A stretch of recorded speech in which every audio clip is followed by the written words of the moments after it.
Introduction. In this fantastical narrative of a dragon family in the West, Red Targaryen, a direct descendant of the illustrious Valyrian lineage, finds himself transported back to the ruins of Valyria. With the assistance of a mysterious system, he hatches a dragon named Ghidorah. Initially, he bides his time in obscurity, but as his strength grows, he revels in his newfound power, striving to restore Valyria to its former glory. Chapter 1. The Beginning. Before embarking on this literary journey, I implore you to keep your wits about you. The author has already dug a deep pit, so remember to fill it in after you set it down. Do not excavate it midway. This novel is written purely out of passion, a whimsical escape from the monotony of work. If you find joy in it, read on. If not, I kindly ask you to refrain from disparagement. Feel free to express your thoughts on anything else. The system has thrust Red into an unexpected adventure, akin to a nightmarish scenario.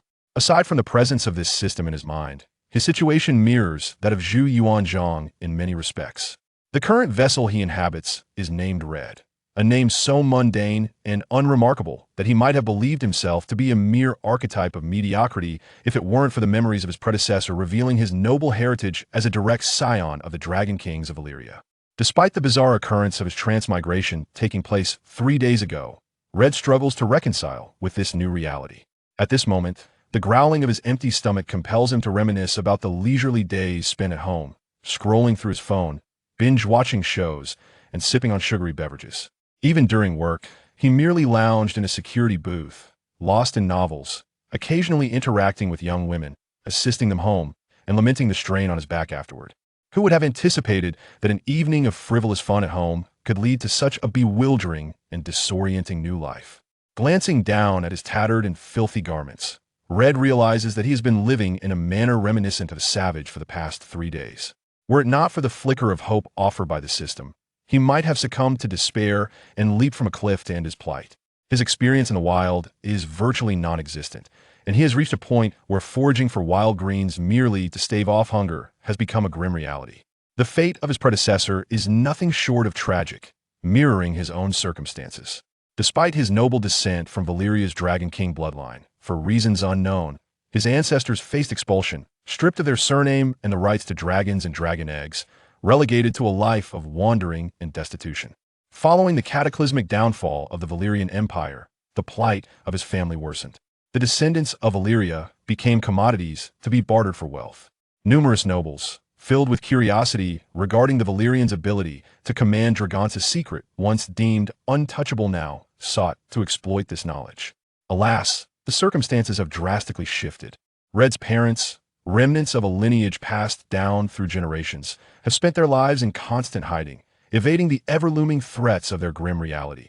Ultimately, they all succumbed to illness, and the original soul was not spared, meeting the same tragic fate. At that moment, a miracle occurred. He traversed into this world and inhabited this body. Through the tasks assigned by the system, he discovered that he had entered the realm of the Game of Thrones. Yet his understanding of this world's narrative was exceedingly limited, to the point of being pitifully scant. Now, he was entirely reliant on the system's directives, embarking on a journey towards the legendary Valyria.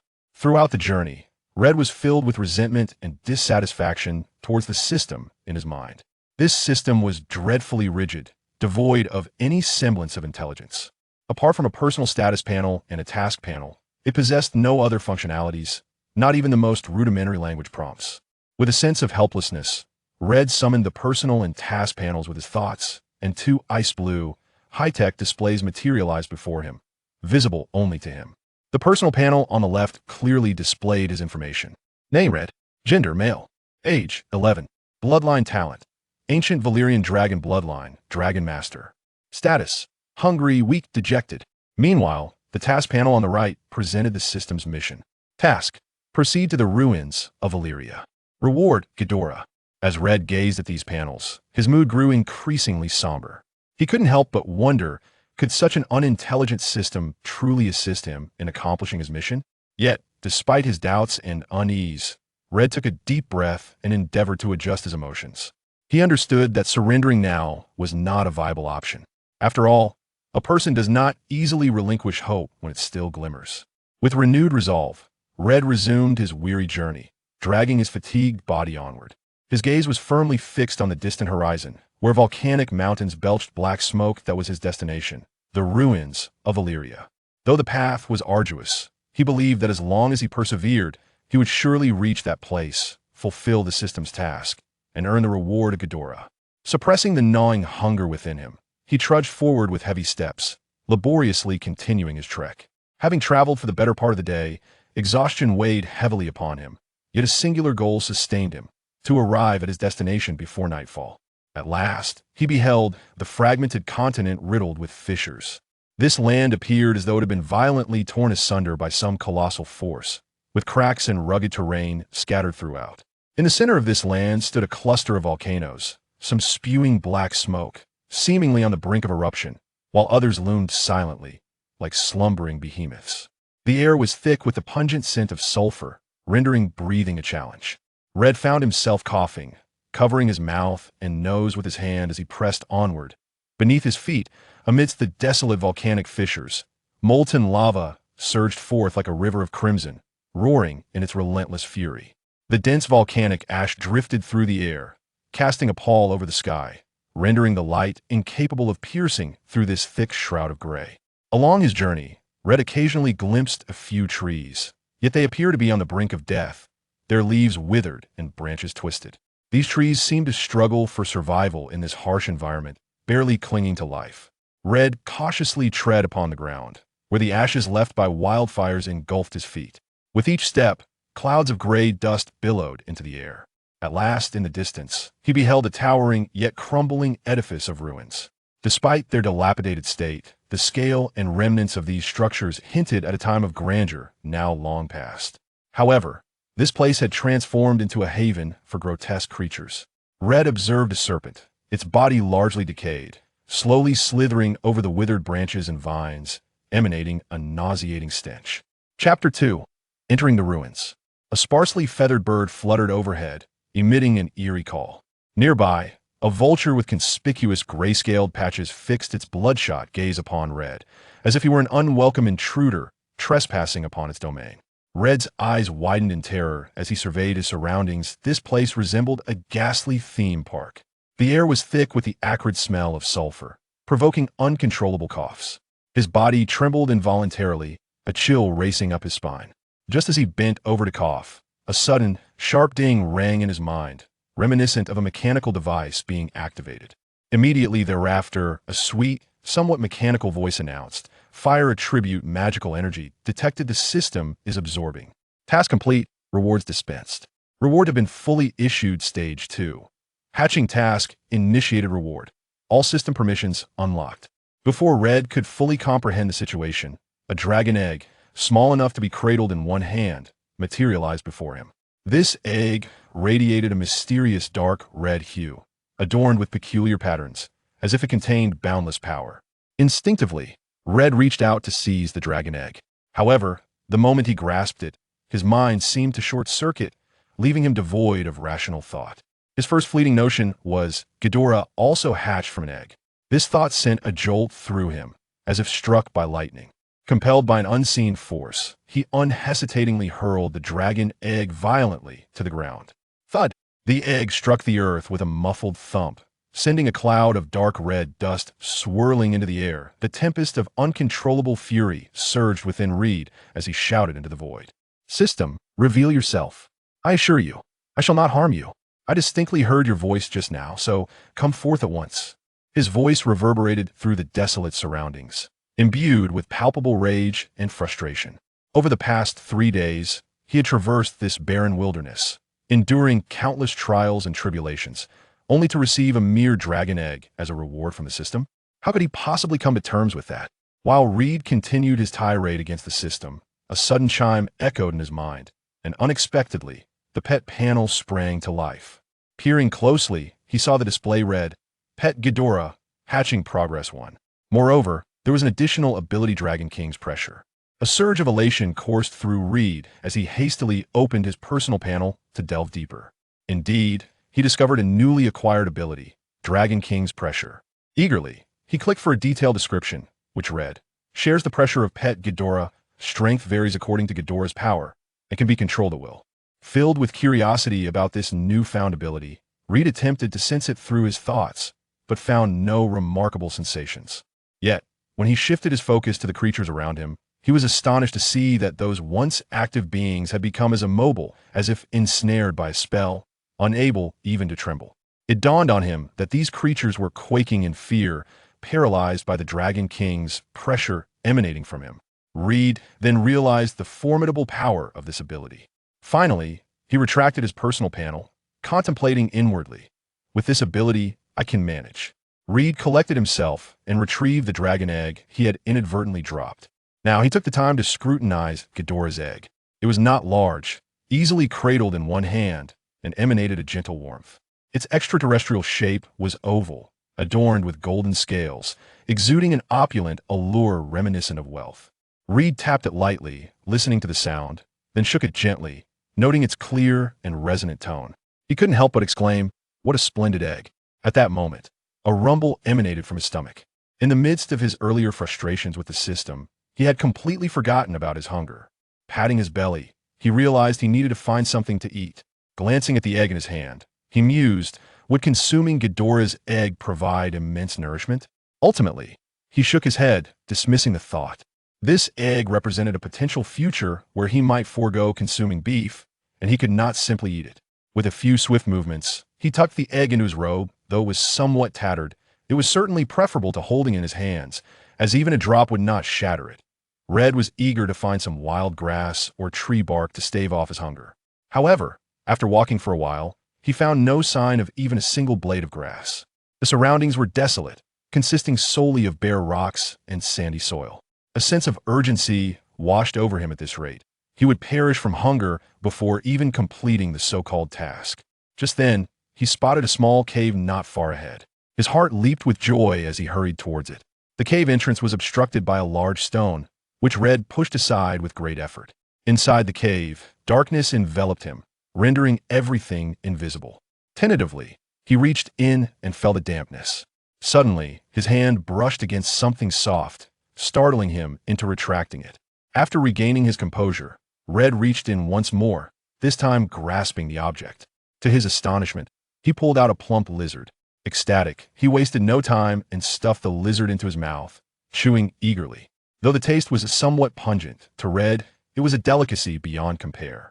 After finishing the lizard, he felt a surge of energy return to him.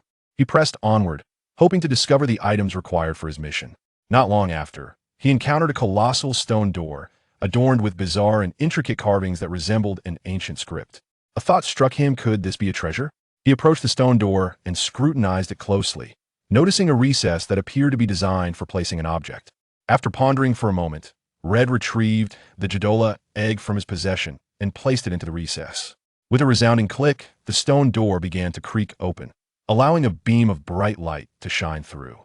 Unable to contain his excitement, Red stepped inside, traversing a long tunnel, only to find himself standing atop a magnificent mountain range. Before him stretched an expansive vista, with the rolling peaks of the Crimson Fire Mountains in the distance and a lush, verdant forest of dead trees nearby. This was the true Valyria, and Red could not help but shout with exuberance, feeling as though he had been reborn. Turning back to glance at the stone door, he was filled with gratitude, realizing that the Ghidorah egg had indeed been the key to unlocking it. It seemed fortune was favoring him after all. With a smile and a shake of his head, Red strode forward, embarking on his new adventure. Chapter 3. The search. Reed surveyed his surroundings. The land was desolate to the point of despair. Even the trees were shrouded in a thick layer of limestone, rendering any attempt to gnaw at their bark futile. His throat was parched, his mouth filled with a bitter taste, and an anxious feeling began to stir within him. He had ventured here to fulfill a mission, to seek out the energy to hatch Ghidorah, yet this barren expanse weighed heavily upon him. Just as Reed was beginning to feel hopeless, a snake perched upon a branch caught his eye. Swiftly, he procured a dry twig and deftly dislodged it from the tree. The snake coiled itself, remaining motionless. Suddenly, a thought crossed Reed's mind. He recalled the oppressive aura of the Dragon King. With a flicker of intent, he lifted the pressure, and the snake sprang into action, attempting to flee. Quick as lightning, Reed reinstated the pressure, rendering the creature immobile once more. A sense of triumph surged within him. With this newfound ability, he would not go hungry in the wilderness. Resolutely, he dispatched the snake, yet soon realized he was ill-equipped for survival. Was he to consume it raw? After a moment's contemplation, Inspiration struck him. This volcanic region surely harbored ample fire. After a prolonged search, he discovered a location near the molten lava and began to roast the snake meat over the flames. At last, he savored a hearty meal, feeling a profound sense of satisfaction as he lay back, utterly spent and reluctant to move. Though his body was weary, his heart brimmed with hope. He understood that if he could locate the energy to hatch Ghidorah, he would fulfill his mission and depart this desolate land. Reed glanced at his task, to seek the energy for hatching Ghidorah. Taking a deep breath, he rose to his feet, aware that a long journey lay ahead. Yet, fear and anxiety had dissipated. He was resolute in his belief that perseverance would lead him to his goal. Standing upon the barren soil, Reed was engulfed by confusion. His previous task had directed him here, and now he was charged with the quest for energy. In the realm of Game of Thrones, if any energy could facilitate the hatching of Ghidorah, it would undoubtedly be the blood magic of dragons. Did this mean he must seek out a dragon? Urgently, Reed turned to the system within his mind, yearning for answers. He called out repeatedly, yet there was no response, not even a whisper from his adoptive father. Reed was now convinced that this system was utterly defective, lacking any semblance of humanity. If it were possible to leave a negative review, he would certainly do so. Yet dwelling on it was futile. Having filled his belly, he felt emboldened to venture deeper, hoping to provoke a reaction from the system. Drawing in a deep breath, he pressed onward. With the aura of a dragon surrounding him, he encountered no living creatures along the way. Those he did see were huddled in fear, paralyzed by trepidation.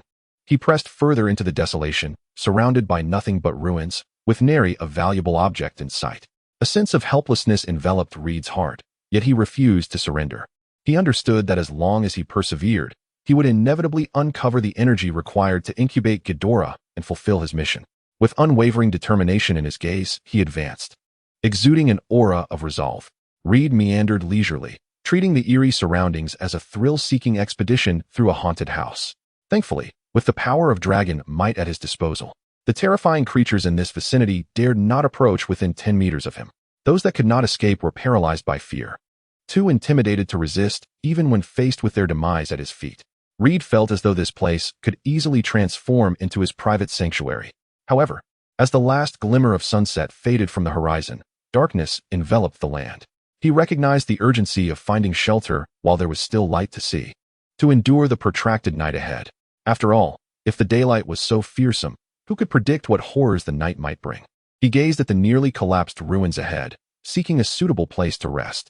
The stones of the ruins were enormous, and Reed's petite form had to exert tremendous effort to climb atop them. He discovered a triangular crevice formed by the fallen boulders, which he decided would serve as his refuge for the night. Nightfall descended completely.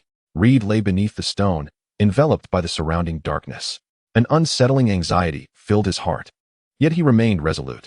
He knew that if he persisted, he would find the energy to hatch Ghidorah, complete his task, and perhaps even return to his former world.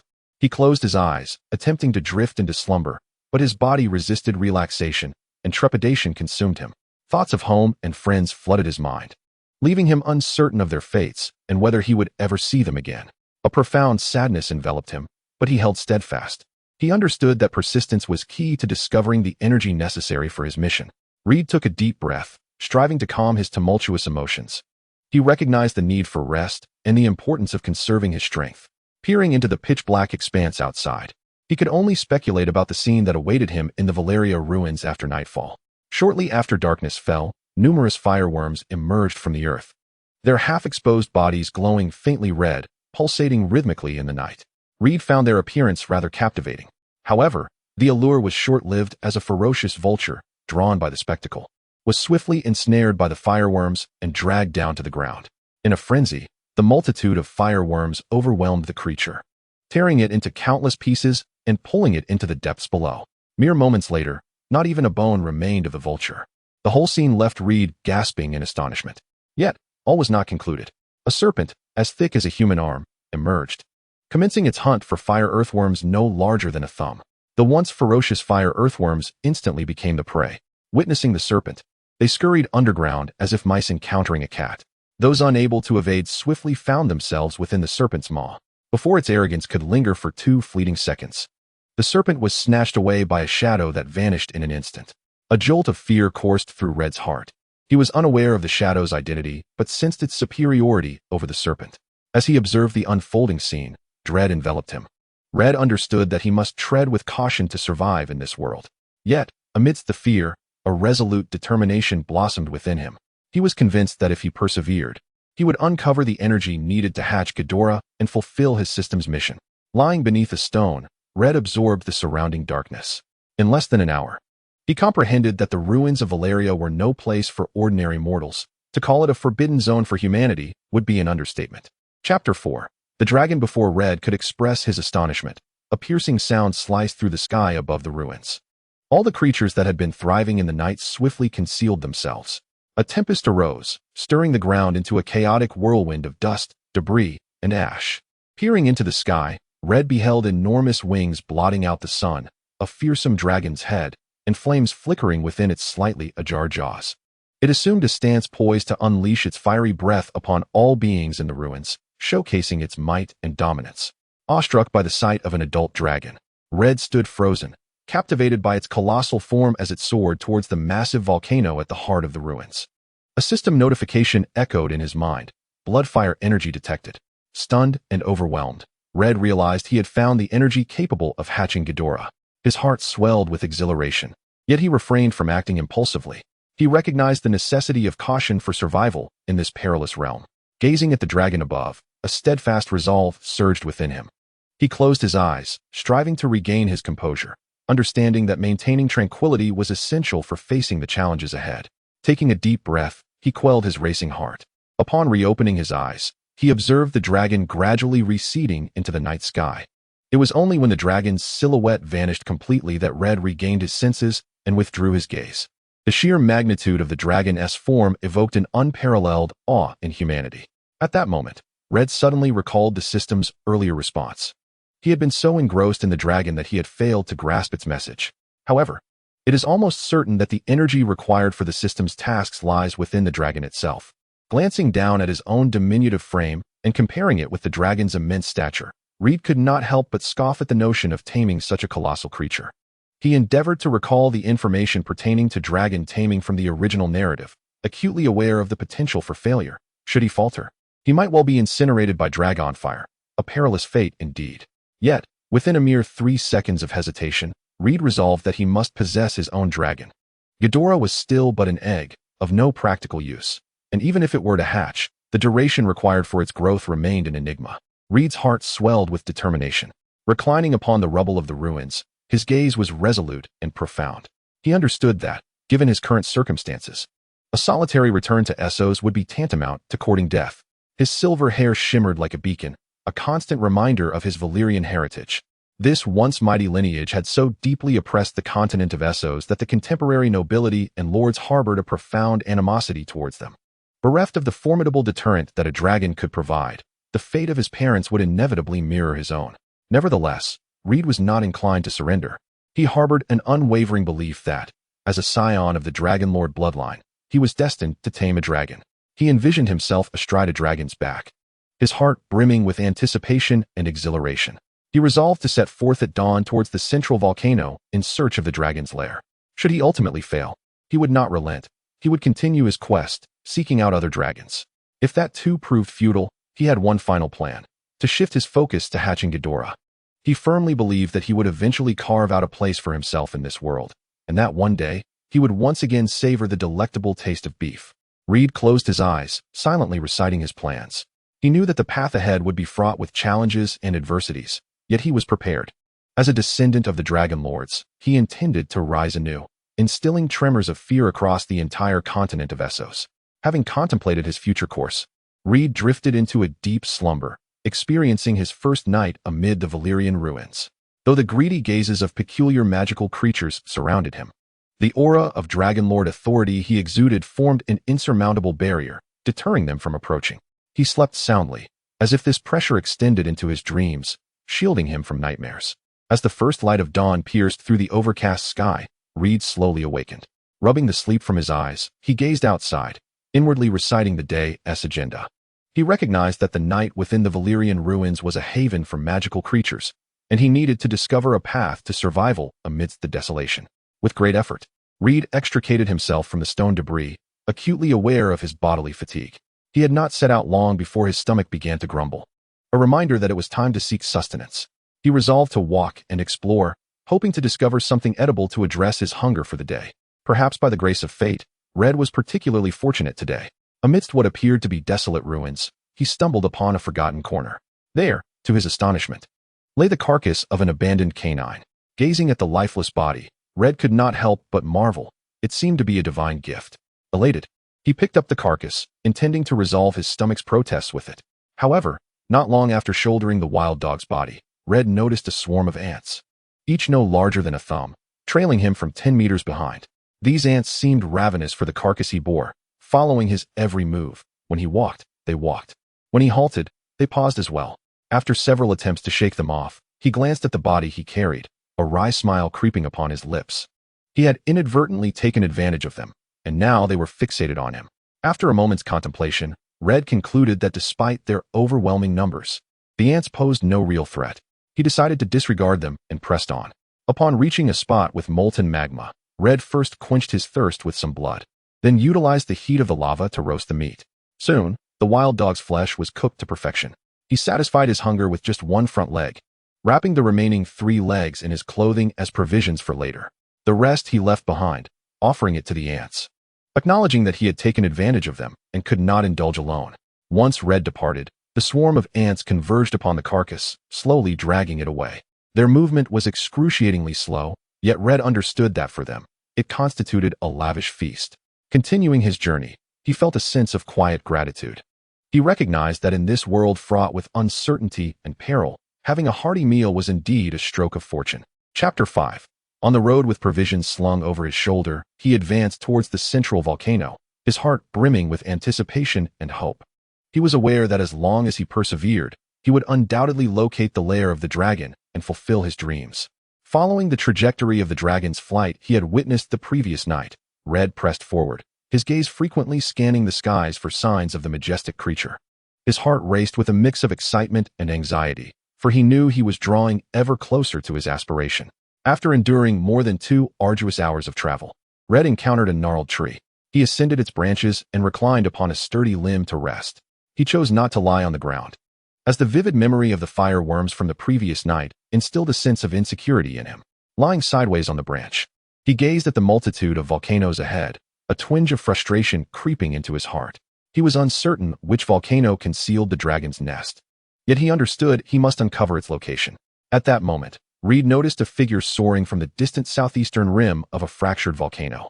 Although it appeared diminutive from afar, he was certain it was a dragon. This volcano was unique, featuring a vast chasm that formed a river of molten lava cascading downward. The entire mountain billowed black smoke, reaching skyward. The dragon flew at a great altitude, passing directly overhead. A surge of exhilaration coursed through Reed. He knew he was on the right path. Swiftly, he descended from the tree and gazed towards the remarkable volcano, aware that his fate would be transformed there. Reed watched the dragon glide above him, an overwhelming excitement swelling within him. Unable to contain himself, he shouted in an attempt to catch the dragon's attention. Yet, perhaps due to the distance, his gestures and cries failed to reach the dragon's ears. The dragon sped away into the vast sky, leaving Reed gazing after its retreating silhouette, his heart heavy with regret. As the dragon disappeared from view, he leaned against the tree trunk, a self-deprecating smile crossing his face. It seemed he lacked the majestic aura to command the dragon's immediate allegiance. However, he quickly adjusted his mindset. Although he had not attracted the dragon's notice, he had confirmed the location of its lair. Having a clear destination was, in itself, a positive development. After resting for a brief moment, Reed regained his resolve and set forth towards the shattered peak of the dragon's abode.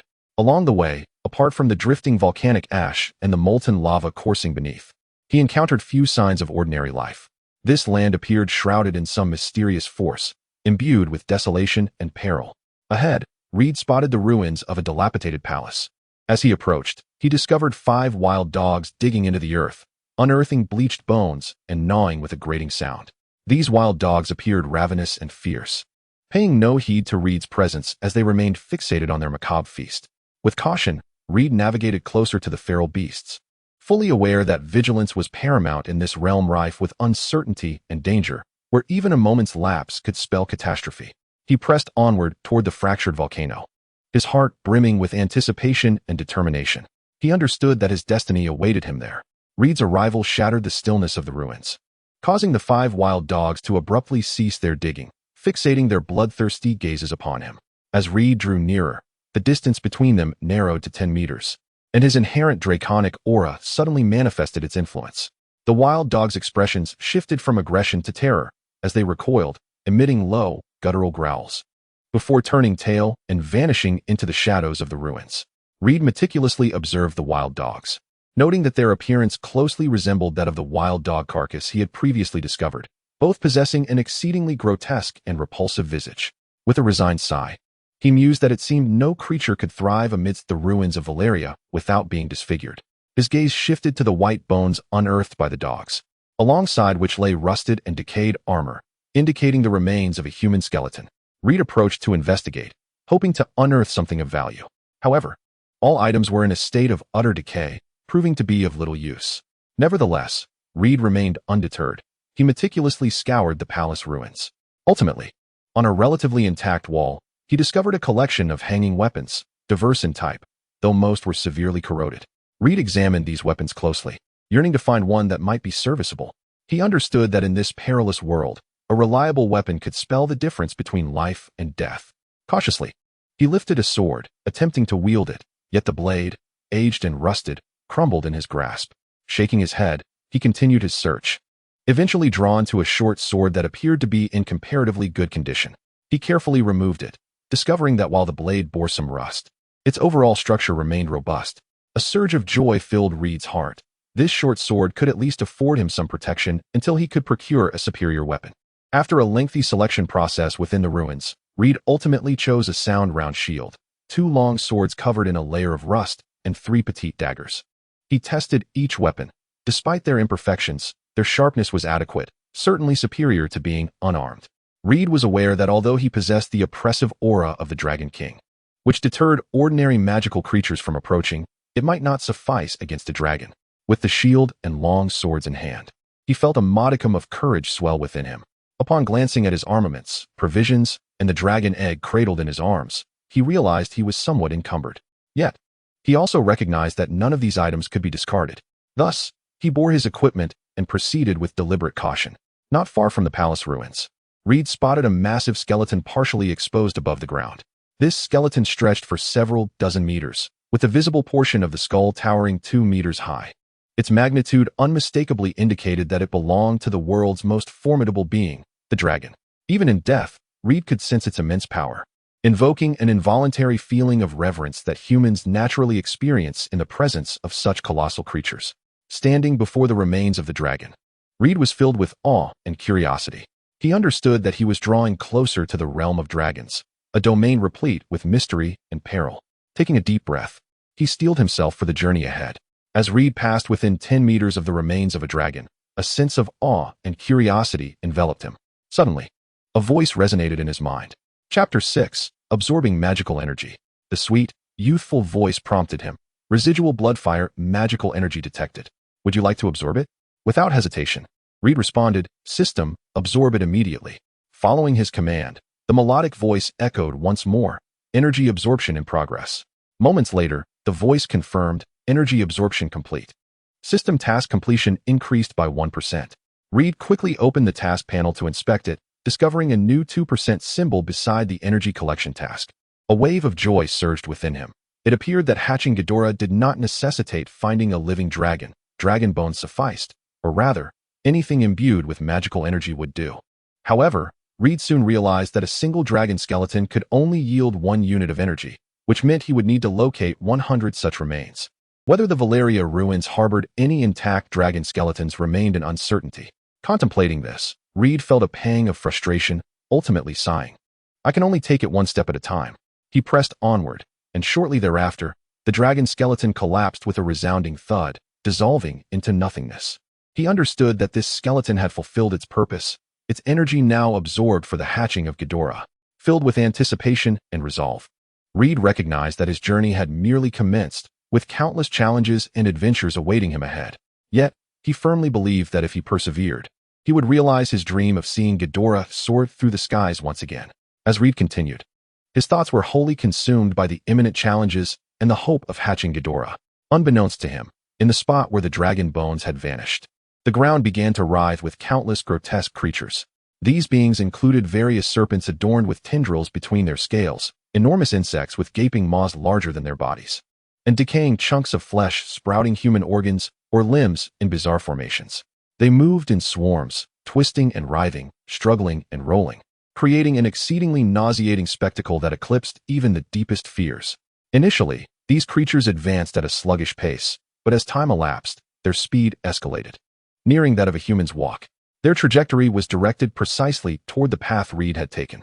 Oblivious to the lurking menace behind him, Reed steadfastly proceeded toward the shattered volcanic peak that housed the dragon's lair. His gaze remained resolute, his heart brimming with determination. He understood that his journey was fraught with uncertainty and peril, yet he firmly believed that if he persisted, he would ultimately achieve his aspirations. What he did not know was that a latent crisis was silently encroaching upon him from behind. Yet he understood that no matter the challenges he faced, he must confront them with unwavering courage, for this was the path he had chosen, his very destiny. Red tilted his gaze skyward, where thick clouds of volcanic ash loomed ominously, casting a shadow over the world in a somber gray. He attempted to discern his direction by seeking the sun, but this endeavor proved futile. The dense ash clouds were so impenetrable that even the sun's rays could not pierce through, let alone guide him. A sense of helplessness washed over Red as he realized he had lost his way. Along his journey, he had been forced to navigate around molten obstacles multiple times, further obscuring his already tenuous sense of direction. Now, he found himself in a hollow, encircled by towering cliffs and peaks, his view entirely obstructed, rendering even the shattered volcanoes invisible. Relying solely on his memory, he pressed forward in a general direction. This desolate place was eerily silent, devoid of dragons soaring above, leaving Red to traverse the ground in solitude. He lamented the barren and treacherous landscape, particularly the fractured terrain, where cracks interwove like an endless abyss. Beneath these fissures lurked strange creatures that roamed at night, lying in wait for unsuspecting prey. Some cracks oozed with scorching molten rock, emanating a heat that sent shivers down his spine. Occasionally, certain crevices would emit plumes of scalding gas, as if a colossal beast from the depths was exhaling. Red proceeded with utmost caution, steering clear of these openings to avoid being scorched by the searing air. Just as despair threatened to engulf him, a sudden clearing revealed a forest before his eyes. A wave of exhilaration surged within him. Where there was a forest, there was a chance of water. Eager to explore this newfound realm and seek a source of hydration, Red clutched his sword in his right hand and shield in his left, cautiously venturing into the thicket. Towering trees formed a dense canopy, shrouding the surroundings in an enigmatic twilight. It felt as though he had entered an entirely new world, rife with both intrigue and peril. He was acutely aware that within this jungle, he might encounter a myriad of unknown creatures and threats. Although the majesty of dragons instilled fear in most beings, he could not dismiss the possibility of encountering entities unafraid of such power.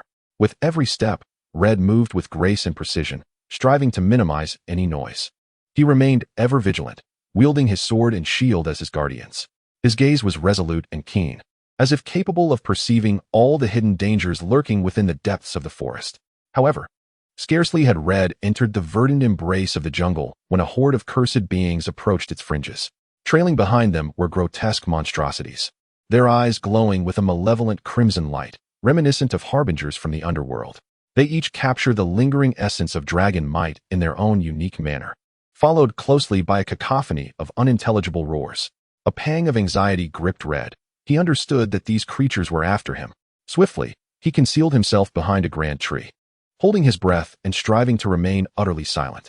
He silently thanked his fortune for the protection afforded by the dragon might, for otherwise, these creatures would have surely detected his presence. Nevertheless, the cursed beings and grotesque monsters did not relent, continuing their advance deeper into the jungle. Red realized he must locate a water source promptly and vacate this perilous locale. Cautiously, he trailed behind these creatures, maintaining a prudent distance to evade their notice. At that moment, he beheld a crystalline lake. A surge of joy filled him as he had finally found water. He hurried to the lake's edge and drank deeply.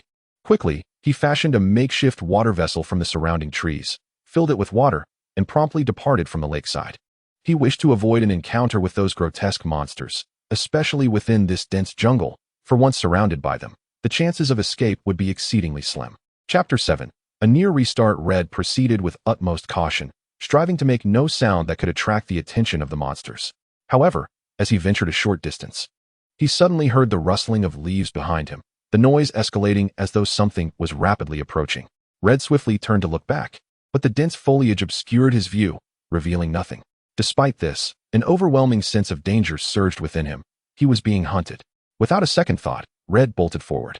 The thick trees around him severely impeded his speed. Soon, a horde of grotesque monsters emerged, exuding a foul stench.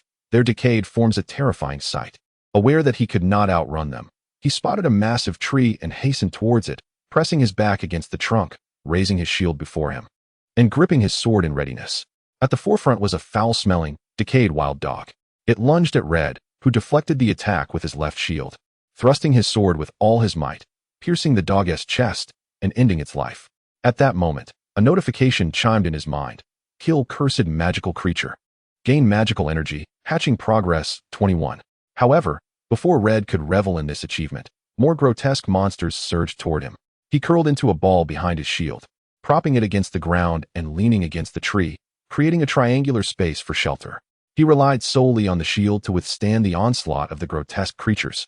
Exerting every ounce of strength he possessed, the area beneath the great tree became overcrowded with these abominations, and Red strained with all his might to uphold the shield, his right hand drawing his sword to thrust outward.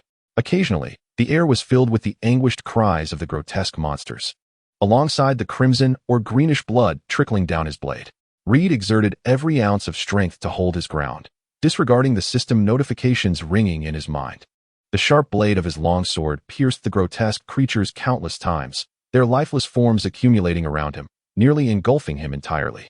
The blood that flowed forth stained the soil surrounding the towering trees a vivid crimson, and the acrid scent of blood permeated the air.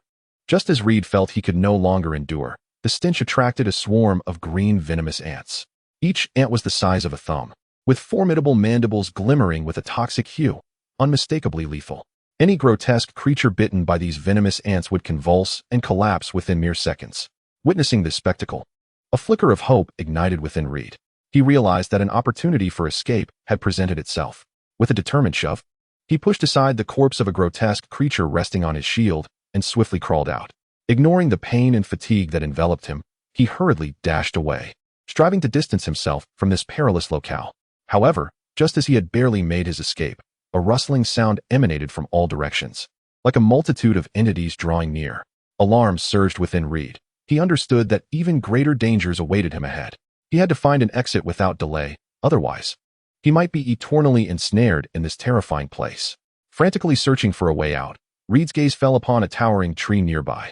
Its lofty height and lush foliage seemed to offer his only chance of survival. Clenching his teeth, he silently prayed that the approaching creatures would not ascend the tree. Drawing a deep breath, he clasped the trunk with both hands and, with a forceful push of his feet, began the arduous climb. Each step was fraught with uncertainty, his heartbeat quickening, yet he dared not relent. When Reed finally managed to ascend approximately 3 meters up the tree, a cacophony of noise erupted below. His heart raced as he glanced down, only to be met with a horde of densely packed creatures surging forth, their grotesque visages reminiscent of zombies, sending chills down his spine. The sheer number of these beings seemed inexhaustible as they clawed and lunged towards him, emitting chilling howls. Realizing the gravity of his situation, Reed silently cursed his luck.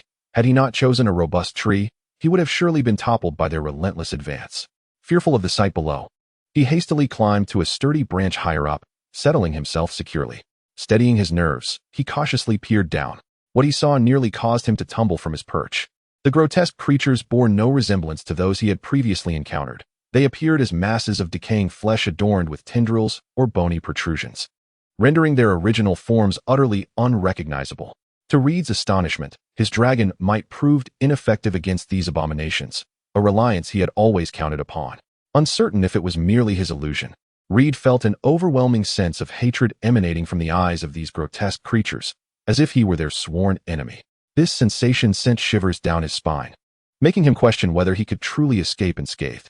Fortunately, this band of aberrant beings seemed ill-equipped to ascend trees, relegating them to merely glaring up at Reed and roaring in frustration below. Meanwhile, a fierce battle had erupted between the green poison ants and these warped entities. The green poison ants, in overwhelming numbers, swiftly organized into an attacking formation, engaging in a desperate struggle for survival. despite the formidable size of the aberrant creatures. The green poison ants exhibited remarkable agility, employing their venom and sharp mandibles to inflict considerable damage upon their foes. The cacophony of battle raged below, a gruesome spectacle of blood and carnage.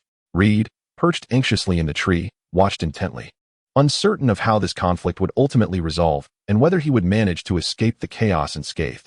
Feeling a fleeting sense of safety, Reed exhaled. Yet the incessant notifications from the system echoed in his mind. Upon accessing the system, he perused his personal panel. Name, Reed. Gender, male. Age, 11. Bloodline talent, Valyria Dragon King Bloodline, Dragon Tamer, Dragon King's Pressure. Status, fatigued. Mission panel, task, collect energy to incubate Ghidorah. Reward, unlock pet space. Pet Ghidorah, incubation progress, 39. Ability, Dragon King's Pressure. Suddenly, Reed's attention was captivated by the rapid increase in the incubation progress, which had previously been a mere 2. Now soaring like a rocket to 39 and continuing to rise. A thought flashed through his mind. As long as magical creatures perished in the vicinity, the system could harvest energy. However, this realization was accompanied by the incessant clamor of notifications, which grew increasingly irksome and disconcerting. Chapter 8, Arrival. He resolved to experiment with silencing the vexing alerts. After some trial and error, Reed successfully muted the notifications. His mood began to settle, and he resumed observing the tumultuous scene unfolding below. Once gripped by fear of these terrifying beings, he now found himself exhilarated, cheering them on in silent hope that they would all perish. As moments ticked by, the thrilling battle reached its conclusion. Ultimately, the green poison ants emerged victorious in this fierce confrontation.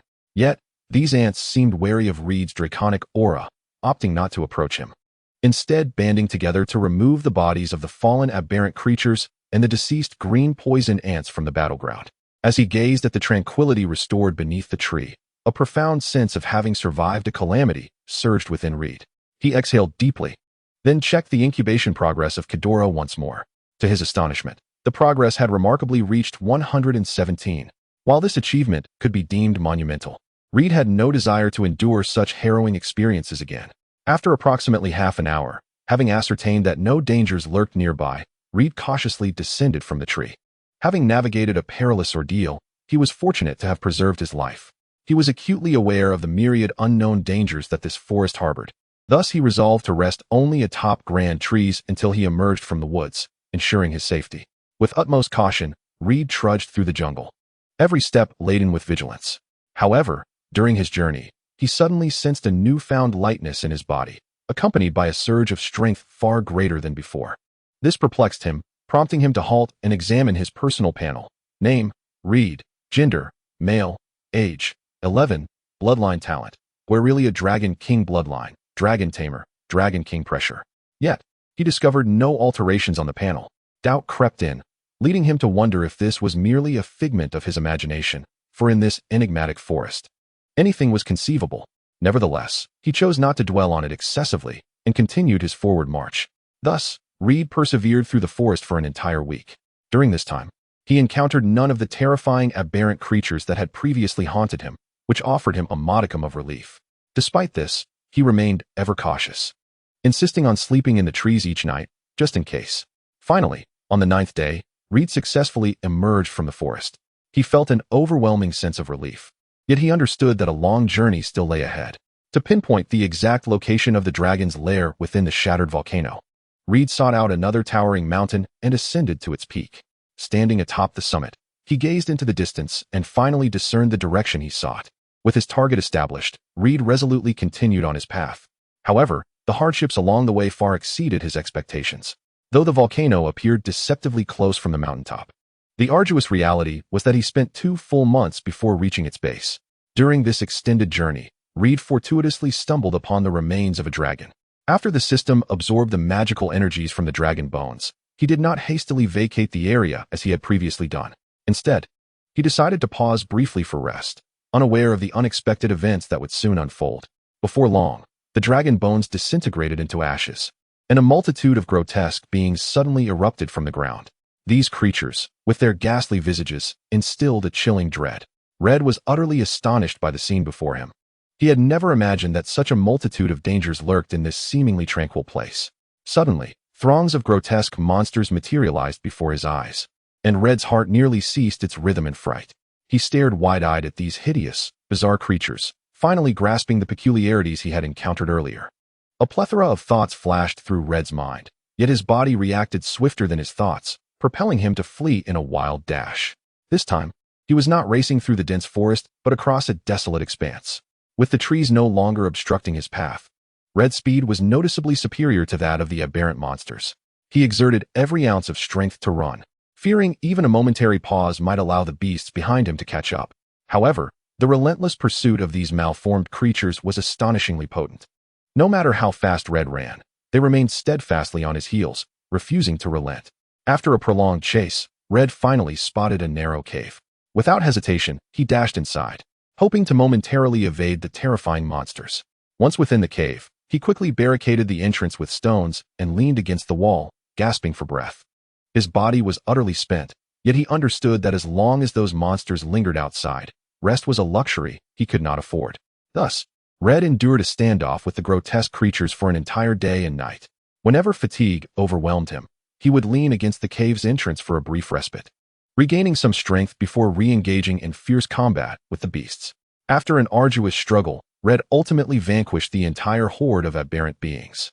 Though his incubation progress surged significantly to 271, he felt utterly exhausted, akin to a dog nearing collapse. On his subsequent journey, whenever Red spotted any white bones, regardless of size, he would unhesitatingly detour. The terror instilled by those grotesque monsters haunted him, and he wished never to endure such a horrifying scene again. After a month of arduous trekking, Red finally arrived at the foot of the shattered volcano. Upon beholding the towering mountain, excitement surged within him, almost bringing him to tears. The frantic journey of the past 3 months had nearly pushed him to his limits. Yet now, he had successfully reached his destination, and all his toil had not been in vain. Taking a deep breath, Red endeavored to calm his emotions. He gazed at the majestic volcano, a sense of reverence swelling within him. The volcano loomed like a colossal titan of the earth, belching thick smoke and emanating a searing heat. Gripping the rocks tightly, Red cautiously commenced his ascent. Each step was taken with utmost care, for the volcano's surface was rugged and treacherous, and a moment's inattention could lead to a perilous fall. However, to his astonishment, he soon discovered a series of steps. Chapter 9. The Dragon's Lair. These steps were evidently hewn by human hands, leading Red into an uncharted realm. As he ascended, an increasing number of edifices came into view. These structures were embedded within the volcanic mass, seamlessly merging with the mountain, as if they were integral parts of it. Intrigued, Red approached the buildings, meticulously examining their intricate details. Although these constructions had succumbed to decay, the remnants of walls and columns hinted at their former grandeur. Red could not help but envision the splendor of this place in its prime, a resplendent palace brimming with opulence and majesty. He marveled at the audacity and engineering prowess required to hollow out a volcano to create such a colossal abode. During his exploration, Red stumbled upon immense rock walls, radiating a searing heat that seemed to narrate the horrors of past volcanic eruptions. However, the artifacts within these structures had weathered significantly, losing their original worth. Red speculated that this might have been the palace fortress of a Dragonlord's family. Yet the eruption had spared none of its inhabitants. He came to the realization that the dragon likely resided within the depths of this volcanic lair. With renewed determination, he hastened his search, leaving no potential clue unexamined. As the day waned, although he had yet to uncover the precise location of the dragon's lair, he remained undeterred. Just as he continued his quest, a colossal dragon soared into view, returning to the volcano. As the magnificent creature drew nearer, Red finally discerned its features. This dragon was immense, cloaked in ebony scales, its wings casting shadows that obscured the sun. Its eyes blazed like fiery embers, exuding an aura of authority and dominance. The black dragon descended from the heavens like a towering mountain, its massive wings stirring a tempest that surged toward Red like tumultuous ocean waves. Caught off guard, Red was buffeted by the ferocious winds, desperately clutching the volcanic rocks to steady himself, narrowly avoiding being swept away. As the storm subsided, he exhaled in relief. Though his heart raced with adrenaline, steeling his nerves, he fixed his gaze upon the spot where the dragon had landed, pinpointing the location of the lair. Cautiously, he advanced, each step deliberate to avoid alarming the fearsome beast. Upon reaching the mouth of the dragon's lair, Red inhaled deeply, summoning his courage as he prepared to peer inside. Yet, Just as his head emerged into the opening, his eyes locked onto the formidable visage of a massive dragon head. In that instant, Red's heart felt as though it might leap from his chest. Paralyzed with fear, he found himself unable to move, his breath nearly stilled. The unexpected encounter left him feeling both anxious and awkward, particularly under the intense gaze of those golden dragon eyes. A chill surged up his spine, and beads of cold sweat uncontrollably broke out across his back. Instinctively, his body reacted. He swallowed hard and gradually retracted his head. The overwhelming presence of such a formidable creature almost compelled Red to turn and flee. Yet, he forcefully resisted this impulse, for he had come here with a purpose, to confront the dragon. His heartbeat quickened, and he could hear the thudding of his heart as though it were the only sound in the universe. He struggled to steady his breathing and calm his racing pulse. After what felt like an eternity, he regained a semblance of composure, realizing that the dragon had not attacked him, perhaps indicating it bore him no ill will. Taking a deep breath, he endeavored to soothe his frayed nerves. Gripping his shield tightly, he clung to it, as if it were his sole refuge.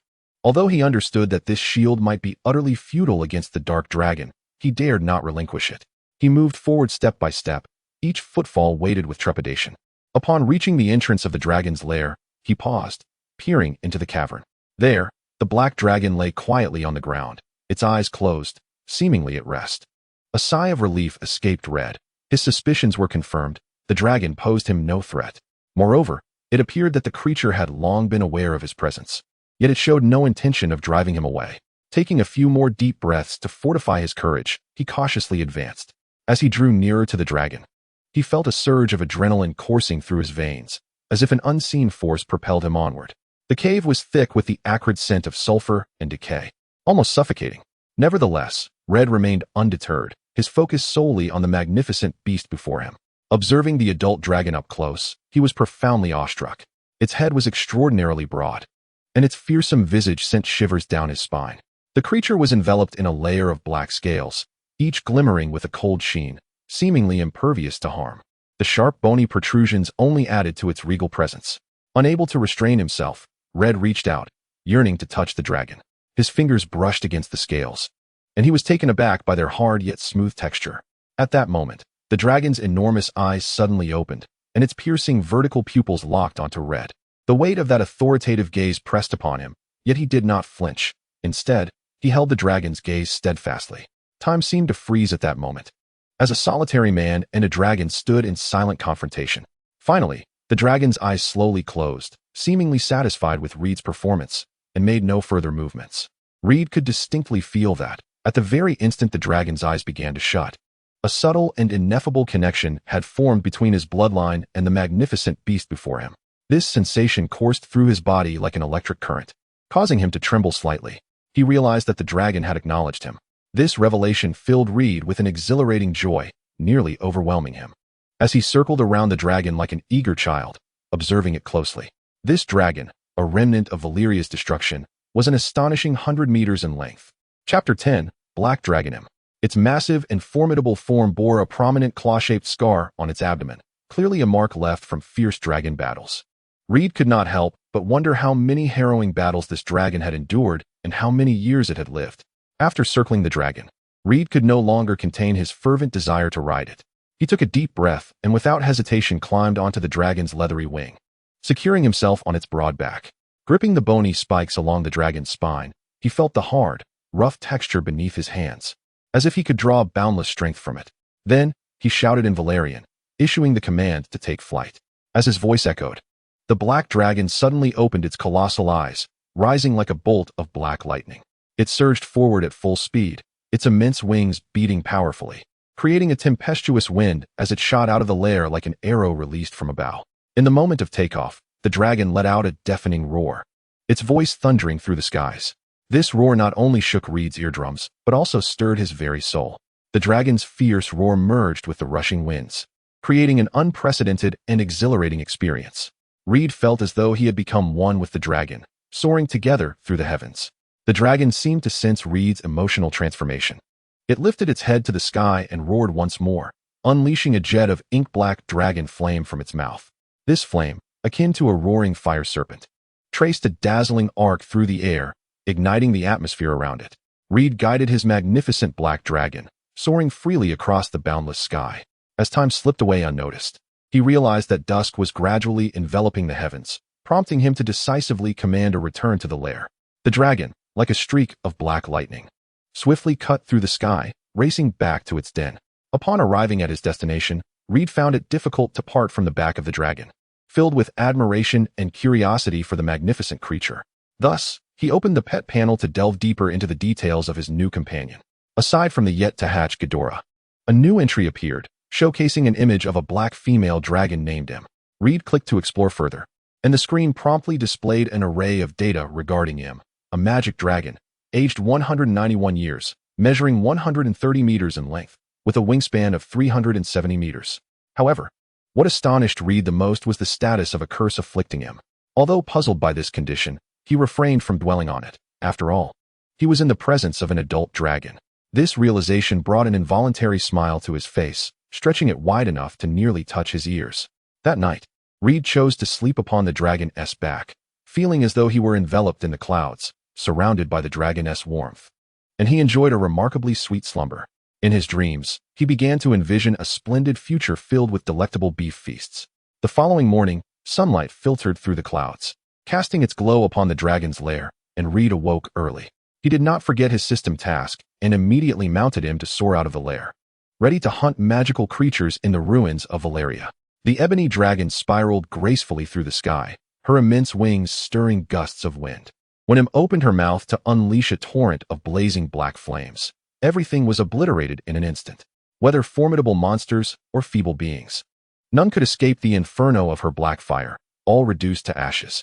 With the assistance of the dragon M, Reed swiftly made progress on his task. They left their shared footprints in every corner near the volcano. Any creature visible in this desolate land was not spared. Reed commanded him to purify them all with her dragon flames. The flames licked the air, turning all life to ash. And Reed's system panel indicated that Ghidorah's hatching progress had reached 57. He marveled at how much quicker everything became with him's help compared to his previous arduous efforts without her.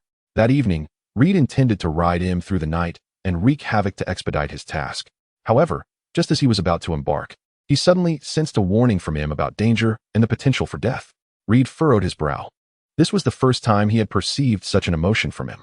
As a centenarian dragon, her wisdom and experience far surpassed that of ordinary beings, and her warning was not to be taken lightly. It seemed that the ruins of Valyria held terrifying secrets under the cloak of night. Reed pondered quietly to himself. Having spent countless nights amidst the ruins, one might have expected to encounter some creature that poses a threat to the dragon. However, it appears that my understanding of the Valyrian ruins remains insufficiently profound. Nevertheless, heeding the advice of others, particularly in the presence of a dragon who has lived for nearly 2 centuries, is wise. Reed acknowledged the necessity of listening to counsel and thus abandoned any intentions of venturing out at night. After all, having acquired a modicum of resources, he was loath to squander them recklessly. If he were to embark on a reckless journey, it would be prudent to first hatch the dragon, Ghidorah, rather than embark on a foolish endeavor. For now, a steady and calculated development was paramount. He could not afford to falter in such precarious circumstances.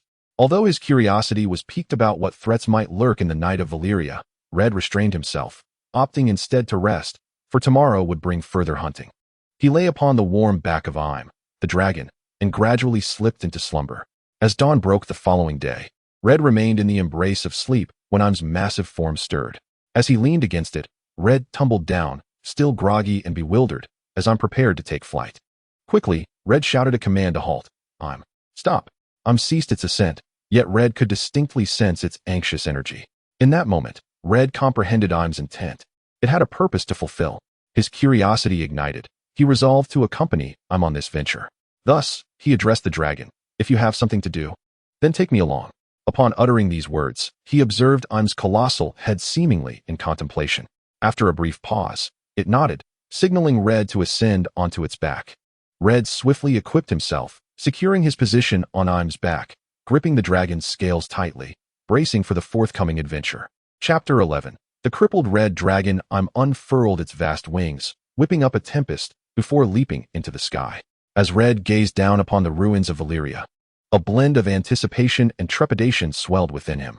He understood that this flight was anything but ordinary. Im's anxious demeanor hinted at imminent peril ahead. As the temperature rose, Red sensed the air becoming increasingly thin, the chill biting into him. Soared with remarkable speed, as if in pursuit of something elusive. Red's eyes remained fixed ahead, searching for any sign of abnormality. Finally, within a desolate valley, he beheld a colossal shadow. The shadow lay concealed within the dense fog, appearing as a slumbering behemoth. Speed diminished as it circled in the air, seemingly observing the shadow's movements. Red's heart raced as he felt a formidable aura emanating from the shadow, one that sent shivers down his spine, surpassing even Dragonfire in its dreadfulness. What is that? Red pondered silently. Did not respond.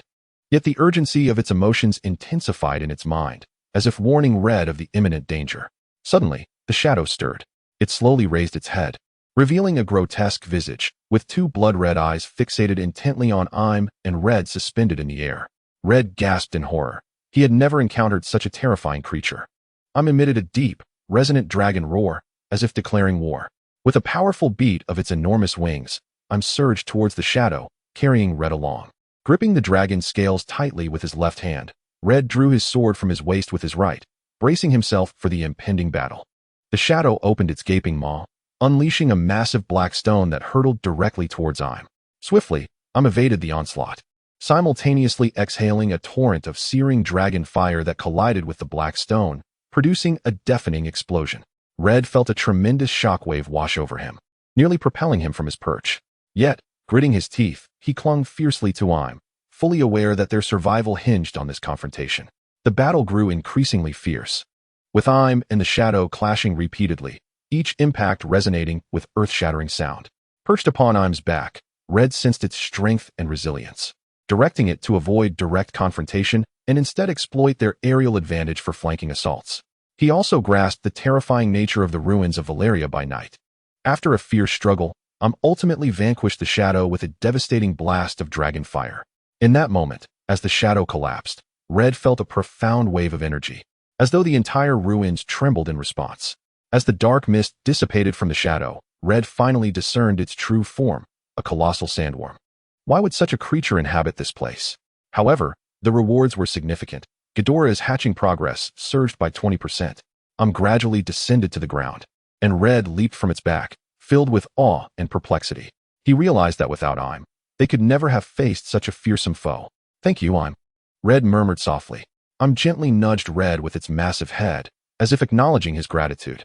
Gazing at Red resolved that no matter the dangers that lay ahead, he would fight alongside until their mission was fulfilled. As dawn broke, Red and rested in place. Red checked the system panel. Ghidorah's hatching progress had reached 77%. He understood that it would not be long before Ghidorah officially hatched, likely within the week. Immersed in deep contemplation, his brow furrowed, as if the weight of the world rested upon his shoulders. At that moment, gently nudged Red's shoulder with its enormous dragon snout, signaling him to climb aboard. Red snapped back to reality, gazing into profound dragon eyes, a wave of inexplicable trust washing over him. With no dragon saddle available, he carefully climbed onto broad back, feeling the cold and unyielding texture of its scales beneath him, and let out a low growl, his massive jaws parting to reveal sharp fangs, as he exerted force to drag the lifeless sandworm from the earth.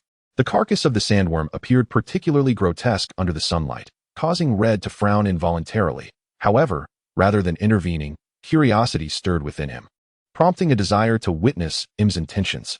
Soared into the sky, yet due to the substantial sandworm clutched in his mouth, his ascent was rather modest, and his speed considerably diminished. Red clung tightly to scales, feeling the wind rush past his ears, a mixture of anxiety and anticipation swelling within him. Before they had flown for even half a stick of incense, began to descend gradually, landing in what appeared to be a concealed dragon lair. A surge of surprise coursed through Red's mind. Could there be another dragon residing here? As he surveyed his surroundings, he noted that the entrance to the lair was obscured by vines and weeds, rendering it nearly invisible without keen observation. Cast the sandworm's carcass at the mouth of the lair, producing a thunderous sound that sent dust swirling into the air. Immediately thereafter, landed, rearing back to unleash a searing breath of Dragonfire, accompanied by a deafening roar. Instantly, the cavern echoed with a similar roar, as if responding to call. Red's heart raced. He had not anticipated the presence of a living dragon in this desolate expanse. As the immense dragon within the lair emerged slowly, Red drew in a sharp breath. The colossal crimson dragon before him dwarfed him, But what astonished Red most was the sight of its body, matted with countless putrid flesh fragments that emanated a nauseating stench. These grotesque clumps writhed between the dragon's scales, giving the illusion of life, evoking an unsettling feeling within Red. Suppressing his discomfort, he scrutinized the dragon carefully. Its gaze was dull, as if burdened by endless suffering and torment. Im let out another low growl, seemingly conveying some message to the great beast. A thought struck Red. Perhaps Im had brought him here to unveil a hidden secret. The dragon slowly lowered its head, fixing its murky eyes upon Red, as if scrutinizing his very soul. Red felt an intangible force pressing down upon him, yet he did not flinch. Instead, he met the dragon's gaze with resolve. He understood that at this moment, he could not waver. After all, his bond with him had commenced with such a gaze. Red and the ancient crimson dragon locked eyes for what felt like an eternity, the passage of time seemingly suspended. Within the depths of the dragon's murky gaze, Red discerned a flicker of solace and acknowledgement. Gradually, the old dragon averted its gaze, shifting toward the carcass of the sandworm, and began to tear into it with deliberate slowness, exuding an undeniable air of authority. Im, too, let out a growl, joining in the feast. Standing aside, Red felt a pang of disappointment in his heart. He had not forged the profound connection with this dragon that he had with him, rendering him unable to sense its emotional fluctuations. It appears that this magnificent dragon has not entirely acknowledged its own existence. Unyielding, Reed checked the system panel, only to discover that there had been no change. Could it truly be that a person is destined to possess the recognition of only a single dragon? Ultimately, Reed ceased to dwell on this matter and instead began to observe the dragon's condition with great scrutiny. The sight before him tightened his heart, for the dragon's state was profoundly concerning. It was far too old, and its physical condition was abysmal. Its wings were riddled with numerous holes, as if they had been pierced by countless blades, leading Reed to doubt whether it could still take flight. Even more alarming were the decaying masses of flesh that covered its body, pulsating ever so slightly with each breath of the ancient creature, as if they possessed a life of their own. A familiar memory flickered through Reed's mind, recalling an encounter in the forest. The various creatures that had attacked him then bore similar flesh, albeit of varying sizes. Later, beneath the bones of a colossal dragon, he had also encountered such entities. It seemed that these flesh masses were not mere coincidence, but rather a form of parasitic life. A frown creased Reed's brow, and a wave of unease surged within him. From whence did these parasitic beings originate? Why had they manifested on such a formidable creature as the dragon? Were they a curse or a harbinger of an unknown threat? Reed understood deeply that these questions might conceal far-reaching secrets, and he, perhaps, held the key to their revelation. Having finished its meal, the old dragon lifted its gaze once more towards Reed, and within its murky eyes, there seemed to be a flicker of expectation. Taking a deep breath, Reed steeled himself with determination. He must uncover the nature of these entities. If memory served him correctly, vanquishing these parasitic masses would allow the system to acquire magical energy. An idea sparked within him, and he swiftly drew his sword, its blade glinting coldly in the sunlight. He waved the long sword before the ancient dragon, meticulously observing its reaction. To his relief, the dragon did not display any signs of wariness or hostility at the sight of the sword. Rather, it appeared remarkably calm and serene. Reed inhaled deeply and resolved to attempt severing the parasitic masses from the old dragoness body, all the while monitoring its response. He cautiously approached with the sword, noting that the dragon merely glanced at him without further reaction. Aiming the blade at a protruding mass, he swung forcefully, and the flesh fell away with a decisive thud.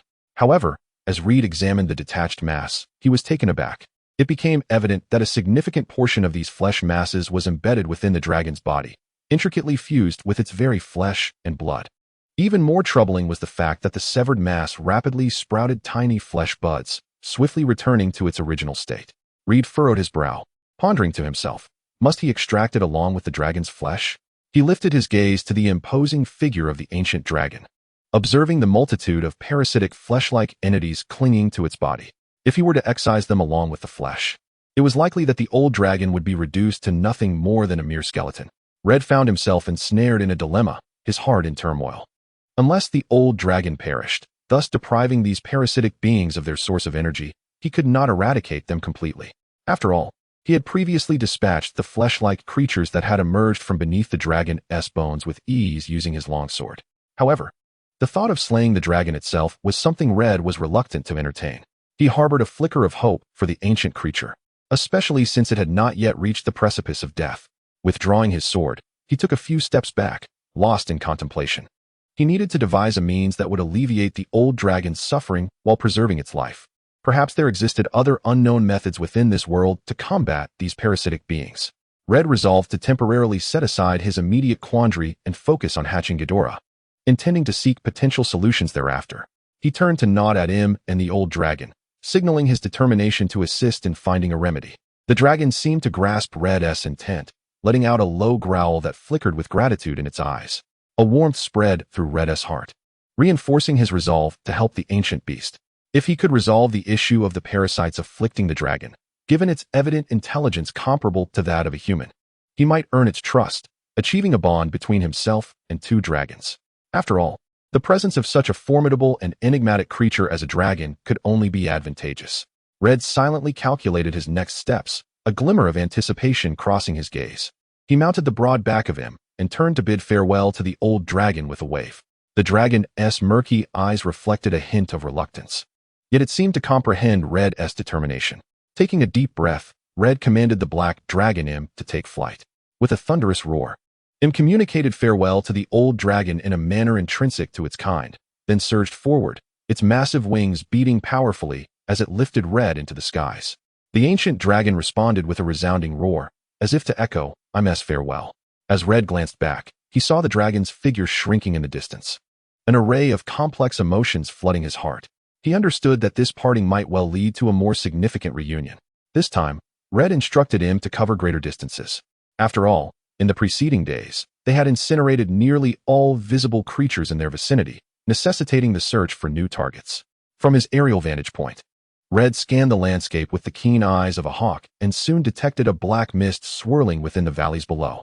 This dark fog evoked memories of the sandworms previously ensnared by it, stirring a sense of unease within him, as he felt such creatures should not inhabit this realm. Yet, recalling the bountiful rewards bestowed by the system after slaying the sandworms, Red resolved to embark on another venture. He gently patted the scales of signaling it to dive and prepare its dragon flame. Understanding the cue, M's massive body traced an elegant arc in the sky as it swiftly plunged toward the valleys shrouded in black mist. Red gripped his longsword tightly, determination gleaming in his eyes. As unleashed its dragon flame, the black mist was instantly dispelled, revealing the mysterious creature hidden within. Red's heart raced, for he knew that a new challenge was about to commence. The sandworm, previously only showing a portion of its head above ground, was directly struck by the dragon flame that dispersed the mist. A pungent aroma of scorched meat assaulted Red's nostrils, prompting an involuntary sneeze as he rode atop the black dragon.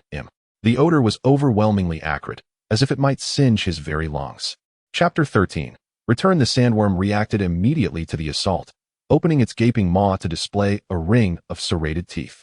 Its throat began to writhe violently, and it soon expelled a massive stone as a counterattack. Red, recalling his previous experience, had already commanded him to evade rather than confront the stone with dragon flame. Showcased remarkable agility, effortlessly dodging the incoming projectile with fluid movements. Red silently marveled at the dragon's extraordinary reflexes and control. He distinctly remembered that after expelling one stone, the sandworm required a considerable amount of time to launch a second, typically around 3 to 5 minutes. Without hesitation, he ordered him to unleash another dragon flame attack. The black fire surged forth like a frenzied serpent, scorching the exposed surface of the sandworm, causing its charred, carbonized flesh to peel away, filling the air with an even more potent stench of burning. Calculating the time in his mind, Red sensed that the moment was right and promptly commanded him to ascend, evading the sandworm's stone attack.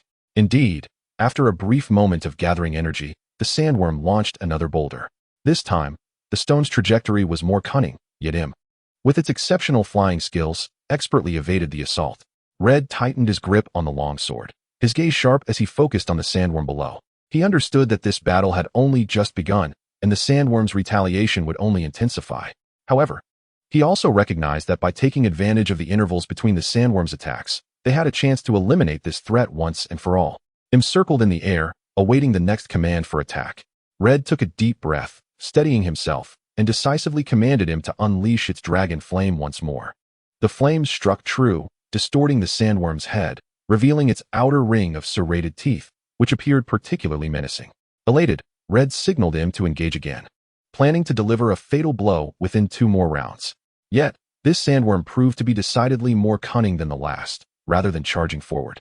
It retreated into the ground, acting like a turtle withdrawing into its shell.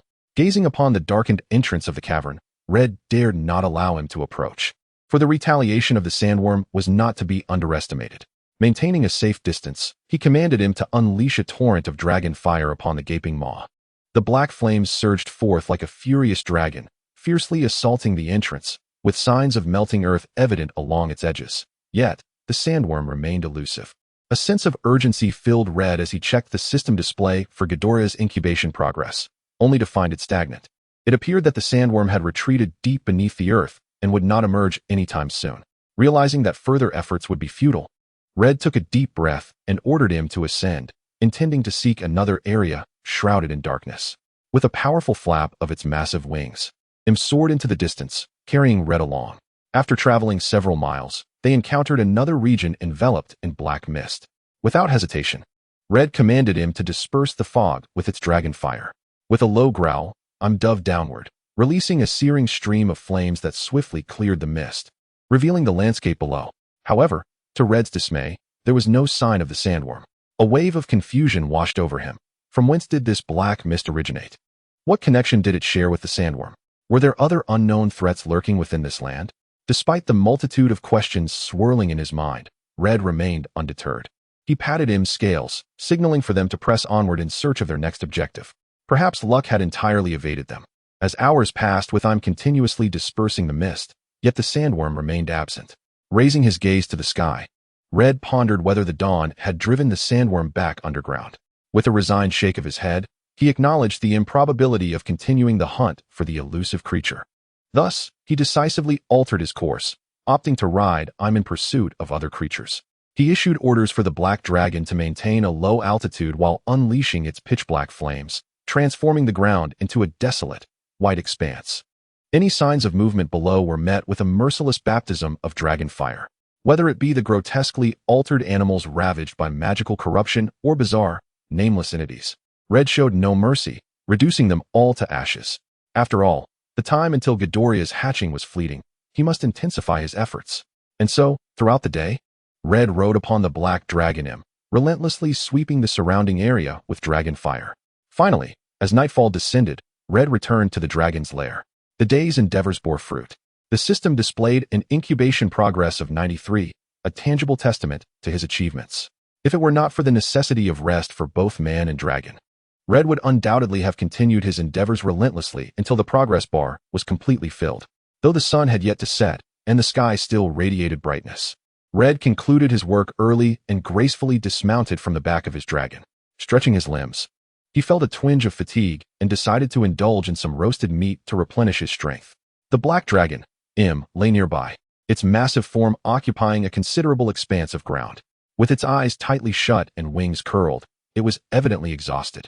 Having labored throughout the day with low-altitude flights and incessantly unleashing dragon flames. However, the roundness of its belly suggested that it had feasted well, having consumed numerous creatures it had incinerated. Approaching the campfire, Red observed the roasted tiger meat, which emitted an enticing aroma.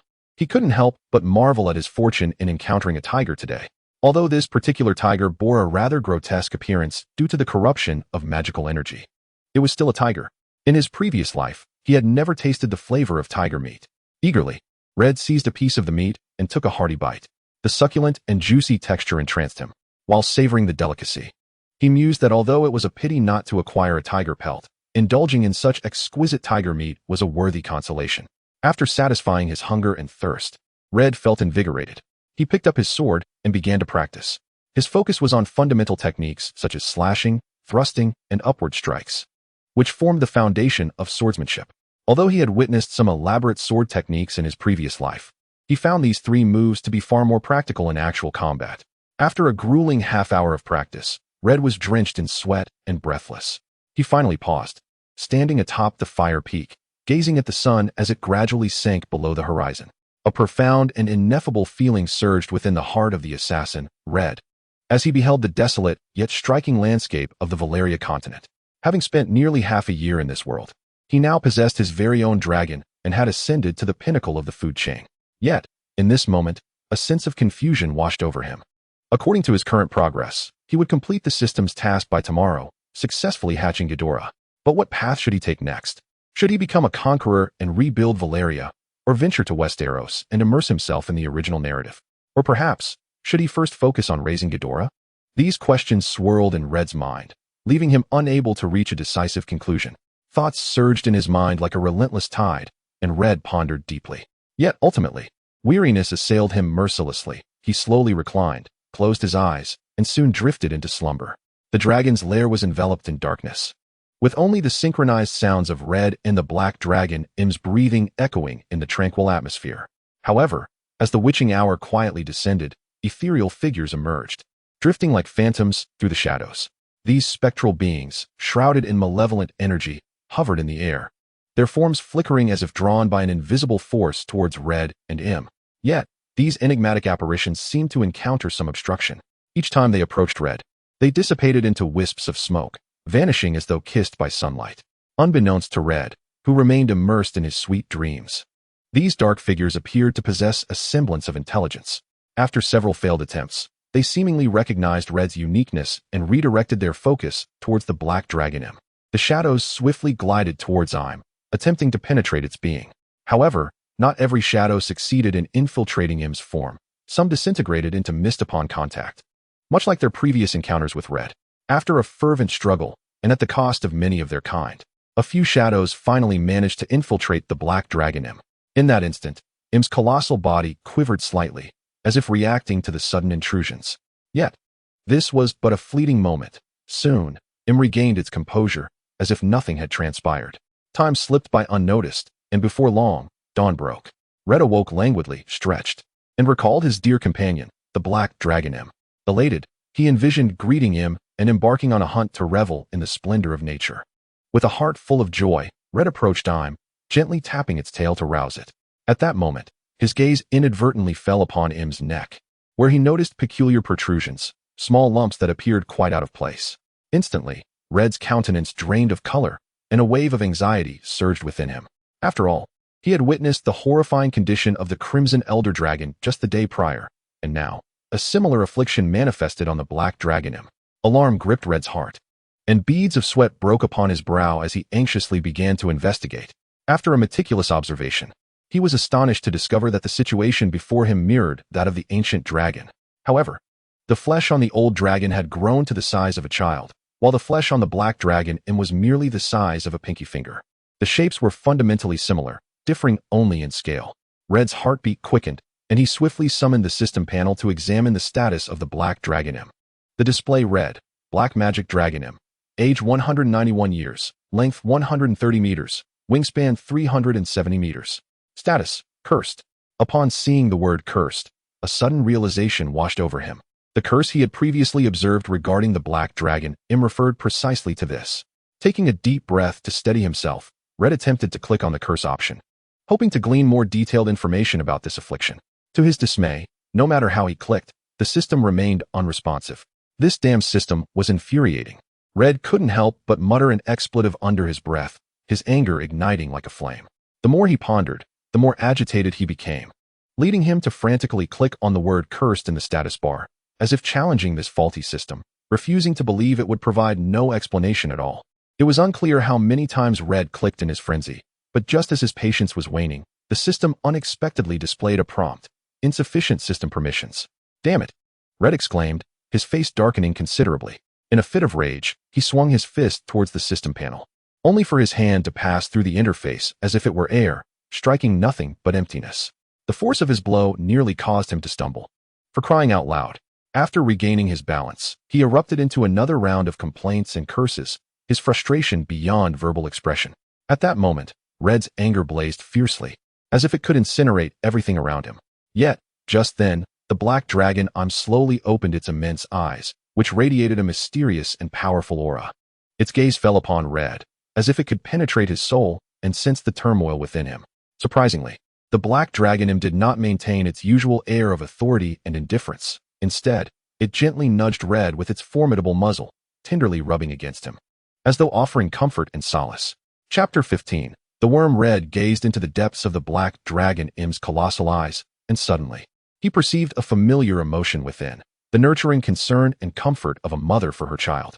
This gaze made Red feel somewhat uneasy, causing his eyelid to twitch uncontrollably, as a sensation of being regarded as a mere child surged within him. However, after a moment of contemplation, Reed came to the realization that this was quite normal.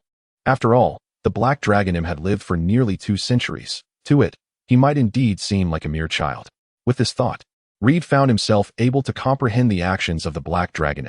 He took a deep breath, adjusted his complex emotions, and then smiled as he gently patted the dragon's head, signifying that he was not greatly affected and did not require its comfort. Subsequently, Reed opened the personal panel data in the system and examined it closely. The personal panel revealed the following information: name, Reed, gender, male, age, 11. Bloodline talent: Ancient Valyria Dragon King bloodline, Dragon Tamer, Dragon King pressure. Status: healthy. Upon seeing that his status was marked as healthy and that he was not under the influence of any curse, Reed felt a wave of relief. It appeared that this unknown cursed entity might be ineffective against humans. After all, Reed had encountered such parasitic cursed beings multiple times in this desolate land. And even powerful dragons were not immune to their grasp. Logically, it seemed improbable that he was not afflicted, but since the system indicated that everything was normal, it suggested that he might indeed be a special case. However, without anyone else to reference, Reed could not be entirely certain of this. Perhaps it was simply due to some unknown reason that this curse did not affect him. Reed swiftly closed the system panel, as if he had lost all interest in it. Clearly, his current system privileges were rather limited, to the extent that he could not even access further information on the panel. This realization dawned on Reed, imparting the understanding that to unlock greater privileges, he must wholeheartedly complete the system tasks. He resolved to accomplish the system tasks by the end of the day. With agility, he climbed onto the dragon's back and settled himself securely, gently patting the scales of the black dragon. This gesture served as a signal, and the black dragon immediately began to accelerate into the air. The rapport between the boy and the dragon had long been established. Their communication required little in the way of words, as simple gestures sufficed for them to understand one another's intentions. However, just as they ascended from the dragon's lair and traveled a mere few dozen miles, the black dragon suddenly unleashed a deafening roar. This brief but powerful cry was clearly a signal indicating the need to descend. Reed promptly grasped the protruding bone spikes on the dragon's back, acknowledging his understanding of M's intent. Although he was unaware of why M had chosen to land at this moment, he did not voice any objections. After all, in this wasteland, aside from the sandworms lurking underground, no other creature posed a threat to a fully grown dragon. The descent of the black dragon M was remarkably smooth, as it spiraled gracefully into the vast maw of a colossal volcano. As he approached the volcano's crater, a pungent scent of sulfur assaulted Reed's senses, irritating his eyes and nose, causing a degree of discomfort. With a man and a dragon descending like a meteor from the heavens, they landed steadily within the crater. The moment Reed touched down, he was immediately enveloped by an intense heat that threatened to scorch his skin. Simultaneously, the acrid yellow smoke and the overwhelming sulfuric aroma stung his throat, rendering him nearly breathless. Despite the physical discomfort, he forced his eyes open and surveyed his surroundings. To his astonishment, the interior of the crater was vast enough for a 100-meter-long dragon to roam freely. Various protrusions of volcanic rock dotted the landscape, radiating an astonishing heat as if they had emerged from the depths of hell.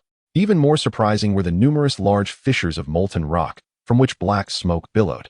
Though there was no sign of flowing lava within, it seemed that this volcano was on the brink of becoming extinct. Reed pondered the reason behind the black dragon M's descent into such a place. Before he could contemplate further, he witnessed abruptly open its mouth and unleash a torrent of searing dragon flame into a few lava fissures that were devoid of smoke. In an instant, the dragon's fire surged forth like a mighty flood, filling the crevices entirely. Subsequently, a multitude of black and red worms, the size of basins, were expelled by this overwhelming force. These worms, singed yet still writhing, emitted an unpleasant charred odor. Despite their predicament, their tenacity was remarkable, as they struggled fiercely against their fate. Yet, all their efforts were in vain, for they ultimately became sustenance for him. Each time on crushed a worm, the juices splattered forth with a magma-like crimson hue, evoking a shudder in Reed. Observing M's voracious enjoyment, Reed found himself in a quandary. Although these worms appeared delectable, their grotesque form made it impossible for him to consider consuming them. As he watched the worms gradually perish, he couldn't help but wonder if the system had successfully harvested the magical energy from their bodies. With this question in mind, he swiftly accessed the system panel, his gaze landing on the incubation progress of Ghidorah. As anticipated, the progress bar had indeed risen, confirming that these worms contained magical energy. A wave of satisfaction washed over Reed at this revelation. With this newfound knowledge, he resolved to refrain from interrupting Im's meal and redirected his focus to the research of the system itself. After some exploration, Reed was astonished to discover that he could easily access all the detailed information regarding his personal profile, yet for the Black Dragon Im, he could only glean superficial details, as if it had merely undergone a cursory registration. This revelation struck Red, making him acutely aware of the limitations of his authority, as he found himself unable to even access the intricate details of the Black Dragon Im's status. However, he did not succumb to discouragement. Instead, he turned his attention to the progress of his task. To his delight, the task's progress was steadily climbing, currently standing at 97. Though a small distance remained to reach 100, Red was confident that with a bit more perseverance, he would soon complete the mission. As time passed, approximately half an hour later, despite the Black Dragon Im having indulged in a hearty meal, Red resolutely commanded it to continue its efforts, urging it to flush out and eliminate the worms lurking within the crevices. In the ensuing moments, Red and the Black Dragon Im engaged in a vigorous campaign within the depths of the volcano. They navigated through the rocky terrain, leaving no potential hiding spot for the worms unexamined. After nearly 2 hours of relentless endeavor, the task progress was finally maxed out. Red beamed with excitement as he gazed at the conspicuous 100 on the system panel, his spirits soaring. He eagerly retrieved the dragon egg, cradling it gently in his hands, examining it with meticulous attention. The golden scales encased the shell tightly, and faint cracks were visible, suggesting that the egg was on the verge of hatching. Red's eyes widened as he fixated on the golden dragon egg. The fissures on the shell began to expand, as if a formidable force was pushing from within. At last, accompanied by a soft cracking sound, the shell shattered completely, revealing an astonishing golden hatchling before him. This little dragon boasted 3 heads, each petite yet distinct in character. Their eyes sparkled like the brightest stars in the night sky, deep, enigmatic, and shimmering with a gentle glow. The hatchling's back was adorned with a pair of bat-like wings, the edges glinting with a subtle golden hue, as if kissed by sunlight. 2 sharp tails extended from its body, appearing both agile and robust. The dragon's form was supple and moist, as if it had just emerged from the depths of its mother's ocean. Each scale glistened with a translucent brilliance, reminiscent of exquisitely carved jade, exuding a soft golden luminescence. These scales were closely aligned, forming a resilient protective armor, imparting an impression of both fragility and strength. Its diminutive, sensitive antennae swayed gently in the air, seemingly attuned to its surroundings. With every movement of its antennae, it appeared to be exploring this new world, filled with curiosity and a yearning for discovery. The hatchling's breath was soft yet powerful, resonating with the rhythm of life. Each inhalation seemed to narrate an ancient and mysterious tale, compelling one to listen to its story. The corners of its mouth curled upward slightly, as if smiling, or perhaps conveying a message to Red.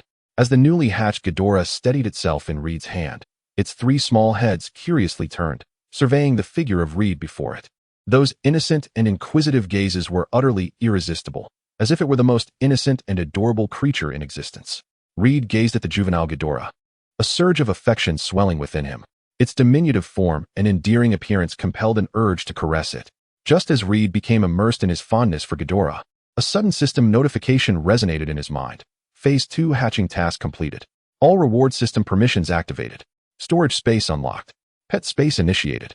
Evolution system module loading. Biological scanning module loading. Loading complete. All system guidance programs finalized. Management permissions released.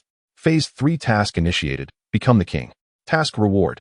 Devourer of Stars bloodline. Upon hearing this announcement, an indescribable thrill surged through Reed's heart. He had finally accomplished this arduous task and was rewarded so generously. Even more astonishing was the emergence of a unique bond between him and Ghidorah. Through a mental connection, he could communicate directly with the creature. However, this form of communication was particularly intriguing. Given that Ghidorah possessed 3 heads, each with its own independent consciousness, Reed heard 3 distinct voices. The central voice was the most powerful and intelligent, which he named Delang. The voice on the right was somewhat irritable, dubbed Erlang, while the left voice was comparatively gentle, referred to as Kevin. Though the trio of voices occasionally created a cacophony, Reed could sense their fondness towards him. The 3 dragon heads nuzzled against Reed's palm, seemingly expressing friendship and affection. Reed smiled and gently reassured Ghidorah before allowing it to perch upon his shoulder. This arrangement enabled him to communicate with Ghidorah at any moment while conveniently accessing the system. Taking a deep breath, Reed began to meticulously examine the newly unlocked system. He needed to familiarize himself with its various functions swiftly to utilize it effectively. As he opened the system panel, he reviewed his personal information: name, Reed; gender, male; age, 12; evolution points, 0; storage space, 100 cubic meters; bloodlines, ancient Valyrian dragon king bloodline, dragon tamer bloodline, king bloodline, titan bloodline. Shared abilities: majesty of kings, gravitational ray, storm control, electric manipulation, hyper regeneration. Status: good. The task panel displayed. Phase 3 task: become the king. Reward: devourer of stars bloodline. Pet space: size unlimited. Only pets that can establish a connection may enter. Pet: Ghidorah. Abilities: sovereign might, gravitational ray, storm control, electrical manipulation, hyper regeneration. Status: hungry. Black magic dragon. Age 191 years. Length 130 meters. Wingspan 370 meters.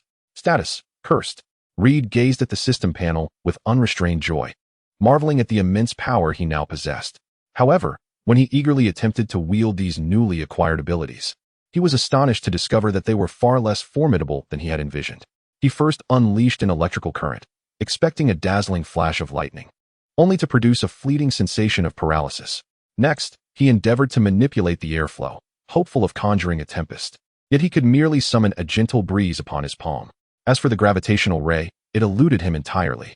Perplexed, Reed wondered if his execution was at fault. He hastily opened the ability description in the system, and upon reading it, he realized that these abilities were shared from Ghidorah, with their magnitude contingent upon Ghidorah's strength. Reed turned to the youthful Ghidorah perched upon his shoulder, gnawing at his hair, contemplating that this little creature still had much growing to do. At that moment, he noticed Erling desperately gnawing at his hair, seemingly famished. Reed promptly offered the remaining fragments of eggshell in his hand, and upon seeing this, Erlang released his grip on Reed's hair, lunging for the eggshell with the ferocity of a starving tiger, crunching it before swallowing it whole. Chapter 17. Method: Reed was impartial in his distribution, also providing De Lang and San Lang with their share of eggshell fragments. Soon, the remnants in his hand were devoured by the 3 eager little heads. Reed gently stroked them to reassure them, then redirected his attention back to the system introduction. Suddenly, he noticed a small plus sign next to the pet's name and, driven by curiosity, he clicked on it. The page transitioned, revealing a brand new feature that allowed the use of evolution points to enhance pets, thereby accelerating their growth. However, when he checked the evolution points displayed on the system panel, he was taken aback to find the number was 0. This indicated that he currently had no evolution points available for use. It appeared that in order to expedite Ghidorah's growth, he needed to gather more evolution points. Reed pondered for a moment, recalling that the previous means of acquiring evolution points had involved slaying foes. Would this time be any different? He resolved to first examine the number of evolution points required for Ghidorah to evolve to the next stage. After a series of operations, the system panel clearly displayed 010. This meant that Ghidorah needed only 10 evolution points to advance to the next stage. Although the number appeared modest, Reed found himself utterly perplexed about how to accumulate even a slight amount of evolutionary points. However, he reassured himself that he could gradually experiment and explore in due time. Subsequently, he shifted his focus to the status of the Black Dragon. He clicked into M's status bar and once again selected the word curse for further examination. This time, the system did not display the previous message regarding insufficient permissions. Instead, it swiftly revealed detailed information about the curse. According to the system's description, this curse was known as the Curse of Resentment, formed by the illusory, vengeful spirits of devotees who willingly sacrifice their souls to the deities. Once invaded by such a spirit, it would parasitize the host, incessantly draining its flesh and vitality. Upon the target's demise, these vengeful spirits did not dissipate. Rather, they continued to exist in various grotesque forms, relentlessly seeking their next victim. After perusing the description of the curse, Reed could not help but draw in a sharp breath. He never anticipated that such a terrifying curse would originate from the hands of a deity. It seemed that the downfall of the Valyria Free Federation Empire was not merely a catastrophic natural disaster, but rather the astonishing handiwork of a divine being. One could not help but ponder how the Dragon King family had managed to provoke such a deity, leading to such immense calamity. Reed fell into deep contemplation, envisioning the former glory and might of the Dragon King family. armed with blood and fire magic. They must have been among the most formidable beings in the world at that time. Yet, this powerful family ultimately faced total annihilation for transgressing the divine boundaries. While the fate of the Dragon King family was indeed lamentable, Reed had to concede that their past accomplishments were nothing short of astounding. The fact that they could incite the wrath of a deity, prompting a personal intervention for their obliteration, was a testament to their unparalleled mastery in the field of magic. Reed resolved to thoroughly scour the ruins in hopes of uncovering any tomes or artifacts related to magic. Perhaps these precious relics could deepen his understanding of the Dragon King family's magical prowess, or even provide insights to enhance his own abilities. However, before embarking on further exploration, Reed deemed it prudent to first investigate potential methods to lift the curse. After all, the ruins might harbor various unknown dangers and curses, and discovering a means of dispelling them would undoubtedly render his journey safer. After a thorough exploration of the system, Reed finally located relevant information. The system indicated that there were two methods to lift the curse. One was to harness the power of the deities for exorcism, and the other was to rely on a potent bloodline to extinguish it. Gazing at these two options, Reed felt a sense of dilemma. Acquiring divine power was no simple feat, and he was uncertain whether his bloodline possessed the strength necessary to eradicate the curse. This indeed presents a perplexing dilemma. Red pondered deeply, finding himself at a loss regarding the first divine power. After all, having never encountered a deity, how could he dare to seek out the elusive essence of divine strength? However, when the discussion shifted to the second formidable bloodline, the image of Ghidorah immediately sprang to his mind. Yet, the current Ghidorah was still in its youth, its true potential not yet fully realized, rendering it temporarily unfit for use. Nevertheless, a sudden spark of inspiration ignited within Red as he recalled the unique bond of power sharing he shared with Ghidorah. Since he possessed capabilities akin to those of Ghidorah, and even the additional two bloodlines had emerged only after Ghidorah's hatching, could he not attempt to validate this using his own blood? Without hesitation, Red prepared to dismount from the dragon's back. However, casting a glance downward at the seething volcanic lavastone ground, doubt crept into his heart. After all, he lacked the thick, protective hide of a dragon, and a careless misstep could result in painful burns. After careful consideration, Red ultimately decided to abandon this notion. It seemed he would have to wait until they returned to the dragon lair to make such an attempt. Gently, he patted the scales of the black dragon, conveying his intention to return. Understanding immediately, the black dragon began its takeoff run. With a powerful flap of its immense wings, a formidable gust of wind surged forth. Roaring like a tempest, as ascended, it soared away from the volcano, racing towards the direction of their lair. Although the sky was still cloaked in the darkness preceding dawn, Red resolutely chose to return to the dragon's den. The ground had already been ravaged by Dragonfire, leaving it in disarray, so Red dispelled the thought of allowing the black dragon to fly low, reigniting the earth with its obsidian flames. Upon reaching the dragon lair perched atop the shattered volcano, Red gracefully leapt down from Im's back, then tenderly extended his hand, gently caressing Im's formidable jaw. As if soothing a child, without hesitation, he drew forth the sharp longsword from his waist and made a deep incision in his palm, blood gushing forth like a fountain from the wound. Carefully, Red presented his bleeding hand before him, signaling for it to open its enormous maw. Chapter 18. Release the Black Dragon. Seemed to grasp its master's intent, slowly parting its cavernous mouth wide enough to swallow an elephant. Red's first impression was a potent aroma wafting towards him, the distinctive breath of somewhat heavy, yet he paid it no mind. Without hesitation, he thrust his bleeding hand into Im's mouth, even extending his entire arm within, allowing his blood to drip directly onto Im's broad tongue. At that moment, Reed felt as though his hand was enveloped by a warm, viscous liquid, a sensation far removed from the refreshing coolness he had anticipated. Instead, it was a gentle, moist warmth. Yet, within a mere 2 minutes, Reed suddenly sensed that the excruciating pain in his palm had begun to dissipate. Curiosity piqued. He swiftly withdrew his hand from Im's mouth and, upon closer inspection, was astonished to discover that the wound on his palm had miraculously healed. It appeared that the power of accelerated regeneration was indeed at work. However, a nagging doubt crept into Reed's mind. Was this amount of blood truly sufficient? Reed quelled his turbulent thoughts, deftly summoning the system interface that hovered before him, and focused his gaze upon the status bar of the Black Dragon. The ominous word curse remained stubbornly affixed there, resembling a dark cloud that overshadowed their current might. He couldn't help but scratch his head in contemplation.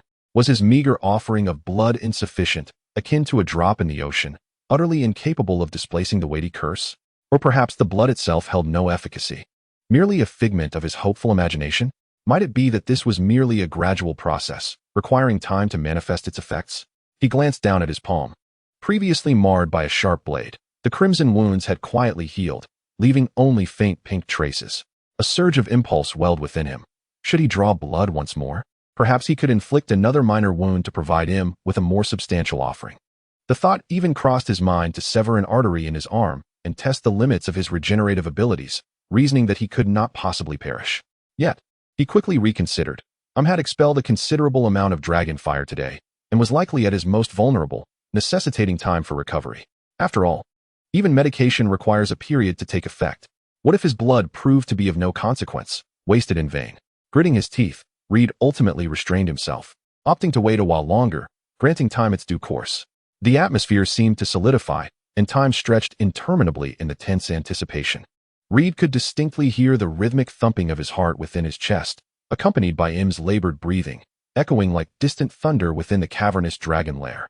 He stole glances at Im's colossal form, cloaked in dark, scaly armor, which, though initially dull, showed no signs of revitalization. Half an hour felt as if it had spanned a century. Reed once again called forth the system interface, his fingers trembling as he navigated to Im's status bar. This time, his breath almost hitched in his throat. The word curse had vanished. In its place stood the simple yet potent term, healthy. An indescribable wave of euphoria crashed over Reed, overwhelming his defenses. He felt on the verge of exultation. It seemed that his blood had indeed proven to be beneficial. It resembled a key, finally unlocking the shackles that bound him. However, the effect came much slower than he had anticipated, slow enough to provoke impatience. He eagerly approached, scrutinizing Im's physical condition. The grotesque, tumor-like growths that had once spread like a malignancy between the scales had vanished without a trace. Smooth, dark purple scales now adorned his body, reflecting a healthy and majestic sheen in the sunlight. A wave of immense relief and pride surged within Red. Im, his mightiest ally and steadfast bastion, had finally liberated himself from the clutches of the curse. He even felt his fighting spirit elevate further with this affirmation. Yet, this joy was fleeting. Just as he was still basking in his excitement, a peculiar tugging sensation suddenly emanated from his roots, as if something was greedily gnawing at his hair. Although it was not painful, the sensation was both vivid and tangible. A chill ran down Red's spine. He knew without a doubt that it was Ghidorah causing a ruckus again. This little creature had an insatiable appetite, and its hunger only seemed to grow, with eating intervals becoming shorter. With a resigned sigh, he patted the pouch hanging at his waist. The specially prepared jerky stored in the dragon's lair was meant as a treat for Ghidorah. He carefully extracted a small portion and offered it to the creature. Ghidorah immediately quieted, extending its tiny tongue to greedily savor the morsel, its satisfied demeanor utterly endearing. Red watched it, shaking his head with a wry smile. It appeared that bribery with these delicious morsels was the only way to pacify this little glutton. On one side stood his recovering dragon companion, and on the other, the eternally hungry little ancestor. This was to be the norm of his life henceforth. Red slowly exhaled, his gaze involuntarily sweeping over the stored food within the lair, transferring most into the system space, leaving only a fraction behind. He deftly summoned the storage interface, his fingers gliding over the freshly formed ethereal list, his brow gradually knitting into a frown. The numbers on the list were starkly clear, based on Ghidorah's terrifying eating frequency and astonishing appetite. These reserves would last at most 2 days. 2 days? This figure felt like a bucket of cold water, instantly extinguishing the flicker of excitement he had felt from Im's restoration. The dragon lair served as their stronghold and final bastion. Yet the rate of resource consumption far exceeded his expectations. Especially with Ghidorah, this little creature seemed perpetually unsated, as if it harbored a miniature black hole within its diminutive frame. He turned to gaze at Ghidorah, languorously sunbathing in a corner of the lair, using its 3 small heads to rub against the ground, as if searching for any overlooked morsels. Red let out a sigh and approached. Though this little creature could be quite troublesome at times, it was undeniably a part of the team, a significant ally for the future, and in a certain sense, another family member in this perilous land, aside from him. He crouched down and extended his finger, gently prodding the soft, round belly of Ghidorah. The belly felt warm and plush, as if brimming with boundless vitality. Chapter 19. Familiar goodness. What on earth do you have in that little belly? How can you eat so much? Red murmured to himself, a hint of exasperation mingling with affection in his tone. Ghidorah recoiled slightly at the poke, its three little heads swiveling in unison to glare at Red with vigilance. However, Red's finger did not retreat. Instead, he continued to caress it more gently. Perhaps accustomed to Red's scent and touch, Ghidorah's resistance did not last long. It wriggled its small body, and the three tiny dragon heads precisely found their target, nipping at Red's fingers, wrist, and the back of his hand. Red was momentarily startled and instinctively tried to withdraw his hand, but Ghidorah merely nipped playfully, its teeth exerting no real pressure, resembling more of a tentative shove infused with a hint of petulance and affection. The sensation was ticklish and tingling, not painful, but rather amusing. All right, I see you're hungry, Red chuckled, retracting his hand and allowing it to continue its playful biting. Ghidorah seemed quite content with this game, releasing its grip and emitting soft gurgling sounds from its throat. Rather than hastily placing it on the ground, Red gently lifted it, cradling it in his palm. Ghidorah squirmed within his grasp, seemingly unbothered by the sensation of being held aloft. As Red gazed at its three delicate heads, the golden scales shimmered softly in the dim light of the cave, alleviating somewhat the anxiety he felt over insufficient food reserves. When he set it free, Ghidorah did not flutter away immediately. Instead, it promptly adjusted its position and began to flap its disproportionately large wings, gracefully soaring to perch atop Red's head. Without hesitation, it spread its fleshy wings wide, resembling a magnificent golden butterfly resting, or perhaps a lavish yet heavy hat, securely settling on Red's crown. Red felt a sudden weight on his head, and part of his view was obscured by the golden wings, but it was not a significant hindrance. The three tiny heads hung down, resting against his forehead, warm and imbued with a peculiar softness. Ghidorah shifted its position slightly before soon emitting faint snores, drifting into slumber. Clearly, this place felt both comfortable and safe for it. Red adjusted to the heavy burden atop his head. Aside from the need to tread more carefully to avoid low overhangs and the occasional obstruction of his vision, he felt no discomfort. In fact, the warmth emanating from the three little heads replaced the flicker of anxiety he felt due to food scarcity with an odd sense of tranquility. He shook his head and smiled, allowing the little creature to slumber peacefully upon him. The rhythmic sound of Ghidorah's breathing above him resembled a soothing lullaby. Standing still, Red allowed his thoughts to wander. He couldn't help but recall the ancient dragon residing in the valley's lair, a creature similarly ensnared by a curse, yet persistently clinging to life. Its gaze was laden with wisdom and weariness, tinged with a profound resignation to its plight. A thought suddenly blossomed in Red's mind, crystal clear. Should he consider assisting the old dragon tomorrow, given that his blood proved effective against him's curse? Perhaps it could also aid the ancient beast. The prospect of lifting its curse, or even taming it, would provide an immense advantage. This notion quickened Red's heartbeat. Taming the old dragon? It seemed nearly impossible, especially since his information had not appeared in the system the last time. He glanced at the golden creature sleeping atop his head, then thought of the recovering him, and the stark reality of their dwindling food supplies, leaving them with merely 2 days' worth. Perhaps this was an opportunity worth the risk. Taking a deep breath, Red resolved to keep this idea close to his heart. Tomorrow, he needed to devise a plan on how to communicate with the old dragon and explore the possibility of using his blood to assist it, all while ensuring it could be tamed. This could potentially be the most significant support he had acquired aside from Ghidorah. His mind began to strategize for the forthcoming day. Lifting his gaze to the horizon, he observed the colossal sun slowly descending, painting the clouds in brilliant shades of orange and gold. The evening light filtered through the lair's entrance, casting dappled shadows upon the ground. Time was running short. Only a little over an hour remained before nightfall fully enveloped the land. Sensing the urgency, Red felt a stir of inspiration. Rather than idly waiting for the darkness to usher in unforeseen dangers, he decided to seize the last vestiges of daylight to familiarize himself with this newfound power within him. Taking a deep breath, he noted how the air seemed to invigorate him. Though this body appeared merely as that of a youthful adolescent, slender and somewhat immature, everything had transformed after acquiring Ghidorah's mysterious and formidable strength. He could even feel his blood coursing with newfound vigor, each breath imbued with an unprecedented sense of fulfillment. Red moved to a corner and grasped a hefty shield he had previously practiced with. The shield towered over him, half his height, its edges smoothly polished yet forged from resilient material, heavy and formidable. In the past, he struggled to lift the shield with both hands, feeling its weight cumbersome and its movements laborious. However, now he attempted to grasp the shield's handle with a single hand and found it to be heavy, yet devoid of any sense of clumsiness. With a flick of his wrist, The shield pivoted with the agility of an extension of his arm, effortlessly assuming a defensive stance while emitting a crisp, resonant clang. This sensation felt as though the shield had lightened by half, or perhaps he himself had doubled in strength. Immediately after, he drew a practiced longsword. This blade had witnessed his earlier struggles, when swinging it often left his hands numb and breathless. Yet now, that sense of exertion had vanished without a trace. He effortlessly performed a flourish, the blade carving a smooth arc through the air. And he could even feel a whisper of wind trailing behind it. When he swung it forcefully through the air, the sound it produced was significantly louder than before. To his astonishment, the newly emerged Ghidorah displayed such formidable strength. Red was inwardly amazed. No wonder the legends spoke of it becoming the ruler of the monster realm upon reaching maturity, truly deserving of the title of Monster King. A bolder, more audacious thought bubbled to the surface of his mind.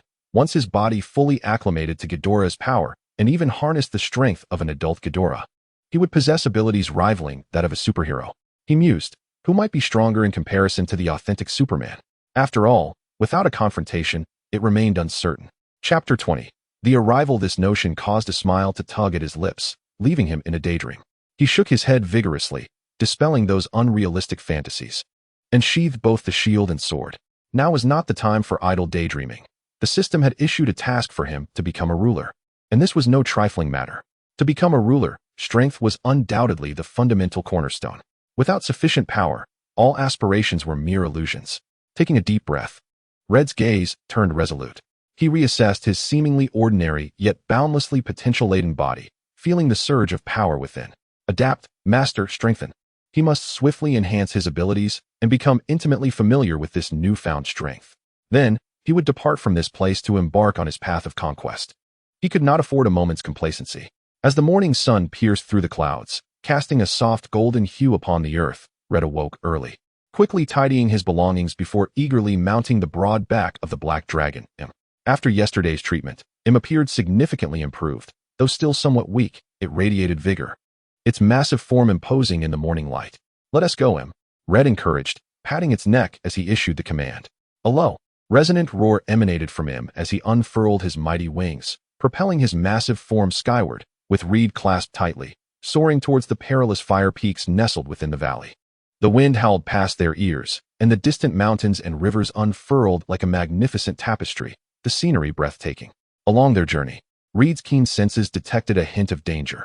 Following the scent, he stumbled upon a lurking sandworm in a desolate, shadowy stretch of sand. This creature, with its tough exterior and formidable attack, posed little threat to them at present. With a fierce roar, Im unleashed a precise torrent of dragonfire, reducing the sandworm to charred remains. Dismounting from Im's back, Reed deftly sliced off the most succulent portions of the sandworm with his trusty blade, carefully packaging the morsels into his system space for later sustenance. Hey, old friend, he patted Im's head. This is a gift for the esteemed elder. I hope it will not be met with disdain. Imagining the prospect of successfully taming the ancient dragon, Reed's heart swelled with uncontainable excitement at the thought of possessing 3 dragons, an almost legendary assembly that stirred his blood with exhilaration. Of course, this was contingent upon the elder dragon's willingness to accept his aid and pledge allegiance. The path ahead was fraught with uncertainty and potential twists. Soon, the familiar silhouette of the fire peak emerged within their sight. With the temperature dropping, the pervasive scent of sulfur intensified. As Im descended steadily upon the precipice of the valley where the elder dragon resided, Reed's heart raced with anticipation and unease. He inhaled deeply, preparing to call out, but Im preemptively roared, seemingly displeased, perhaps instinctively asserting his dominance. With a sudden, powerful motion, Im opened his massive jaws and unleashed a thick plume of inky black dragonfire, reminiscent of a serpent's hiss, directed straight toward the vast entrance of the dragon's lair. The previously silent cavern was startled into action, erupting in a surge of crimson flames, illuminating the entrance with a searing brilliance that clashed violently with the dark dragon fire above. A resounding explosion reverberated through the air. As the intertwining flames of black and red danced like frenzied spirits, the surrounding temperature soaring, distorting the very air itself. Reed clung tightly to Im's scales, feeling the scorching waves of heat wash over him, marveling at the directness of a dragon's greeting. Perched atop his head, Ghidorah was equally stirred by the spectacle. Its rotund form emerged from Reed's hair, 3 little heads craning upward, eyes wide in awe at the fiery clash above. In the next instant, all 3 heads opened their mouths simultaneously, releasing tiny arcs of electricity that flickered with golden hues. Though diminutive, their audacity mirrored that of a young calf unafraid of a tiger, eager to join the fiery revelry. However, this standoff lasted but a few fleeting seconds. Perhaps feeling overwhelmed by the intensity of the opposing force, or perhaps simply bored, the black dragon let out a resounding snort, causing the black flames to abruptly cease.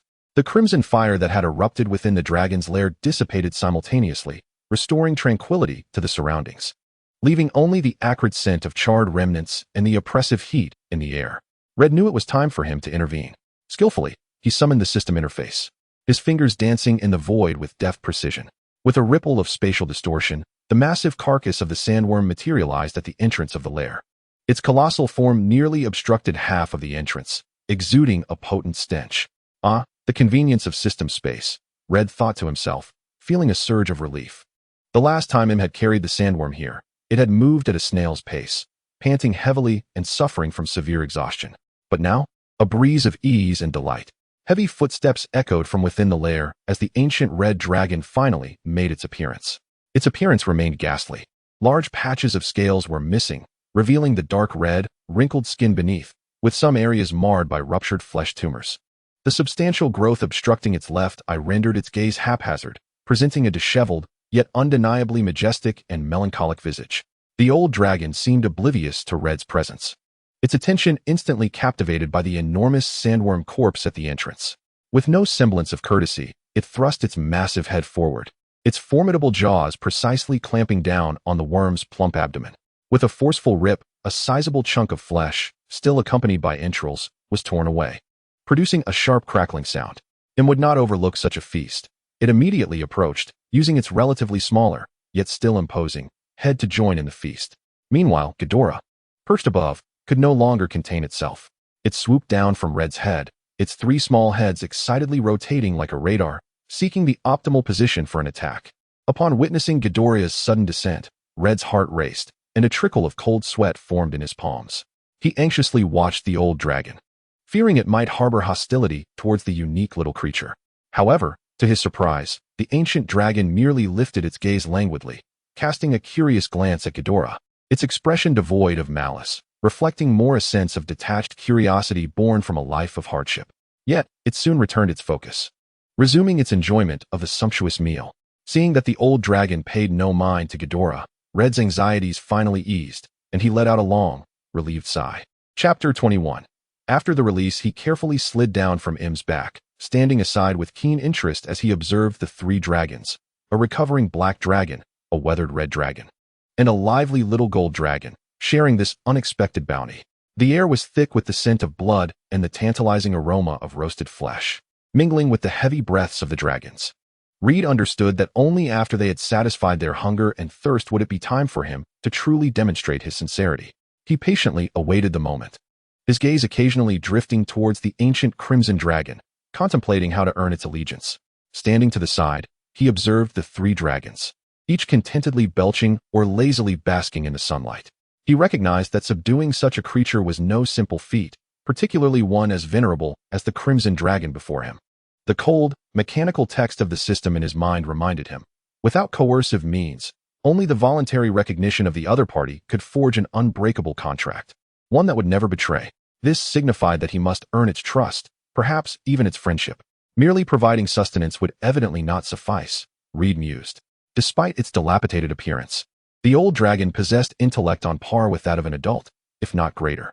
It could undoubtedly comprehend human speech, though it could not respond in kind. Direct confrontation might be too abrupt. He needed first to address its most pressing concerns. Taking a deep breath, Reed made his decision. He must first assist the dragon in breaking its curse, both as a gesture of goodwill and as the most effective means of proving his worth. Once it emerged from its anguish and weakness, its demeanor would likely become more tranquil, rendering it more amenable to his proposals. Reed opened the system space once more, retrieving his long sword and an antiquated-looking chalice. Drawing the blade across his palm with a deft motion, warm blood immediately welled forth, and he carefully positioned the chalice to catch precisely enough to fill it with a small cup of crimson liquid. Watching the blood swirl within the cup, he calculated his next move. The curse on him had been lifted with his own blood, yielding significant results. This quantity should be sufficient to dispel the curse within the old dragon. He glanced at the wound on his palm, which had healed completely in under 5 minutes. Reed was astonished. This recovery rate was even swifter than the previous day, indicating that the effects of Ghidorah's power enhancement were becoming increasingly pronounced. Once he confirmed that his wound had fully mended, Reed cautiously stowed the longsword back into the system's space and, with steady hands, carried the chalice filled with his lifeblood towards the Crimson Dragon. It had just finished eating and was now lazily sprawled out, its massive head turning slightly, hollow eye sockets seemingly scrutinizing him. Reed recalled a previous encounter when he had briefly come into contact with the dragon's snout, and it had not retaliated. Tentatively, he extended his hand, gently tapping the dragon's rock-like nose with utmost delicacy. The dragon appeared somewhat irritable, emitting a low rumble from its throat. Yet it did not display any overt hostility. "Old friend, do not be alarmed." Reed endeavored to keep his voice soothing. "I come bearing a gift that may alleviate your troubles." He gently tapped the dragon's snout once more, then made an open-handed gesture, signaling it to part its jaws. The ancient dragon appeared somewhat perplexed, tilting its massive head slightly. Yet, after a moment of hesitation, it gradually opened its cavernous maw, large enough to swallow several adults. With an air of caution, a potent aroma of sulfur and decay assailed his senses. Seizing the opportunity, Red cautiously poured the cup of blood into the dragon's mouth. The crimson liquid slid down its throat, eliciting a strange gulping sound from deep within. Red immediately stepped back, keenly observing its reaction. He understood that now was the moment to await a miracle. As he retreated a step, a familiar warmth and pressure pressed against his back. Turning to look, he realized it was Ime, gently nudging him with its enormous head, seemingly satisfied with its recent feast alongside Ghidorah and eager to share this intimacy. Red smiled knowingly, reaching out to tenderly stroke Im's rugged snout, feeling the warmth beneath the rough scales, and his heart steadied. His attention was soon drawn back to the crimson dragon before him. Holding his breath, he focused intently. At the very moment the blood slid down its throat, he fancied he heard something, a faint, piercing sound, reminiscent of a human's final scream or the anguished wails of some intangible entity in torment. This sound was fleeting, as if it existed solely in his imagination, and when he attempted to grasp it again, it vanished, leaving only the dragon's labored breathing. Yet, illusion or not, the changes in the dragon's body were undeniably real. Red watched in awe as the once dull crimson scales began to regain their luster, appearing brighter as if infused with newfound vitality. Even more astonishing was the sight of the malignant growths, which had previously enshrouded its form like a malignant tumor, visibly receding at an astonishing pace, akin to melting snow. It was working. A surge of elation coursed through Red as he clenched his fists. He realized that the blood he had offered was genuinely beginning to effect change. The curse upon the dragon was gradually being lifted. The subsequent half-hour felt interminable. Red stood motionless, anxiously and expectantly gazing at the dragon. Time ticked by, and the bothersome growths completely vanished.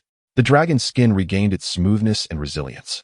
Although still adorned with crimson scales, the sense of ghastly horror had dissipated entirely. In its stead were the intersecting scars of varying depths, etched by the passage of time and countless battles. Once resembling tattered rags, the ancient dragon's battered wings, though still somewhat marred, were now free of the decayed flesh and festering sores that had once plagued them. Beneath, a more robust skeletal structure and sinews were revealed. In this moment, despite bearing the marks of past injuries, the venerable beast emanated a distinctly different aura, one reminiscent of a battle-hardened veteran, seasoned by the trials of life. Exuding a calm, yet piercing majesty. What astonished Red the most were the dragon's eyes. The once dim and murky orbs, akin to being shrouded in dust, now gleamed with an extraordinary sharpness, resembling two burning pools of lava, radiating an illuminating insight that seemed to assess Red intently. Chapter 22. Taming. Red's heartbeat quickened involuntarily. With the curse lifted, the dragon's power and condition likely surpassed his wildest imaginings. It appeared that taming this creature was not an insurmountable task. He took a deep breath, realizing that it was time for a more profound exchange with this silent veteran of the battlefield. Suppressing the tumult within, Red advanced cautiously, each step deliberate and contemplative. As he approached the dragon, he raised his right hand slowly and deliberately, gently placing it upon the dragon's snout, which was adorned with hard, glimmering scales. The warmth radiating from the dragon was infused with its distinctive breath. Meeting the dragon's intense gaze, which seemed capable of igniting flames, he endeavored to project a voice that was steady and sincere. "Will you, perhaps, become my companion?" The words were succinct, devoid of embellishment, yet imbued with profound respect and earnestness. Red was confident that even if the dragon could not respond in human tongue, it would comprehend his sentiment. The dragon appeared to be silently evaluating something. Its massive jaws parted slightly, revealing sharp dragon teeth that glimmered with a cold light in the twilight's embrace. In the next instant, it unleashed a deep and resounding roar. The sheer force of the sound struck like a tangible wave, accompanied by a briny spray of dragon saliva that drenched Red entirely. Taken aback by this sudden onslaught, Red found himself momentarily dazed, his face and attire instantly soaked.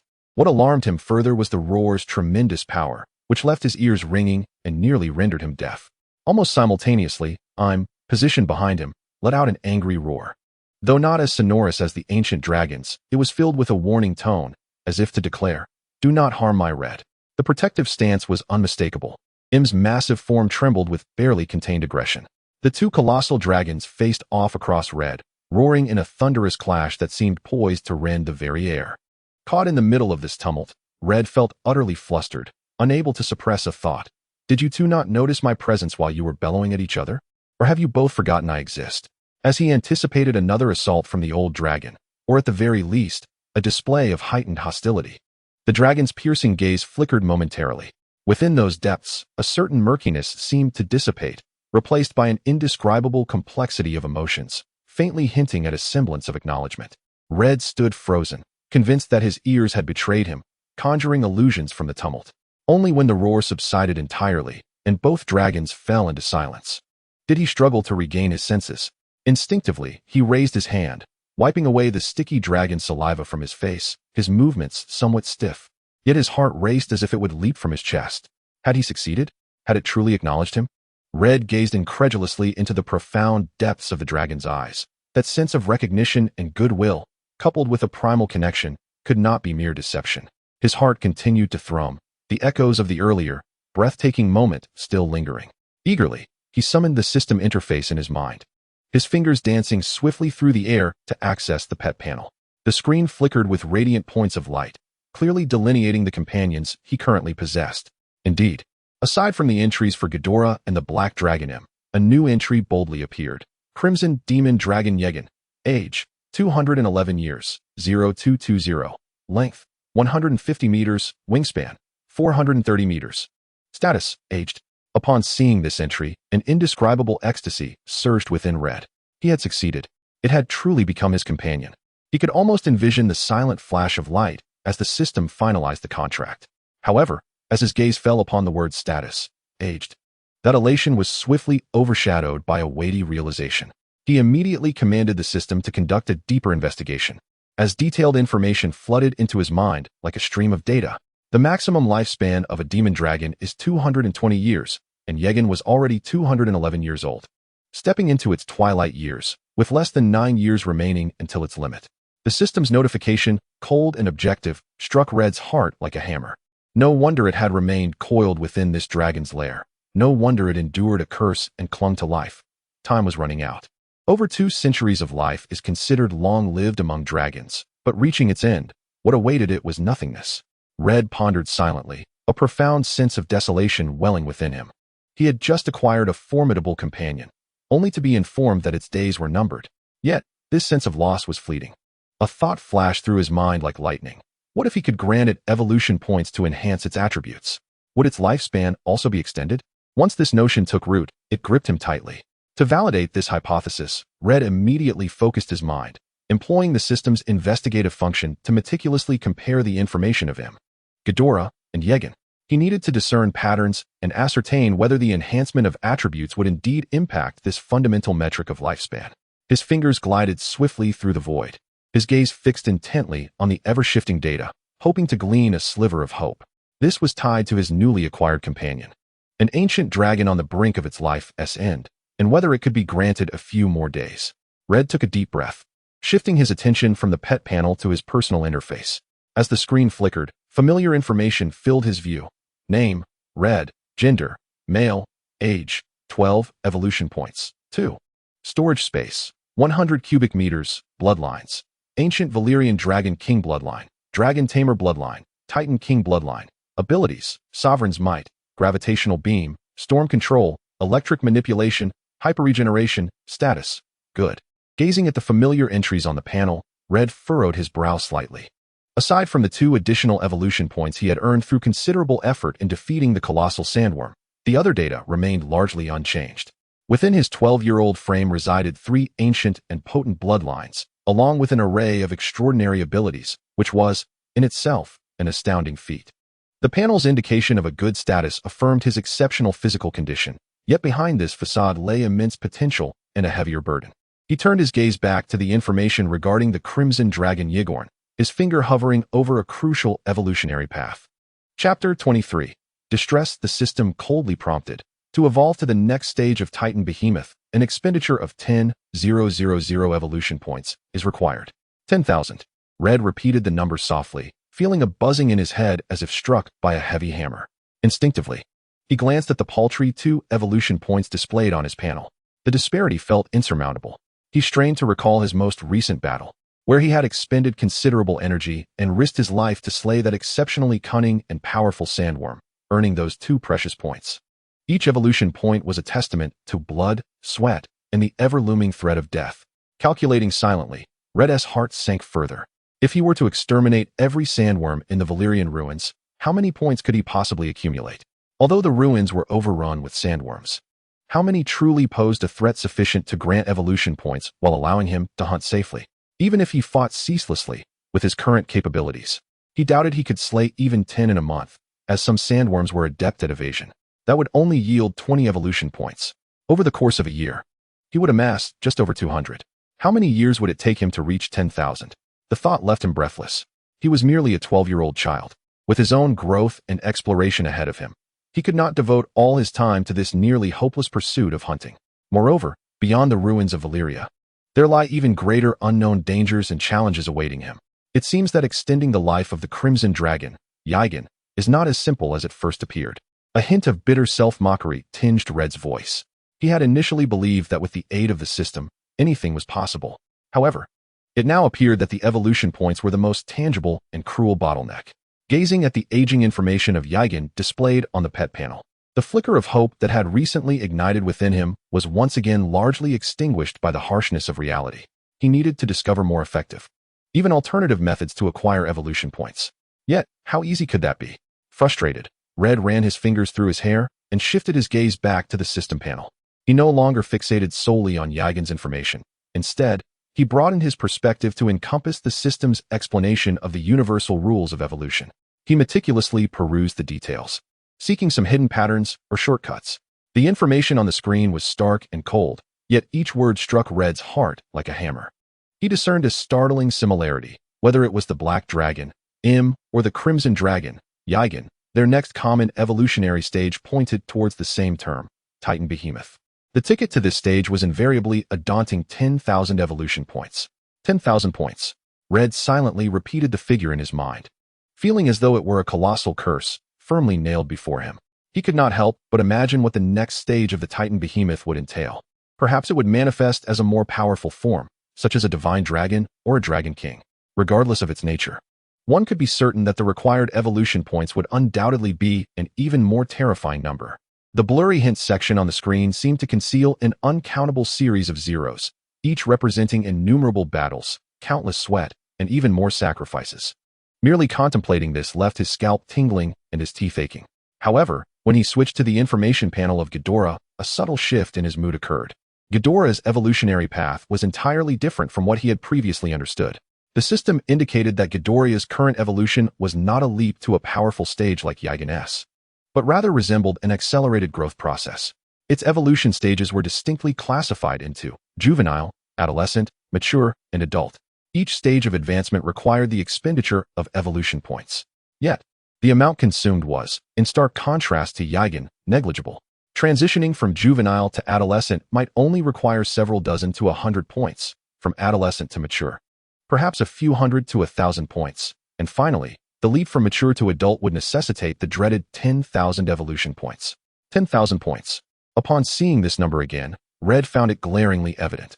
This is also the maturation phase. Why does Aegon require 10,000 points to reach the Titan Behemoth stage, while Ghidorah must traverse a protracted 4 stages, also requiring 10,000 points to attain maturity? He meticulously compared the information. It turned out that Ghidorah's current state is akin to that of a newborn child. It remains in the early stages of life, with each evolution merely representing a systematic progression of growth. In contrast, the evolutionary paths of Aegon and Im appear to resemble an immediate leap, a rapid ascension. Although both aim for formidable existence, Ghidorah's journey is longer, yet perhaps safer, or more manageable. At the very least, the cost of each step is relatively minimal. Nevertheless, Red had to concede that the power and abilities granted to him by Ghidorah were already sufficient to annihilate the vast majority of adults.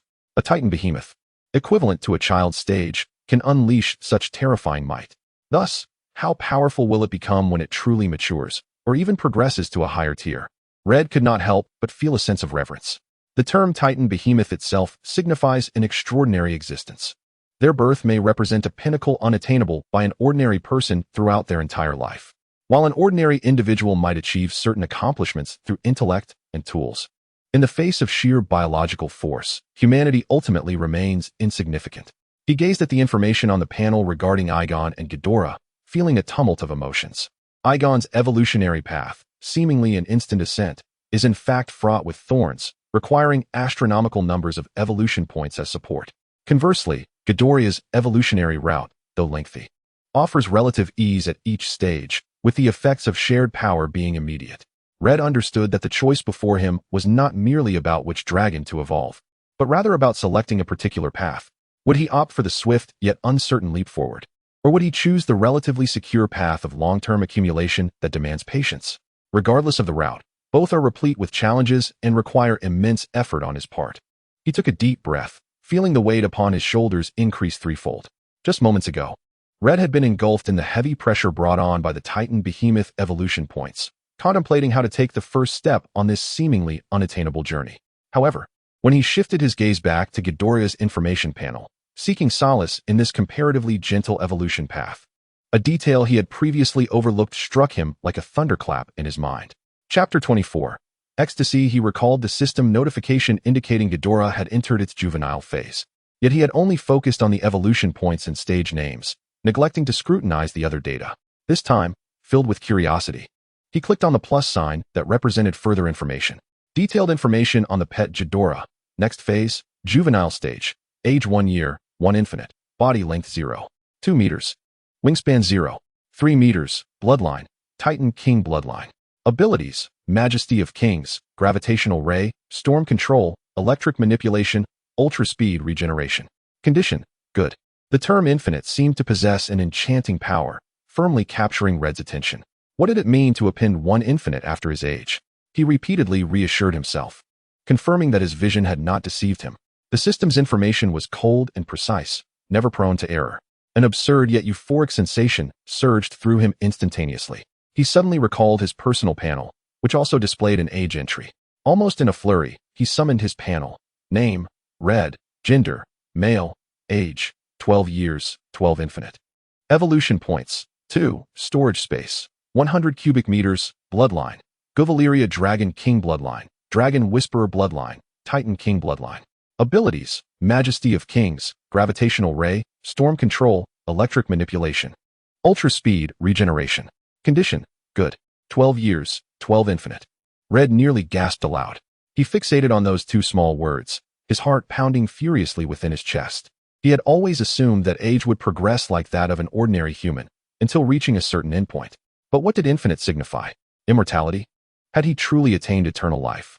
An indescribable exhilaration instantly obliterated all his prior worries and pressures. The notion of needing 10,000 evolution points, the difficulty of slaying sandworms, and the inaccessibility of Titan behemoths all appeared trivial in that moment. He possessed infinite time. No longer was he the 12-year-old boy struggling to survive in a harsh world, perpetually anxious about the end of his life. He was granted eternity.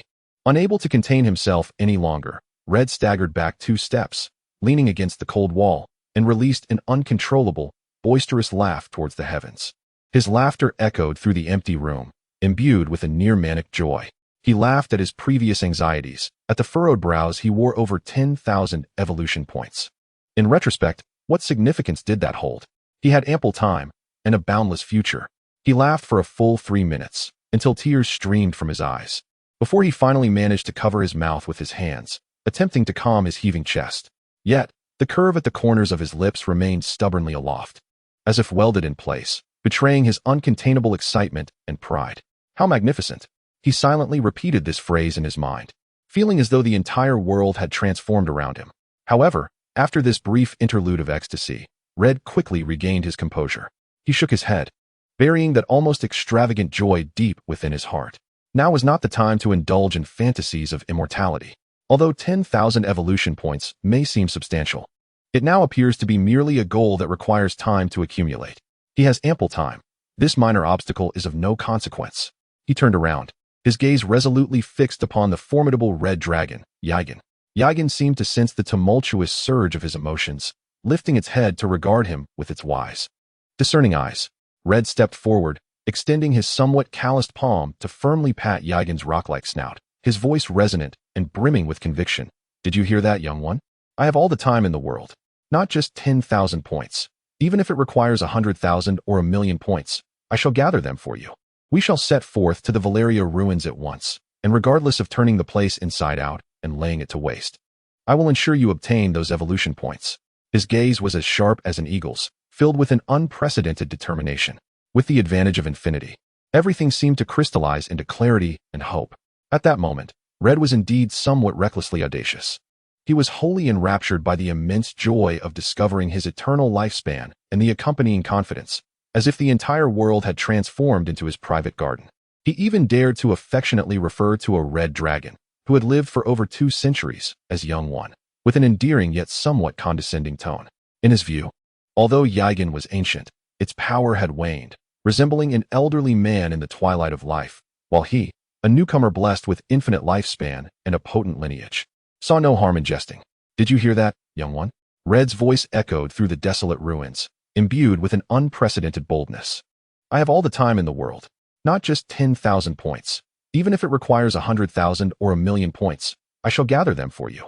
We shall embark immediately, and no matter how thoroughly we scour the Valyria ruins, burning it to the ground, I will ensure you acquire those evolution points. Upon hearing this declaration, Yagen narrowed its dragon eyes slightly, its massive head tilting in disbelief and offended ire. Having lived for over 2 centuries, it had encountered countless individuals, experienced myriad battles and transformations. It had witnessed all manner of arrogance and confidence. Yet it was the first time it encountered someone like Red, whose strength paled in comparison and whose age was laughably young, daring to so flippantly address it as young one and audaciously proclaim intentions to incinerate the entire Valyria ruins. Yagen even found itself momentarily disoriented, questioning whether it had misjudged this brash youth. Had its judgment, honed over 2 centuries, truly become so flawed as to recognize a master in such a brash young lad? A flicker of complex emotion passed through its weathered eyes, mingling offense, skepticism, and an almost imperceptible hint of exasperation.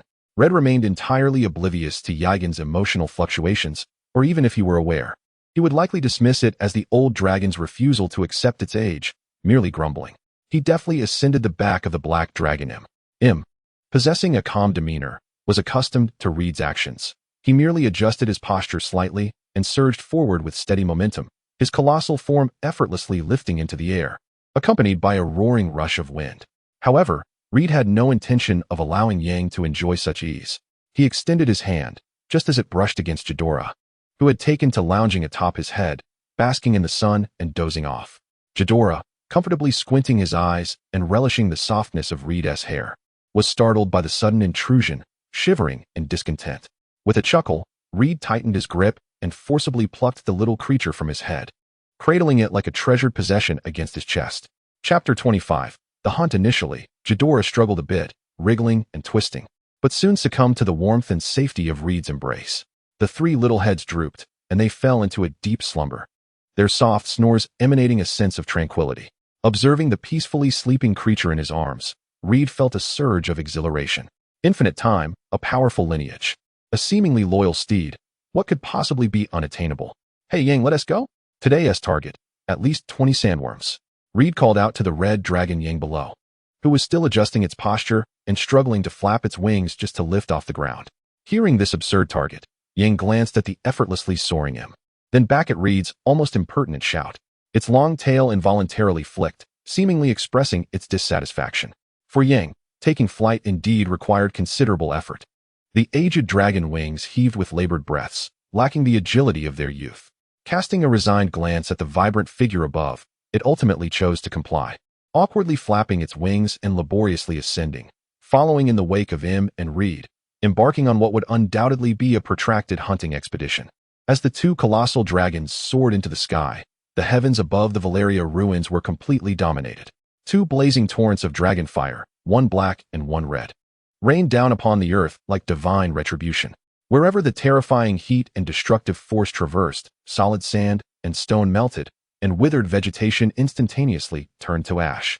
Any unfortunate life that dared to exist in that realm would be annihilated in an instant. This already desolate Valyria ruins were now enveloped in the ferocity of Dragonfire, rendering it a perilous domain where any creature foolish enough to show itself would be incinerated without mercy. Indeed, no being could withstand such wrath. Reed, akin to a composed commander, hovered mid-air, his fingers deftly maneuvering through a floating virtual panel, skillfully directing the two dragons. His gaze was sharp as a hawk, continuously scanning every corner of the ruins in search of the sandworms lurking within the shadows and mists. The black dragon Im is remarkably swift, akin to a specter in the night, weaving through the low skies while using its presence and occasional bursts of dragon breath to harass and draw the attention of the sandworms, compelling them to emerge from their hiding places. Conversely, the red dragon Yang, although laboring to take flight, possesses a larger physique and a more enduring flame. It occupies a slightly elevated position, functioning like a mobile artillery platform, employing a broader range of dragonfire to suppress and ensnare the fleeing sandworms, all the while creating opportunities for him to close in and strike stealthily. Under Red's command, the two dragons have grown increasingly synchronized in their cooperation. Im charges into the fray, while Yang provides covering fire. This collaborative combat strategy has significantly enhanced the efficiency of hunting sandworms, thereby increasing the likelihood of success. Previously, when Red commanded only one dragon, he felt a sense of trepidation when facing the tough, resilient sandworms with their formidable attacks, often opting for a strategy of attrition and harassment rather than direct confrontation. However, the situation has transformed entirely. One dragon attracts fire and absorbs attacks, while the other approaches like lightning, seizing the opportunity to deliver a decisive bite. No matter how strong the sandworm's defense, it cannot withstand the dragon's fangs capable of rending steel. Once successfully bitten, death is virtually assured, with subsequent dragon fire merely performing the final cleanup. After a day of coordination, the initial clumsiness of their partnership faded, with a few slip-ups causing Red some concern. Yet, swiftly, the two dragons found their rhythm. Im anticipated the angle from which Yang would provide fire support, and Yang learned how to maximize enemy suppression during Im's charge without endangering its companion. Eventually, the hunting process flowed seamlessly. Im lunged, startling the sandworms. Yang unleashed its flame, causing chaos. Then struck, leading to the demise of the sandworm.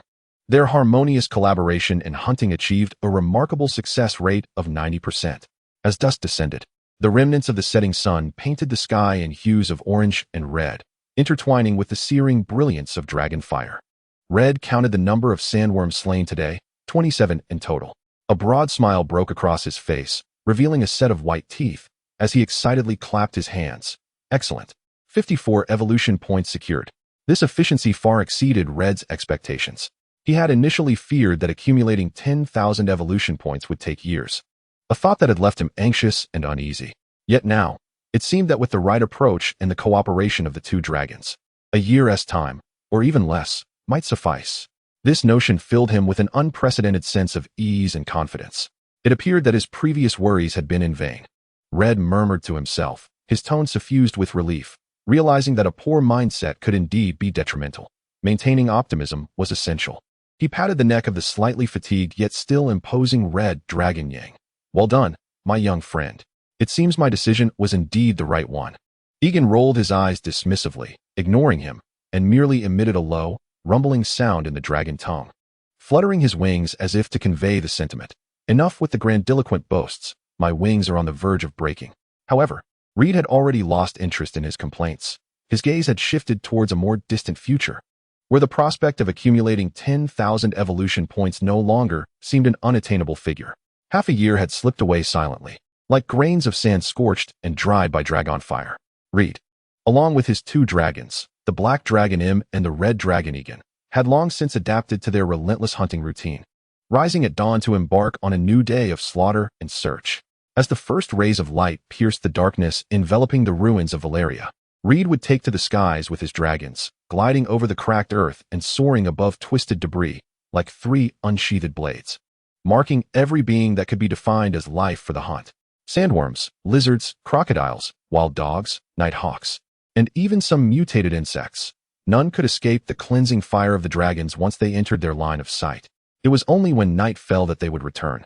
Weary, to their modest yet cherished lair, Reed would tend to their wounds, feed the dragons, and then begin counting the day's bounty of evolution points, alongside the treasures scattered across the ruins. Over the past 6 months, they had become not merely hunters, but also scavengers. The ruins of Valyria, once the cradle of dragonkind's splendor and magical civilization, now lay in desolation, yet concealed countless secrets and relics. Reed and his dragons functioned like tireless detectives, clawing through the sand and melting stone with Dragonfire, in search of anything of use. Chapter 26. Harvest weapons were their most frequent discoveries. Rusted long swords, curved blades, some even shattered, yet Reed picked them up diligently. Upon closer inspection, most were ordinary iron, lacking the luster of the legendary Valyrian steel swords, and certainly not possessing the fabled sharpness capable of slicing through iron like mud. This realization left Reed somewhat disheartened, yet he resignedly categorized them as scrap metal, still storing them in his system space. Who knew when they might prove useful? Perhaps they could be dismantled for parts? What truly ignited Reed's enthusiasm were the occasional books he stumbled upon. Most were in a state of disrepair, their pages yellowed and brittle, crumbling at a mere touch. Yet the words and illustrations within drew him in like a magnet. He carefully wrapped them in cloth and brought them back to the lair, laying them out on a makeshift platform. These tomes meticulously chronicled the glorious history of the Valyrian dynasty, recounting the tales of the Dragonlords who once commanded great dragons and ruled the realm, their battles, their glory, and their power struggles. Reed became engrossed, as if traversing time, witnessing the golden age of dragons and magic. Yet, what quickened his heartbeat the most were the references within a few of these books to the Black Mist Eye and the invasion of half-orcs. These words brimmed with unknowns and dangers for him. The book seemed to chronicle a colossal disaster and conflict. Regrettably, the subsequent sections were entirely fragmented, leaving behind shattered sentences and indistinct illustrations, with no one privy to the ultimate conclusion. It resembled an immense enigma, tantalizing Red's curiosity. As for the tomes documenting the arcane arts, Red could only helplessly raise his hands in resignation. He could barely recognize a few characters. Yet the twisted and bizarre magical symbols resembled gibberish, overwhelming him. He had attempted to study them, but every time he confronted the intricate runes and descriptions, his mind would go blank, akin to deciphering an alien script.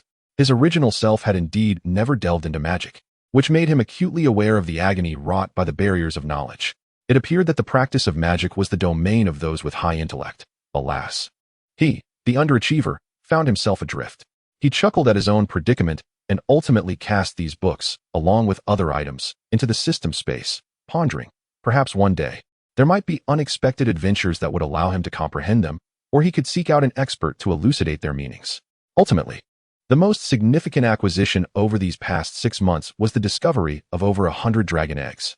Red and his dragons had scoured every nook and cranny, from abandoned dragon lairs and concealed caves to even the stomachs of sandworms, though the likelihood was exceedingly low. These dragon eggs varied in size and hue: deep black, fiery red, mysterious purple, profound blue, and rare golden and silver shades, forming a vibrant mound in their dragon lair. Im and Yorn seemed unperturbed by these new neighbors, occasionally nudging them with their noses or soaring above in a protective manner. Gazing at the pile of dragon eggs, Red's heart brimmed with anticipation. They represented future might.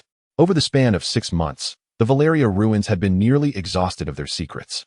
Red felt akin to an archaeologist and a butcher, perpetually engaged in a cycle of hunting, collecting, and exploring.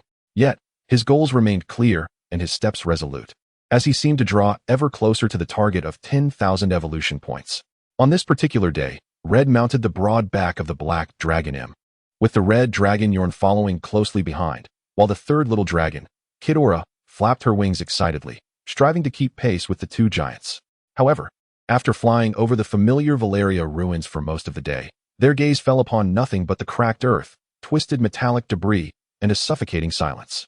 The sandworms, typically writhing across the sandy terrain, and the mutated lizards, usually hiding in caution, were conspicuously absent today. The silence felt excessively profound. Frowning, Red whispered to him beneath him. He sensed an eerie stillness permeating the air, as if the entire ruin held its breath. The black dragon emitted a low, resonant sound, serving as a response. Red was acutely aware that this was largely due to his own efforts and those of his two dragons. Over the past 6 months, he had risen early and returned late, annihilating every visible creature with an efficiency that bordered on the terrifying. It seemed that the daytime creatures had been nearly eradicated by the duo, while the remaining ones had learned to adapt, opting for nocturnal activities in search of survival. Perhaps it was time to venture out at night? Red contemplated. The effectiveness of daytime hunting had dwindled, and instead of squandering time in the vast expanse of the sky, he might as well explore the night. Although the ruins of Valyria were perilous after dusk, with the black mist becoming more animated, it was plausible that prey would be more abundant as well. Undeterred, Red resolved to search a little longer, hoping for an unexpected discovery. He commanded his 3 dragons to descend, meticulously scanning the ground below. However, the outcome was even more disheartening. Not only did he fail to find any living beings, but even the black mist, which typically swirled like specters across the ground, seemed to have retreated underground during the day, as if the entire ruin had succumbed to a state of slumber. Even the most common and fearless sandworms were conspicuously absent. With no prey in sight, Red had no choice but to turn back, leading his dragons to their lair. Nestled within a relatively concealed gorge, the entrance was partially obscured by a massive boulder. Upon returning, Red dismounted and gazed at the empty storage space, then glanced at the disheartening figure of over 6,000 evolution points displayed on the system panel. A far cry from his target of 10,000. Leaning against the cold rock wall, he fell into contemplation. If daytime was unproductive, then night would have to suffice. He could not afford to linger indefinitely, though nighttime excursions meant confronting denser black mist and unknown dangers. The pursuit of evolution points and the desire for greater strength seemed to render it the only viable option. While he pondered, a series of crisp crackling sounds emanated from a corner. Turning to investigate, he spotted Ghidorah squatting beside a discarded metal fragment, diligently gnawing at the tough material with its still developing yet remarkably robust little teeth, successfully breaking off a small piece and swallowing it. Red couldn't help but marvel at the dragonling's formidable dentition. In just 6 months, this young dragon had experienced astonishing growth. Its length now surpassed half a meter, approaching a full meter, and its wingspan extended to nearly 2 meters, displaying a burgeoning presence. Chapter 27. Night yet, its appetite had grown in tandem with its size, voraciously consuming everything, particularly relishing the act of gnawing on metal, resembling an insatiable abyss. Observing it, Red glanced at his own storage space, which was devoid of anything but books, and inwardly lamented. This little creature is growing larger and hungrier. It's becoming quite the financial burden. Yet, gazing at its lively demeanor, he could not bear to let it go hungry. After all, it was one of his rare companions amidst this desolate wasteland. The night descended like the thickest ink, slowly saturating the sky of Valyria. Deep blue intertwined with inky black, and the stars appeared sparse, seemingly intimidated by this eerie atmosphere. Within the dragon's lair, Reed had made his preparations, checking the weapon at his waist and patting the excited little dragon, Ghidorah, who wagged its tail fervently. It was time to depart. He approached the black dragon, Im, and the red dragon, Yang, attempting to mount Im's back. However, both dragons became unusually agitated. Im let out a low, menacing growl from its throat, while Yang released a small burst of scorching air. Their massive heads stubbornly pressed against Reed, attempting to thwart his advance. Through their bloodline connection, a wave of intense unease and warning surged into Reed's mind. Danger. Do not venture outside. The black mist has thickened. Something is watching. Reed could sense the primal instincts deep within their bloodlines sounding the alarm. The night in the Valyrian ruins was far more perilous than the day. Reed understood this all too well. He could even envision the creatures that hid during the day, now lurking in the shadows, awaiting their prey to unwittingly stumble into their grasp. Yet, his brow merely furrowed slightly before relaxing once more. He was acutely aware of the danger, but he also recognized that if this continued, not only would he fail to gain evolutionary points, but even the simplest need to satiate his hunger would become a challenge. Unlike Ghidorah, who could sustain itself by gnawing on metal, those collected broken weapons were not something he wished to even nibble on. He had no desire to starve or, like certain mortals, ultimately become a silent skeleton amidst the ruins. I understand the peril. Reed's voice was resolute, leaving no room for dissent, but we must go out. For sustenance and for survival.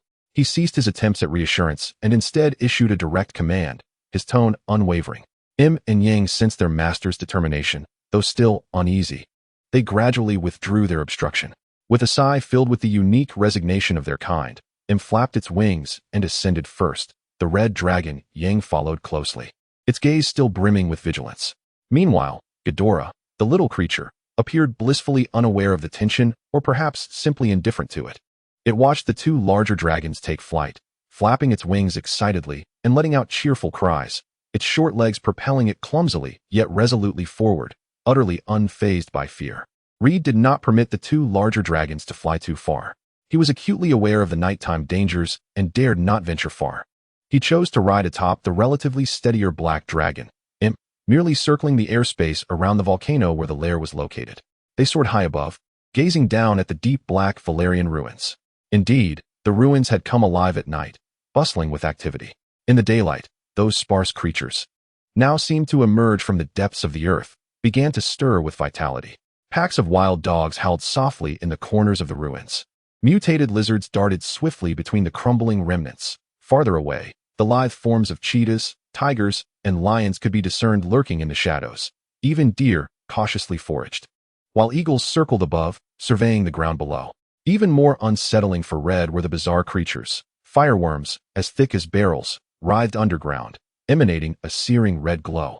Swarms of green poison ants swept through certain areas like a verdant tide, and numerous insects of various forms, unfamiliar to him, shimmered with an eerie luminescence under the moonlight. Truly, it was a hunting ground. Red gripped his weapon tightly, his gaze sharp. Danger was palpably present, yet the bounty was equally abundant. It seemed that tonight's harvest would not disappoint him. He lowered his body and issued instructions to Im to remain closer to the ground, preparing for the hunt. The nocturnal pursuit proceeded with relative ease. Red directed Im and Egong, akin to aerial hunters, diving and sweeping. Two blazing streams of dragonfire, one black and one red, lashed across the ground, targeting a pack of growling wild dogs. These wild dogs appeared in a wretched state, many of them already decomposing, revealing stark white bones. They were meager creatures that dared to emerge only at night after the day's scarcity of prey. As the dragonfire made contact with the rotting flesh, it emitted a sound that was excruciating to the ears.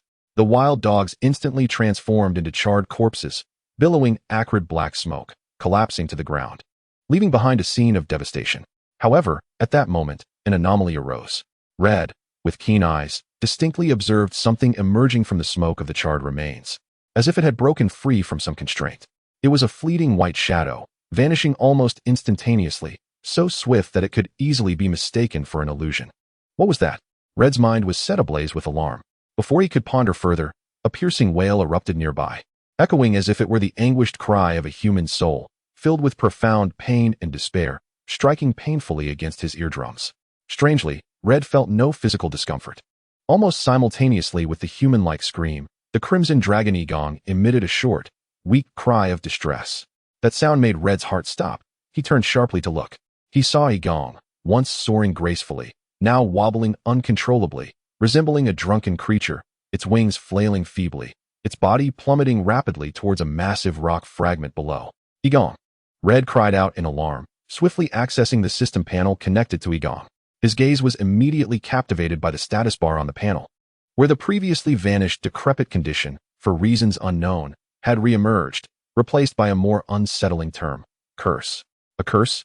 Could it be something that had emerged from the corpses of those wild dogs?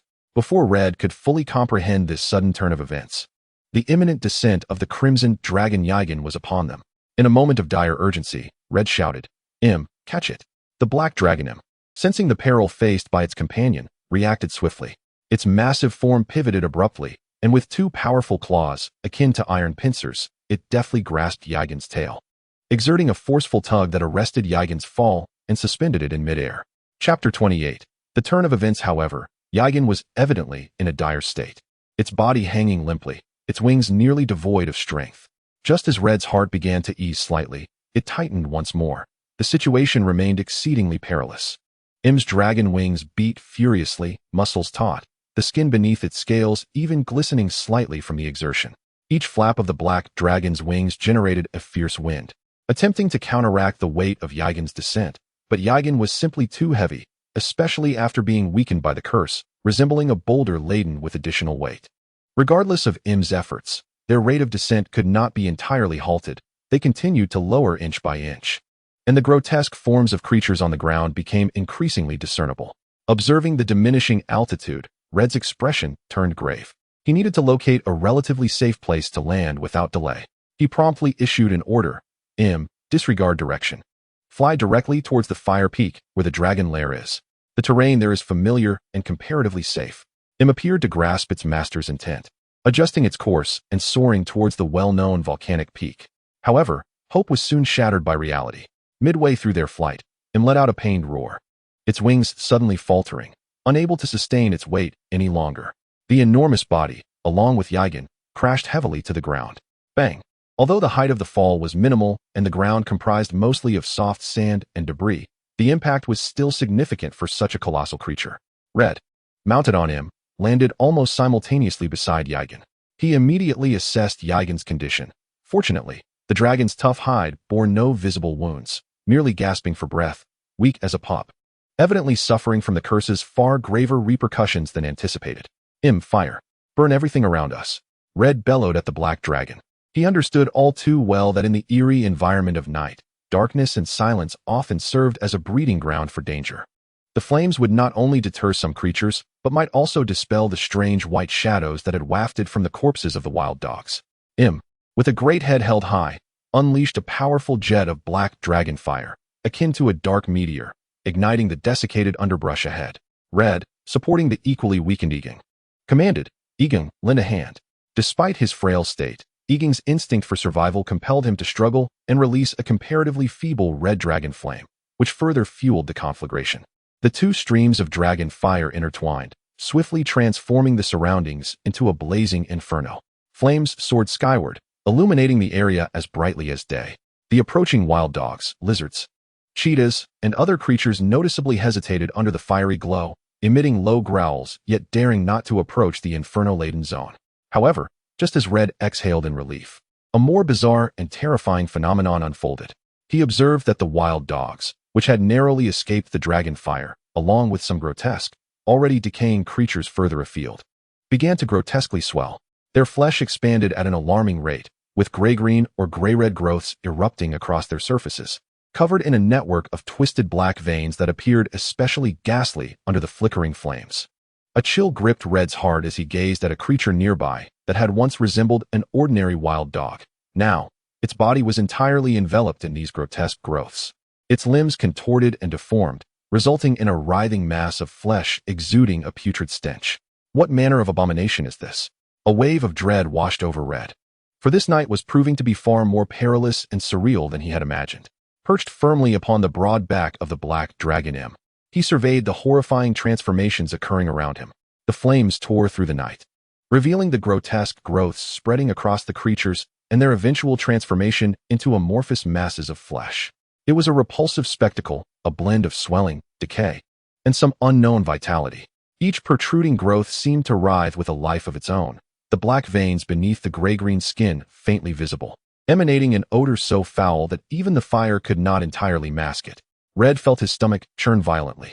He recalled the past 6 months of survival amidst the ruins of Valyria, consuming everything from roasted mutated beasts to barely edible plant roots, and even some unknown insects.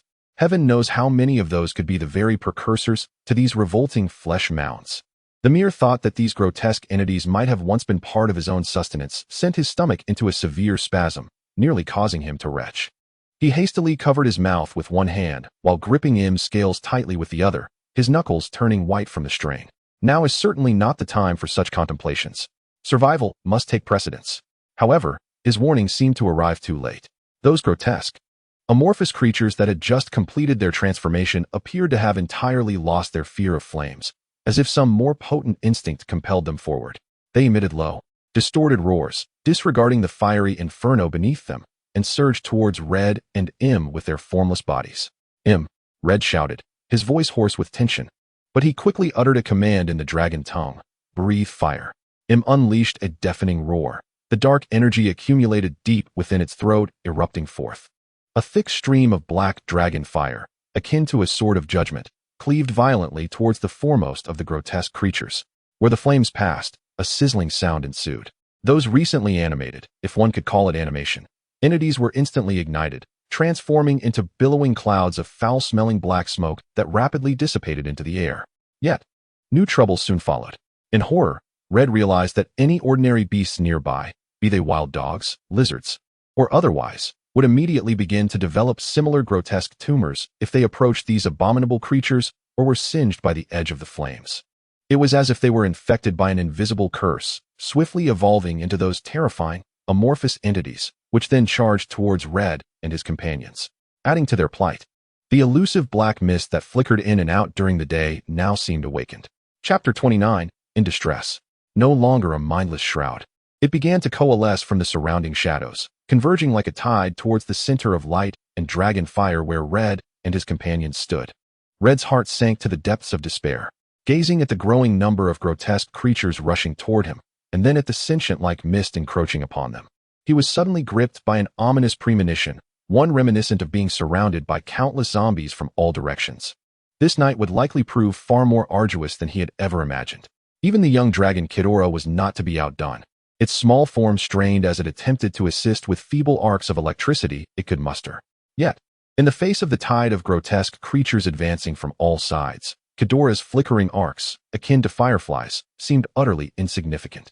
The arcs occasionally struck a nearby creature, eliciting a hoarse shriek, perhaps charring the surface of its tumors, yet the massive, writhing body continued to claw its way toward the dragon's lair, as if impervious to pain. Or perhaps pain had long since dulled for them. Red understood all too well that remaining here was tantamount to waiting for inevitable doom. The sheer number of these grotesque creatures was overwhelming and continually increasing. Their reckless, death-defying fervor sent shivers down Red's spine. He had to escape. Yet, he could not abandon the weakened Yang. As this thought flickered in his mind, he immediately dismissed it. Yang was not merely his companion. He was a vital force in this desolate landscape. Red's keen gaze swept the surroundings, and suddenly, from beneath the earth, a radiant crimson glow emerged. It was the light emanating from the volcanic lava of the dragon's lair, pulsating in the night like a beating heart. Eureka! A plan ignited within Red's mind. He abruptly pointed toward the lava and bellowed at the struggling Yang below. Yang, crawl that way. Hurry. Head towards the lava. Though Yang was so weak that he could scarcely unfurl his wings, let alone fly, he still retained some ability to crawl on the ground. Upon hearing Red's urgent command, he seemed to grasp the gravity of their predicament. Though his movements remained sluggish, he began to muster his final reserves of strength, inching toward the direction of the lava. Occasionally, he would lift his head defiantly, releasing a faint plume of dim red dragon flame, akin to a dying ember, in a bid to alleviate the burden on him above. Resembling a true war machine, continuously unleashed devastating black dragon flames from a low altitude, reducing the encroaching creatures to mere ashes. Simultaneously, its colossal body twisted with agility, the thick dragon tail whipping through the air like a lash. Each strike accompanied by a piercing rush that sent nearby foes flying, some even exploding on impact. Occasionally, would vigorously flap its wings, conjuring a tempestuous whirlwind that sent those unfortunate enough to survive crashing into one another with a dull thud. The battle escalated to a fever pitch. Red clung tightly to Im's scales, acutely aware of the tremors beneath him and the acrid stench that filled the air, a nauseating blend of blood and rotting flesh. More disconcerting were the anguished cries, roars, and scraping sounds of the dying creatures, mingling with the thunderous roars and wing beats of Yang and Im, creating an incessant cacophony that threatened to unravel his sanity. It felt as though countless tiny hammers were pounding against his temples, inducing a hallucinatory sensation of madness. Grinding his teeth, Red understood that he must escort Yang to the lava's edge post-haste. It might be their only sanctuary. As they pressed onward toward the lava, Red keenly observed that even the once relentless black dragon, Im, was beginning to falter. The intervals between its fiery breath grew longer, and with each exhalation, Im emitted a heavy gasp. Its wing beats appeared labored, and the once piercing gaze was now veiled in fatigue and distress. This was not good. A sense of urgency gripped Reed as he swiftly accessed the system panel to retrieve Im's status information. Upon witnessing the familiar term cursed supplanting the previously favorable condition, he could scarcely restrain himself from unleashing a torrent of curses. How could this happen? Was it possible that merely approaching these cursed, transformed beings could lead to Im's infection? It seemed he had gravely underestimated the perils of the Valyria ruins at night. By day, the ruins appeared tranquil, Yet by night, they morphed into a vast, malevolent trap brimming with vengeful spirits.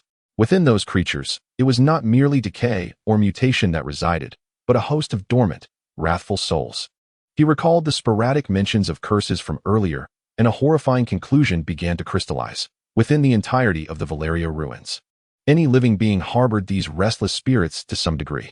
By day, they lay in silence, akin to venomous serpents lurking in shadows, allowing the creatures to maintain a semblance of normality. However, once night fell, these spirits would awaken, becoming frenzied and wild. Particularly when confronted with flames, one of their greatest fears, or the formidable presence of dragons, they would erupt in sheer madness and aggression, striving to drag any intruders into the abyss of eternal curses. Reed understood that his own blood held the key to breaking the curse. As long as he could approach Im and offer a drop of his blood, he could temporarily dispel the cursed state. Yet, the harsh reality was unforgiving. The current situation left no room for distraction.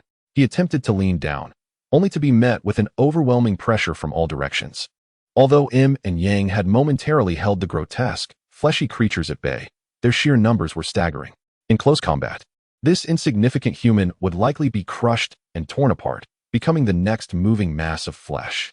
The incessant cacophony of anguished, frenzied screams echoed in his ears, piercing his nerves like sharp needles, leaving him frazzled and unable to concentrate. He gazed at Yang, who was slowly crawling below, and then at him, whose status was equally deteriorating.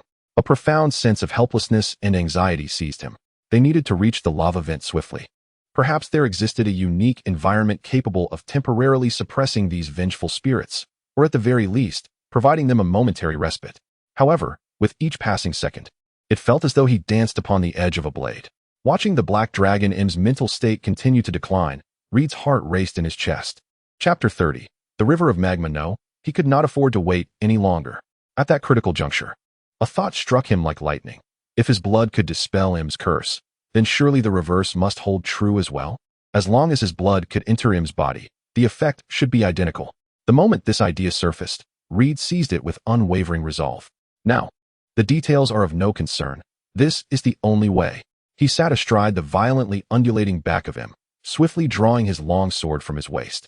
Im seemed to sense Reed's intention.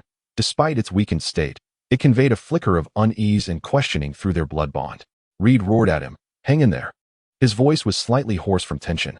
Gripping the long sword with both hands, he pressed the blade against Im's formidable scales.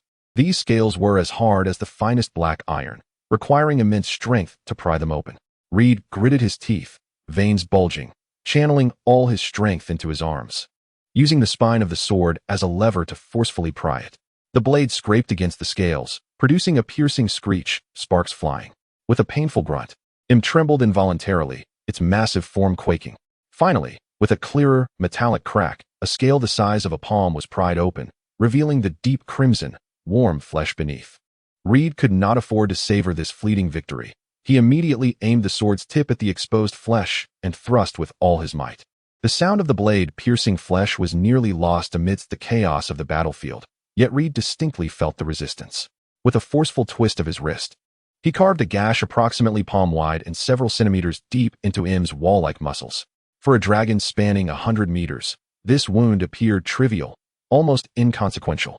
Yet at this moment, it was the key to salvation. Without a moment's hesitation, Reed grasped the leather strap at his waist, pulling it tightly to secure himself to the protruding bone spike on Im's back, preventing his fall, while his other hand clutched the blade of the longsword. The cold steel pierced his palm, eliciting a sharp intake of breath from the searing pain, yet his gaze remained resolutely steadfast. Blood streamed down the blade like a gentle brook, and he firmly pressed his palm against Im's wound, allowing the warm, life-giving blood to seep into the deep crimson flesh as much as possible. The mingling of his blood with Im's produced a faint, gurgling sound. Reed clasped his ears tightly, attempting to drown out the agonizing screams that incessantly assaulted his eardrums. Ignoring all distractions, he focused intently on the status bar of the system panel displaying Im's condition. Time seemed to stand still. The information on the status bar began to fluctuate abnormally, no longer reflecting a steady curse, but instead wildly oscillating and refreshing. The states of weakened curse and weakened curse alternated rapidly before his eyes, each shift causing Reed's heart to sink further. Damn! Reed's expression darkened to an extreme, his face resembling the bottom of a pot. This effect was utterly abysmal. However, just as despair began to engulf him, he keenly perceived a subtle shift. Although the status bar continued to fluctuate, the amplitude of its oscillation had noticeably diminished. Most crucially, Im's condition seemed to have ceased its downward spiral. It had stabilized, albeit temporarily. This faint glimmer of hope, akin to a firefly in the darkness, allowed Red's taut nerves to relax just a fraction. At least, his efforts had not been in vain. They had managed to gain a moment's reprieve, yet the path ahead remained fraught with peril. Red was acutely aware that the crimson dragon, Yegin, was now so enfeebled that its flames sputtered intermittently. Nevertheless, the anxiety gnawed at him relentlessly, compelling him to bellow at the crawling Yegin below. "Hurry! Move faster!" His voice brimmed with urgency and a barely perceptible undertone of concern. He had contemplated the audacity of leaping onto Yegin's back, administering blood transfusions in a bid to lift the curse. Even if complete alleviation was unattainable, any reduction in the curse's spread would be invaluable. Yet, as his gaze traversed the spiky terrain of Yegin's back, that notion was swiftly extinguished. The bony protrusions resembled jagged mountains of blades.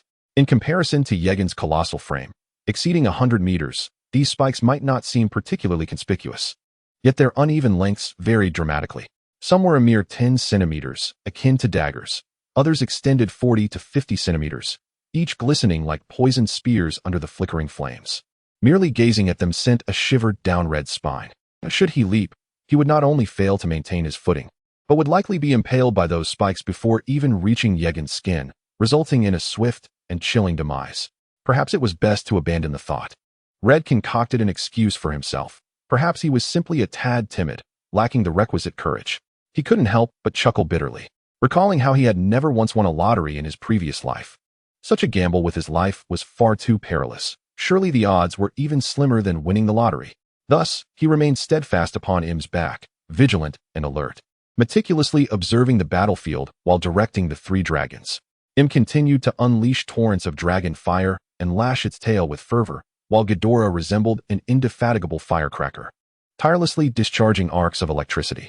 Yegin, too, struggled, occasionally emitting small bursts of flame to alleviate its encirclement. The endeavor was overwhelmingly arduous, with each inch gained exacting a tremendous toll. The surrounding flesh-like entities, though deterred by the searing heat emanating from the lava vent, still encircled them like a relentless tide, emitting low, ominous growls as they awaited their opportunity to strike. The cries of anguish echoed incessantly, yet as they drew nearer to the lava's edge, it seemed that the invisible barrier of high temperature instilled a measure of caution within them, diminishing the frequency and intensity of their assaults. Nearly half an hour later, through the valiant struggle of the three dragons and Red's precise command, they finally approached the river of molten lava with great difficulty. The blinding orange-red light enveloped them, the air distorting like rippling water. The temperature at the river's edge was terrifyingly high, as if the very atmosphere were ablaze. Most of the grotesque, flesh-like entities that had approached hesitated, retreating to the safety of the intense heat, unwilling to advance further. At last, they were momentarily secure. Chapter 31. Beneath the fire peak, Red let out a long sigh, his taut shoulders relaxing slightly. Finally, they had temporarily evaded the most perilous encirclement. He gazed at the relentless flow of the searing lava river below, his heart settling somewhat. Yet, he swiftly reminded himself that now was not the time for complacency. True safety could only be achieved upon returning to the dragon's lair atop the volcano. He promptly issued commands, instructing the red dragon Egong to drag its heavy body upstream against the lava river, making their way toward the summit where their nest awaited. The black dragon Im and the relatively agile, smaller creature Ghidorah flanked Egong, forming a formidable defense as the three dragons gradually advanced towards the fire peak, their backs protected by the molten river. The multitude of flesh-like beings continued to encircle them, their sheer number nearly blanketing the ground. However, with the lava river serving as a natural barrier, the situation had undeniably improved. These creatures exhibited an instinctual fear of the high temperatures, refraining from crossing that perilous threshold. Thus, Red and his companions only had to contend with threats from the front and flanks.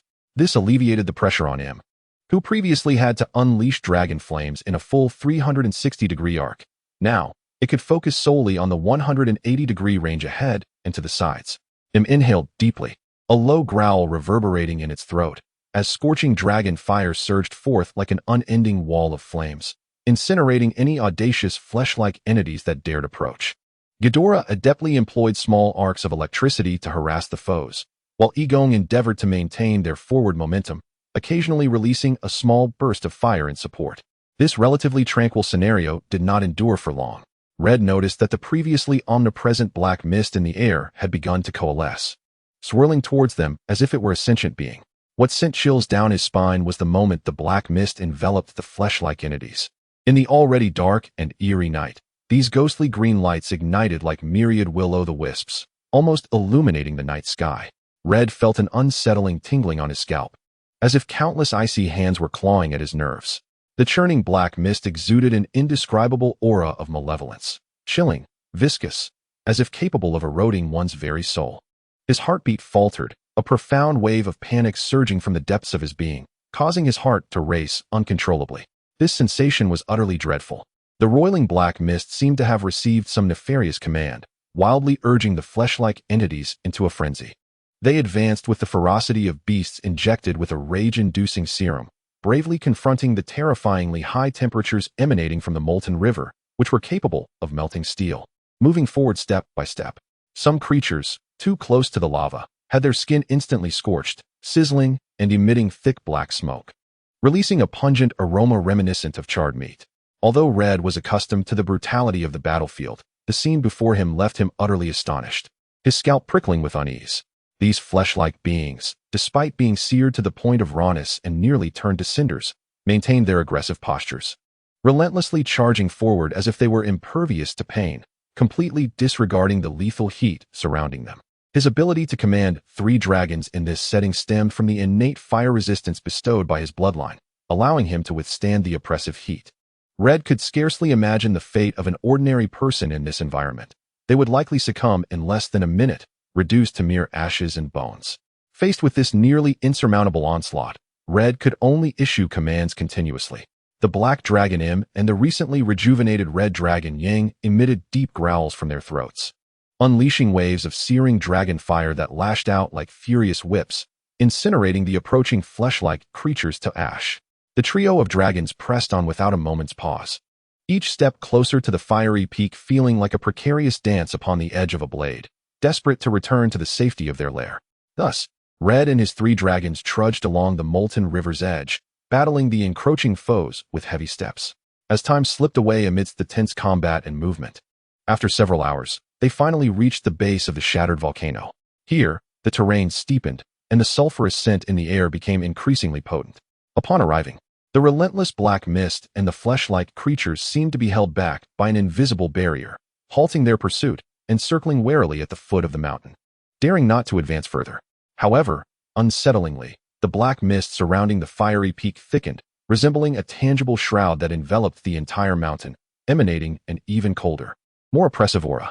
As Red gazed upon the swirling black fog, his sense of unease intensified, almost materializing into a palpable force. He could no longer ignore the nearly exhausted state of the Red Dragon Yang and barked a sharp command. Yang, climb, ascend to the summit, return to the lair. Yang appeared to sense the unusual atmosphere at the mountain's base. Though each movement was arduous, he persevered, slowly and tenaciously climbing. Red, firmly seated upon Im's back, gripped the prominent ridge of the dragon's neck and commanded, "Continue to breathe fire. Incinerate them." Im roared in response, unleashing a continuous stream of black dragon fire that accurately struck the lingering black mist and flesh-like creatures. Wherever the dragon's flame passed, the black mist emitted a hissing sound of combustion, while the fleshy creatures erupted with a crackling noise, being reduced to ashes that danced with the wind. Freed from the hindrance of the flightless Aegon, Red immediately commanded him to soar into the sky. At high altitudes, Im gained a significant advantage. No longer distracted by threats from all directions, it could focus solely on the ground below.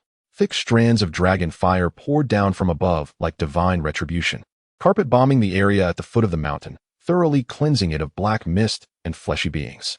In that moment, the earth was bathed in flames, leaving a scene of utter devastation.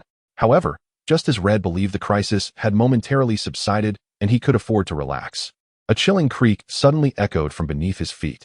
Almost immediately, the soil and debris were heaved apart by an immense force, as a colossal creature, resembling a sandworm, violently thrust its grotesquely segmented head from the ground. Upon witnessing the emergence of this gigantic sandworm, Red's first reaction was disbelief. He even questioned the integrity of his own vision. The night in the Valyria ruins was far more chaotic than he had ever imagined. But when he saw the sandworm roar and open its massive maw, revealing a ring of serrated teeth, the stark reality forced him to accept this absurd situation. He distinctly remembered that over the past 6 months, he and the 3 dragons had hunted every sandworm in this area, as well as throughout the ruins. How could such a behemoth still be surfacing here? A chilling dread coursed through Red's entire being. To make matters worse, he noticed the pebbles on the ground beginning to shake violently, indicating that the sandworm was certainly not alone. Ascend. Quickly, away from the ground. Red decisively commanded, prioritizing survival over any semblance of dignity. The black dragon seemed to sense the threat from below, and without hesitation, it flapped its enormous wings, swiftly climbing higher into the sky. Just as it ascended away from the ground, more sandworms, like a horde of monstrous entities, burst forth from the earth. The previously crowded fleshy creatures nearby were sent flying into the air by the sudden upheaval, crashing down like dumplings. Meanwhile, the swirling black mist appeared to orchestrate the chaos, silently directing these newly emerged reinforcements. The sandworms opened their massive jaws, launching attacks at the airborne targets, instead of venom or fangs. They expelled enormous boulders that they had violently thrust from the depths below. The smaller rocks weighed dozens of pounds, while the larger ones could weigh over 100, each producing a deafening whoosh as they hurtled towards Red and Im's position like deadly artillery shells. Reed clung tightly to the back of the black dragon. As the howling winds stirred by the colossal boulders whipped his hair and the edges of his garments into a frenzy. He could only press his body against the frigid dragon scales, trembling like a leaf amidst the tempestuous onslaught, praying fervently to avoid being struck by the flying debris. He could even hear the dull thuds of smaller stones colliding with Im's massive form, accompanied by the low growls of pain and fury emanating from the dragon. That night was utterly chaotic. Fortunately, Reed had commanded Im to retreat in a timely manner, and with a stroke of luck, they had managed to escape the relentless barrage that resembled a meteor shower, albeit in a most disheveled state. The black dragon, summoning its last reserves of strength, flapped its wings and bore Reed back to the relative safety of the dragon's lair atop the volcano. Upon entering the cavern, a wave of warm air infused with sulfur and the essence of dragon enveloped him. Reed immediately spotted the red dragon Yang, curled up in a corner, already weakened to the point of slumber. The curse that plagued it seemed to be slowly eroding its vitality. Seeing Yang temporarily safe, Reed's taut nerves finally relaxed, and he exhaled deeply, his anxieties at last settling. He leapt down from Im's back, his feet finding solid purchase on the rough, rocky floor of the lair. A grounding sensation amidst the surreal events of the night. Yet, everything he had experienced felt like a bizarre nightmare, leaving him questioning its reality. How had those sandworms appeared? He distinctly recalled that, in pursuit of evolution points, he and the 3 dragons had hunted every sandworm they could find in the ruins of Valyria. The evolution points displayed on his system panel could not deceive. Yet tonight, they emerged as if from the very depths of the earth, in numbers far exceeding expectations. And that infernal black mist. During the day, it remained silent, seemingly non-existent, yet at night, it transformed into something sinister. Not only did it empower those already grotesque and terrifying flesh-like creatures, driving them into a frenzy, but it also summoned the sandworms, directing them to launch attacks like a commander leading an army. To make matters worse, the curse lingered ominously. First Yang, then Im, and even Ghidorah was nearly affected. Fortunately, he and Ghidorah seemed to possess a natural immunity to this curse. Otherwise, they might have perished that night. Reed rubbed his throbbing temples, having thought that after 6 months of exploration and hunting, he had gained a substantial understanding of these ruins, even claiming to have discerned their nature. However, tonight's ordeal had undoubtedly doused him with cold water. The night in the Valyria ruins was far more unfathomable and perilous than he had ever imagined. A sense of dread washed over him. Had he delayed, even slightly, or if Im had faltered, the red dragon Yang might truly have been lost forever. In the ruins of Valyria, danger lurked at every turn. Reed steadied himself and took a seat on a relatively smooth rock in the corner of the dragon's lair. Perusing his personal information. Name, Reed. Gender, male. Age, 12 infinite. Evolution points, 7,051. Storage space, 100 cubic meters. Bloodline, Ancient Valyrian Dragon King Bloodline, Dragon Tamer Bloodline, Titan King Bloodline. Abilities, Majesty of Kings, Gravitational Ray, Storm Control, Electric Manipulation, Super Regeneration. Status, good. Upon observing the information displayed on the ethereal screen, Reed let out a sigh of relief. His evolution points had risen from over 6,000 to just above 7,000. Although there remained a significant gap to the coveted 10,000, progress had undeniably been made. Most reassuring was his status. Good. It seemed that the knight's perilous battles had not inflicted any fatal injuries or curses upon his body. He then checked the status of Ghidorah. Status. Good. Which brought him further comfort, knowing that at least his smallest companion was safe. Next, he examined the status of the black dragon M. Status. Weak. Reed furrowed his brow. Thankfully, it was merely weakness, not that dreaded curse. It appeared that his earlier act of allowing his blood to flow into its flesh had indeed proven effective, temporarily halting the spread of the curse, and now it seemed even the curse had been lifted. Finally, he opened the information of the red dragon ing. Status. Cursed. Those two glaring words hung ominously in the status bar like swords poised above his head, causing Reed's heart to clench once more. There was no choice. The curse must be lifted immediately. Reed took a deep breath and, without hesitation, raised his right hand, using a small knife he carried to cut deeply into his palm. Blood surged forth, warm and viscous. Gazing at the slumbering, feeble ing, Reed knew he had to find a way to make it swallow the blood. He patted Ghidorah, who had just approached, and signaled for him to come closer. Though both dragons were somewhat fatigued, they remained obedient. Chapter 33. Rest. Reed directed Ghidorah to use its small claws while I'm gently assisted with its head, finally prying open a gap in Ing's enormous mouth. Without delay, Reed pressed his bleeding palm against the opening, allowing the warm blood to flow down Ing's throat. He dared not relax, standing vigil by the side, watching the status bar of Ing. Time stretched painfully, each second feeling like an eternity. At last, just as Reed was about to lose patience, the status bar of Ing began to flicker, the word cursed replaced by weak. Status. Weak. Witnessing this change, Reed's taut nerves finally unraveled, and he exhaled a long breath laced with the metallic scent of blood. He wiped the blood from his hands, gazing at the slumbering red dragon Ing, his heart a tumult of emotions. Tonight was a harrowing experience, where I narrowly avoided losing a dragon, and witnessed a more terrifying aspect of the Valyrian ruins under the cloak of night. It seems that I must exercise greater caution, for this desolate expanse is far more perilous and enigmatic than I had ever imagined. Emerging from the dimly lit dragon's lair, I gathered several dry twigs at the entrance and ignited them with a flint, fashioning a modest campfire. The flickering orange flames danced, dispelling a hint of the night's chill. Holding another flaming torch, I approached the precipice, gazing down at the ruins engulfed in darkness. This once familiar terrain now appeared hauntingly alien and eerie under the night sky. With a decisive motion, I hurled the torch into the abyss. Its light sliced through the shadows, momentarily illuminating a portion of the ground below. I could distinctly discern the swirling black mist and the grotesque, fleshy creatures I had encountered before. However, the torch's glow was fleeting, extinguishing quickly against the inky backdrop, leaving behind only vague silhouettes. I scrutinized the scene, reassuring myself that those malevolent entities dared not ascend this volcano nor approach our sanctuary. Only when the light had completely vanished did I allow myself to relax. The cool night breeze swept past, sharpening my senses once more. I surveyed the cursed land with renewed vigilance. Once assured of my safety, I returned to the fire, casting the torch into the flames before turning back and dragging my weary form into the warmth of the dragon's lair. Utilizing the soft hide of the dragon as my mattress, I reclined upon the plush dragon skin blanket, my body protesting with aches and fatigue. The tension of the night's battles and the persistent alertness washed over me like a tide, enveloping me in exhaustion. Soon, I succumbed to a profound slumber. This sleep was deep and restorative. It was not until the light of dawn crept over the volcano's rim, warmly spilling into the lair, that I gradually emerged from my dreams. Blinking drowsily, my mind still clouded with sleep, I was suddenly jolted by a subtle yet distinct tugging sensation at my scalp. What was that? I paused, realizing something was grasping my hair, playfully tugging at it. Instantly alert, I sat up, bleary-eyed, following the sensation. There, beneath me, lay Ghidorah, its three heads displaying markedly different reactions. The central head lazily lifted, gazing vacantly at the ceiling of the lair, seemingly oblivious to the mischief unfolding, exuding an air of indifference.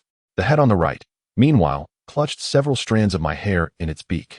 Upon noticing my awakening, it appeared startled, hastily discarding its spoils and retreating into the protective fold of its wings, leaving only a pair of watchful eyes peeking cautiously at me from the shadows. Evidently, the shadow cast by the last encounter with Red, where he was struck on the head, still lingers, instilling a sense of trepidation within it. Meanwhile, The small head on the far left is utterly absorbed in the bliss of culinary delight, fervently gnawing on a dented metal hilt, scavenged from an unknown source. Savoring each bite. Upon noticing Red's awakening, it merely paused momentarily, as if oblivious, and resumed its earnest endeavor, sporting an adorably dazed expression. Having just roused from slumber, Red maintained his pre-sleep posture, firmly seated atop the relatively even back of Ghidorah.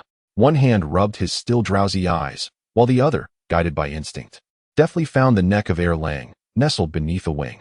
With a firm tug, Lang was unceremoniously extracted from his hiding place, confronting Red's slightly irritable visage. Observing Lang's round, startled dragon eyes, Red spoke with a blend of post-sleep languor and exasperation. Next time, whether you wish to remind me or rouse me from sleep, you must find a different approach.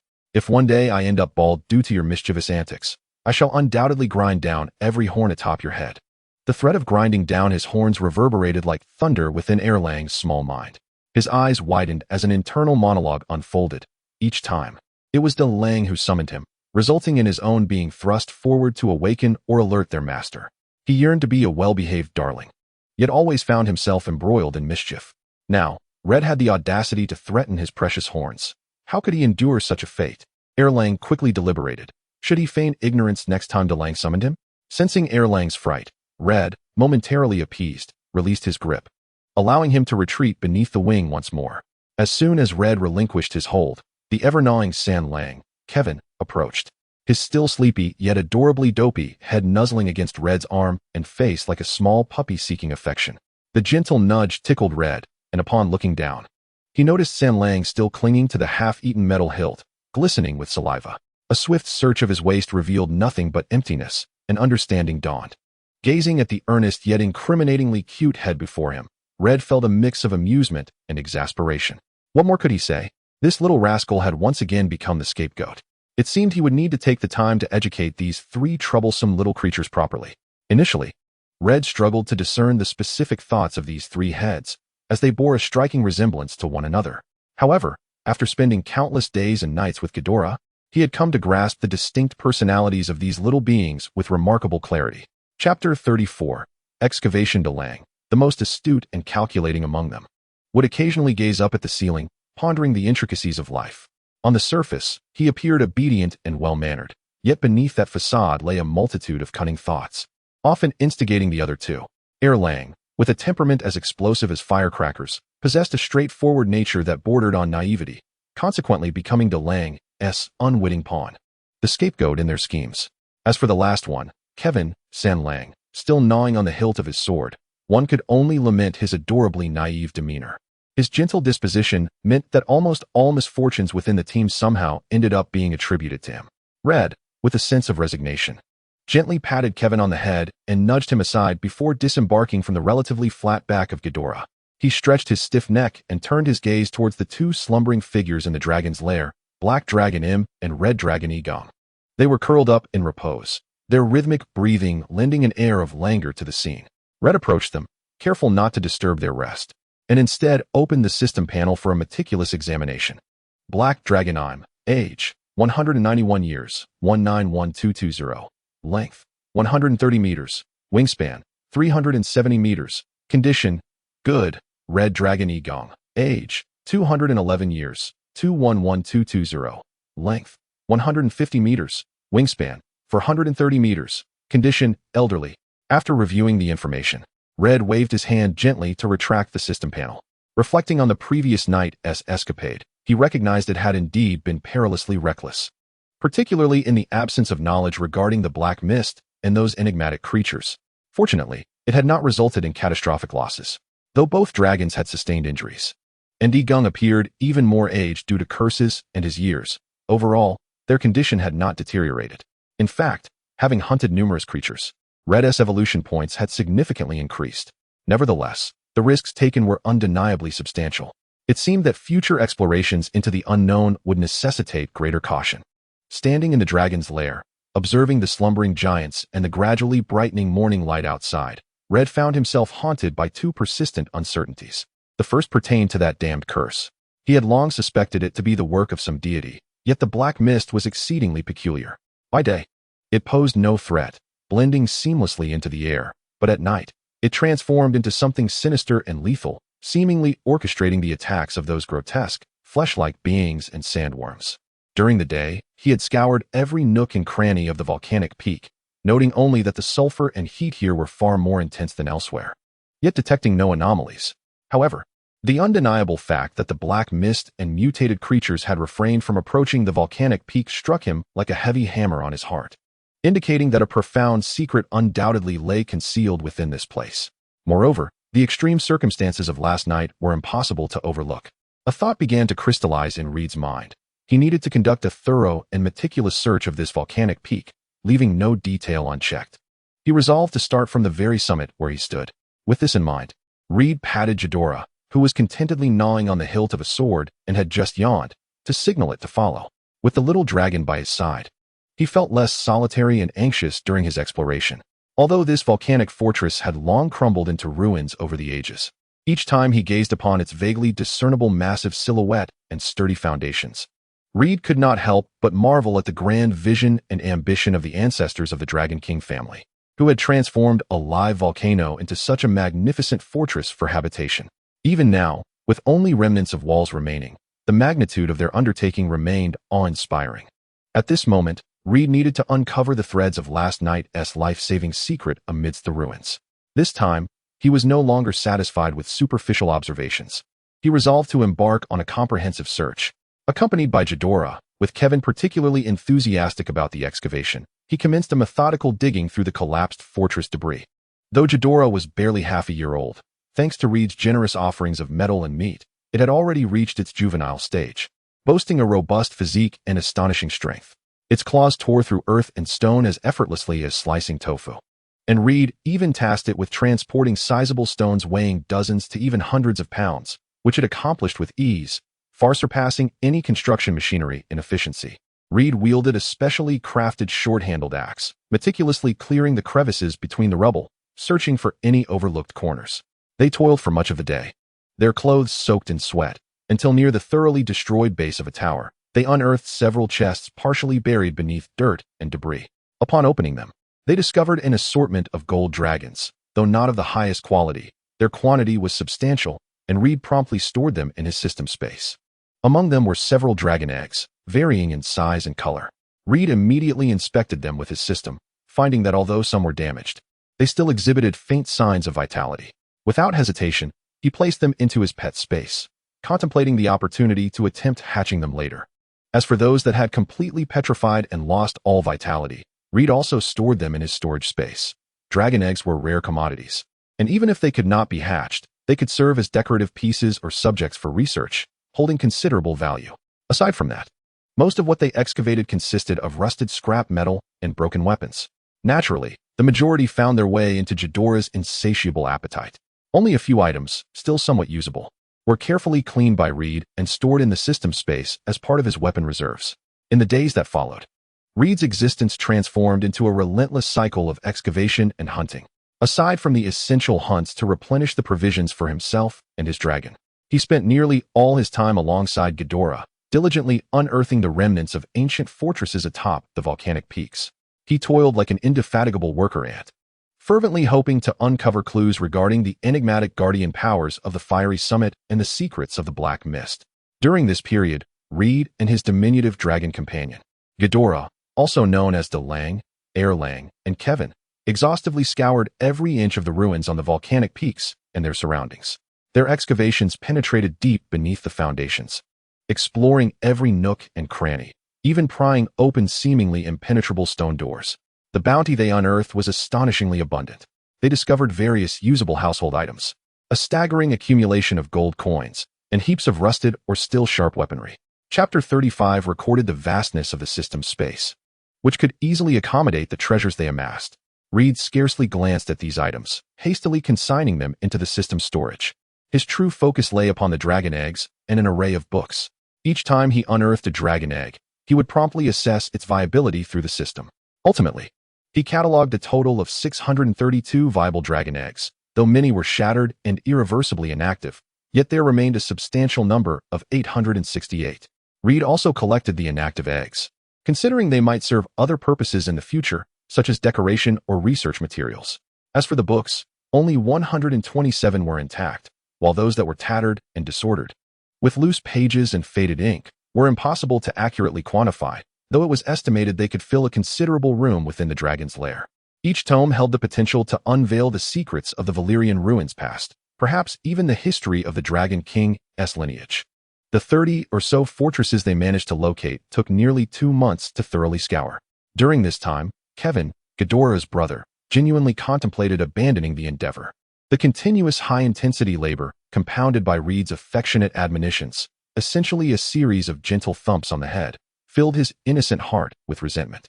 However, his other 2 brothers, one too clever and always seeking to command him, the other too straightforward and prone to trouble, left him with no choice but to accept his fate.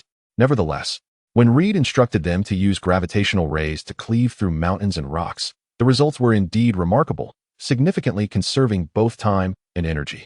Alas, poor Ghidorah. After each use of the skill, would emit wisps of smoky exhaustion, feeling utterly drained, donning a perpetually desolate expression, with his 3 little faces contorted in dismay, as if protesting against the unending toil of excavation. Yet, due to Reed's affectionate guidance and the occasional discovery of metallic treats, he could only silently endure, continuing to wield his tiny claws in the relentless pursuit of unearthing treasures.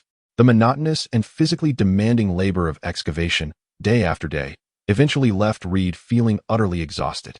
Both mentally and physically, he began to recognize that the Valyrian ruins harbored more than 30 such citadels of the Fire Peaks, each once a residence of a Dragonlord family, transforming a colossal active volcano into a magnificent fortress, a feat of astonishing magnitude in itself. Despite the cataclysmic disasters that had ravaged them, many had been utterly destroyed, vanishing into the annals of history. Yet, the remaining ruins loomed large like the skeletal remains of a colossal beast, seemingly endless in their excavation. This thought enveloped Reed in a profound sense of helplessness. Continuing this arduous task, he pondered how long it would take to uncover the answers he sought. Ultimately, Reed resolved to temporarily abandon this inefficient and exhausting approach. He instructed Ghidorah to persist with the digging, offering a tantalizing promise. All metal on Earth would belong to it. For Ghidorah, metal was not merely sustenance. It was the essence of its growth and vitality. Upon hearing this condition, the previously despondent expression on its small face finally brightened, and though still somewhat reluctant, it obediently wielded its tiny claws, re-engaging in the excavation, albeit at a noticeably slower pace. Reed, on the other hand, turned his attention to the towering piles of books. He hoped to unearth secrets regarding the guardianship of the Fire Peaks from these ancient texts, or at least records from the time these fortresses were constructed. Any hint would suffice. He chuckled wryly, recalling his abysmal performance in English examinations in his past life. However, the memories of this current incarnation revealed a decent reservoir of knowledge, sparing him from utter illiteracy, allowing him to grapple with the archaic script. Thus, Reed commenced his meticulous examination of the myriad tomes, turning each page with utmost care. He paid particular attention to those volumes that were tattered and decayed, fragile as if they would crumble at the slightest touch. For it was often these weathered remnants that concealed the most profound secrets. He handled them with the utmost delicacy, as if caressing the delicate wings of a butterfly, fearing that a careless move might obliterate these fragments of history entirely. After several days of patient sifting through the piles of dilapidated texts, akin to panning for gold, he finally stumbled upon a relatively intact tome, its cover adorned with intricate flame motifs. Within its pages lay accounts of the 14 Fire Peaks. To his dismay, the opening passages were a grandiloquent tribute, extolling his ancestors to celestial heights, proclaiming them as conquerors of the earth, embodiments of wisdom and courage, and scions of true dragon blood, in a cacophony of meaningless flattery that made Reed grimace. Yet, he persevered, skimming past the nauseating adulation, until he finally unearthed substantive content regarding the secrets of the Fire Peaks. He gradually comprehended that in the early days of the land later known as Valyria, there existed merely 14 colossal volcanoes, forming a magnificent volcanic chain that bridged the isolated Valyrian peninsula with the expansive continent of Essos. It was upon these fiery summits that the ancestors of the Valyrians first discovered the existence of dragons. Rather than succumbing to fear and pursuing extermination, they employed a magical artifact known as the Horn of Dragons, through a mysterious and ancient ritual, forging a bloodline connection between the entire Valyrian kin and the dragons, establishing a bond that was nearly egalitarian. Building upon this foundation, they patiently nurtured the young dragons, instilling in these formidable creatures a profound dependence and trust during their most vulnerable infancy, ultimately transforming them into the powerful steeds of the Valyrians. Red's realization illuminated the difficulty in taming the wild dragons scattered across the lands, as these creatures had never encountered humans in their youth, fostering no trust and thus remaining unrecognizable and untamable as reliable companions. To dragons, humans lacking Valyrian blood were likely forever perceived as insignificant, inconsequential insects. Wholly unworthy of equal discourse, the aspiration to earn their trust and subjugate them was nothing short of fanciful delusion. It became evident that this bloodline connection was far more intricate and profound than he had previously imagined. As Red continued to peruse the pages, they chronicled the Valyrians' more glorious, yet bloodier saga. Initially, they were but a small settlement adjacent to the volcanic chain, yet through their formidable martial prowess allied with dragons, they decisively vanquished the once mighty Ghidorah Empire, subsequently establishing the vast Valyrian Empire, which at one point expanded to encompass most of southern Essos. To facilitate trade and connectivity with the western continent of Westeros, they erected fortifications across the narrow seas. The 40 Dragonlord families emerged during this grand epic, and the Valyrian Empire ultimately evolved into a Valyrian free federation, comprised of numerous powerful Dragonlord families. However, throughout their extensive conquests, the Valyrians encountered a myriad of magics and devotees of powerful deities. Initially, out of fear of these divine forces, the Valyrians chose retreat and tolerance, even beginning to learn and assimilate various local magical knowledge and more advanced metallurgical techniques. Most notably, the famed Valyrian steel, which is said to have been developed during this era. Yet, the insatiable greed of the deity's followers eventually transgressed their boundaries, as one sect known as the Tamer brazenly demanded the Horn of Dragons from the Valyrians in the name of their god. This demand undoubtedly infringed upon the fundamental interests and dignity of the Valyrians. Where else could one still consider whether the other is a devotee of the divine? Faced with the threat to their very existence, the Valyrians unhesitatingly chose to wage war, engaging in a comprehensive conflict against the followers of Thamer and their allies, the Lonians, who wielded water magic, even issuing a decree to annihilate them completely. With the unmatched terror of the dragon's might, the so-called devotees of the divine and water mages were reduced to mere ashes beneath the onslaught of Dragonfire, with even the deity himself not spared. This bloody victory firmly established the Valyrians as the sovereign rulers of Essos, instilling in them a newfound confidence, bordering on hubris. As Red perused the pages of the tome, he pondered silently.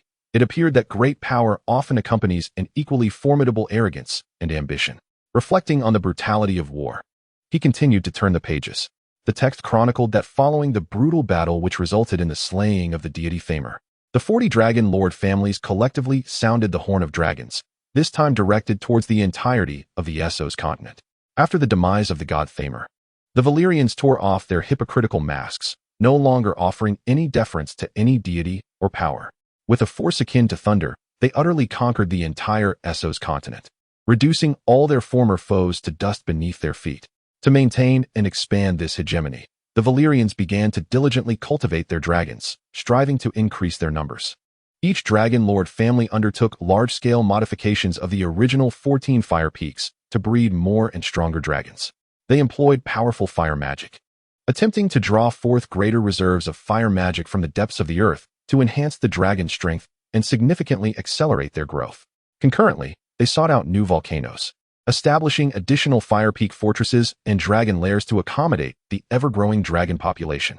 However, as the number of dragons exploded, nurturing such a vast dragon kin became an increasingly heavy burden for all the Dragonlord families. The demands for food, space, and magical energy proved to be immense. Ultimately, this burden morphed into an ambition for further expansion.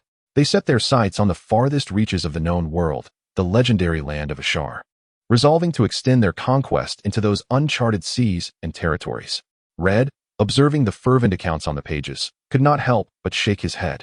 The desire for conquest always seemed to easily overshadow rationality and the considerations of reality. As he became engrossed in the narrative, eager to uncover the fate of Ashar, he discovered that the pages abruptly ended, leaving only emptiness behind. The text provided no indication as to whether the Valyrian Dragonlord families ultimately conquered Ashar, nor did it reveal the outcome of that expedition. Nevertheless, this was sufficient. Reed finally comprehended the enigma of the fire peaks. They were not naturally occurring havens of perfection, but rather the result of the Valyrian people employing potent fire magic, coupled with immense human labor, to modify and enhance the pre-existing volcanoes. However, the specifics of these transformations remained elusive to Reed, as the texts offered no further elucidation. Gazing at the distant, dormant fire peak, a wild notion flickered through Reed's mind. Could those extinguished peaks be the remnants of failed transformations or the consequences of excessive consumption? He began to entertain doubts about whether that cataclysmic apocalyptic disaster was truly an act of nature, or rather a consequence of the Valyrians' reckless manipulation of the Earth's crust, conducting mad engineering at the weak points of the volcanic chain, ultimately leading to their self-destruction. Yet, he swiftly shook his head, dismissing this conjecture. The bizarre black mist and flesh-like creatures that emerged in the ruins of Valyria at night were evidently distinct from such a large-scale geological calamity.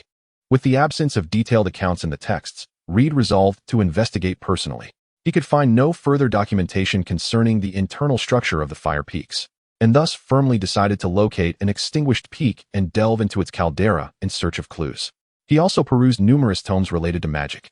Despite his limited aptitude preventing him from mastering advanced spells, he managed to retain several foundational magical sigils. However, amidst the ruins unearthed, he found no traces of magical sigils, reinforcing his belief that the most crucial marks of transformation likely resided within the caldera itself, the key to unraveling the secrets of the fire peaks. Reed was a man of action. He promptly summoned 3 dragons to aid him in the quest for a suitable extinguished peak. Soon, they discovered a sizable volcano, bearing remnants of a dilapidated fortress, which had evidently cooled completely. Upon selecting their target, Reed, accompanied by Ghidorah, primarily Kevin, who seemed to possess an innate enthusiasm for excavation, commenced the laborious task. The other 2 heads, Darlong and Erlong, were not particularly invested in the digging. Whenever Reed's attention wavered, they seized the opportunity to be idle. Meanwhile, Im and Egong, due to their colossal size, found it impossible to maneuver within the narrow confines of the caldera. If they attempted to dig, it would take an eternity, leaving them to stand by outside, occasionally exhaling fire to illuminate Reed's work. Reed and Kevin began their excavation directly within the cooled caldera. In the initial days, they unearthed only massive iron columns, deeply embedded in the rock, long since decayed and requiring several individuals to embrace. However, these columns bore no traces of magical sigils, compelling them to continue digging deeper. When they encountered unusually solidified lava blocks, they entrusted Kevin to handle them with gravitational beams. Chapter 37. The Earthquake. After all, Ghidorah was still in its juvenile stage, and the force of its emitted gravitational rays was somewhat feeble. To shatter large chunks of lava, it required several concentrated bursts of power. Thus, the partnership of 1 man and 1 dragon unfolded, with Reed responsible for excavating and transporting debris while Kevin handled the explosive demolition, their collaboration proving to be surprisingly harmonious. For a month, they toiled away, the depths they had burrowed remaining a mystery. The temperature of the rock walls soared, and the air grew increasingly oppressive. As Reed wiped the sweat from his brow, preparing to swing his tool once more, his gaze was suddenly captivated by a colossal iron column obstructing their excavation path. This pillar was remarkably massive, far sturdier than anything they had unearthed prior. To his astonishment, its surface gleamed a deep, polished black, as if freshly forged, devoid of any signs of decay. Upon closer inspection, Reed's heart raced. Etched upon the side of the iron column were indistinct yet discernible lines radiating a faint magical aura. They were magical runes. As he excavated a section of the pillar, he discovered it to be an immense metal spike, deeply embedded within the rocky strata, seemingly intended to reinforce the fragile layers of rock. Carefully discerning the material's texture, he realized, if his judgment was correct, that this was crafted from the legendary Valyrian steel. Reed's eyes widened in disbelief. Valyrian steel was renowned for its unparalleled hardness, effortlessly slicing through iron, a substance of immense value. However, this spike was far too large and deeply entrenched for them to extract in its entirety with their current capabilities. Reluctantly, they decided to abandon the endeavor for now, continuing their descent into the volcano's depths in search of further clues. As Reed resumed digging, they soon stumbled upon a series of evidently man-made, orderly caverns and passageways. These channels varied in width, some expansive while others were narrow, intricately interwoven throughout the volcano's interior. Observing these formations, Reed paused his excavation, combining these observations with the internal structure of the volcanic peak he had previously inhabited. A coherent hypothesis began to crystallize in his mind. The Valyrians likely reinforced the volcanic throat first, then harnessed the lava produced during eruptions, channeling it into these artificial networks. In this manner, the heat from the molten rock could maintain a persistent high temperature and magical fire energy within the volcano, particularly in the area where the dragon's lair resided. This would allow the interior of the volcano to remain in a state of gradual pressure release, precisely adjusting and maintaining the internal pressure to ensure it hovered near the critical point, preventing violent eruptions. As Reed pondered this, a wry smile tugged at the corners of his mouth, conjuring an image of using volcanic magma to heat a hearth, prompting him to shake his head and dismiss the rather morbid thought.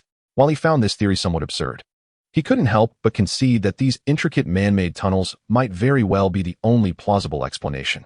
As for how they managed to control the flow of lava, preventing it from cooling and solidifying within the channels, Red could only attribute it to magic.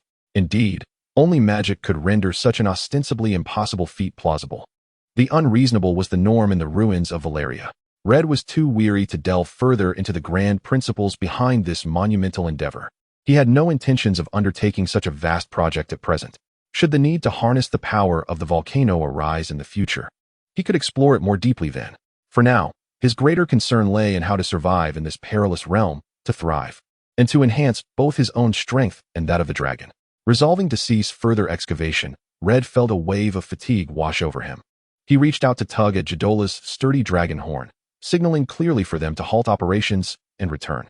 The three heads of Ghidorah turned toward him almost in unison, their enormous eyes shimmering with an indescribable light, as if proclaiming, "Finally, no more digging."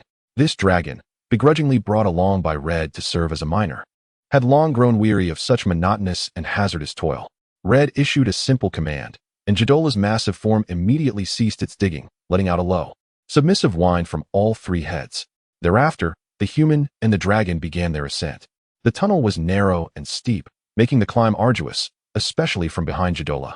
Red clutched tightly to the protruding scales of Ghidorah, being jostled up and down with the undulations of the dragon's body. Just as they emerged from the excavated tunnel, bursting forth into the swirling dust and the acrid scent of sulfur, Red had scarcely time to brush away the thick layer of grime from his person when the ground beneath them suddenly shook violently. The tremor arrived without warning, its intensity comparable to a magnitude 5 earthquake, making it difficult to maintain balance. Red stumbled, nearly losing his footing, and clung desperately to Ghidorah's neck. Within the vast caldera, the rocks, already loosened by prolonged eruptions, were now dislodged by the sudden quake, cascading down like a torrential rain. The sound of clattering debris filled the air, with larger boulders crashing against the rocky walls, echoing with a deep, thundering resonance. The entire caldera seemed to come alive, restlessly shifting. This abrupt upheaval sent a chill down Red's spine, catching him off guard. After spending over half a year here, he had witnessed occasional eruptions, yet the ground had never trembled with such ferocity before. This was indeed a first. Instinctively, he glanced at Ghidorah, whose three heads had also risen alertly, unease flickering in their draconic eyes. "Let us go," Red shouted decisively, simultaneously urging the three dragons to take flight and leave this place. Ghidorah responded immediately, leaping powerfully, its enormous wings unfurling in the air and beating against the tumultuous winds. The other two dragons followed suit, swiftly ascending. Red felt the rush of air from the dragon's wings and the cascading debris falling from the caldera below. After departing from the volcanic crater atop their dragons, the heart-pounding tremors astonishingly ceased. The ground regained its tranquility, as if everything that had transpired was merely a figment of imagination.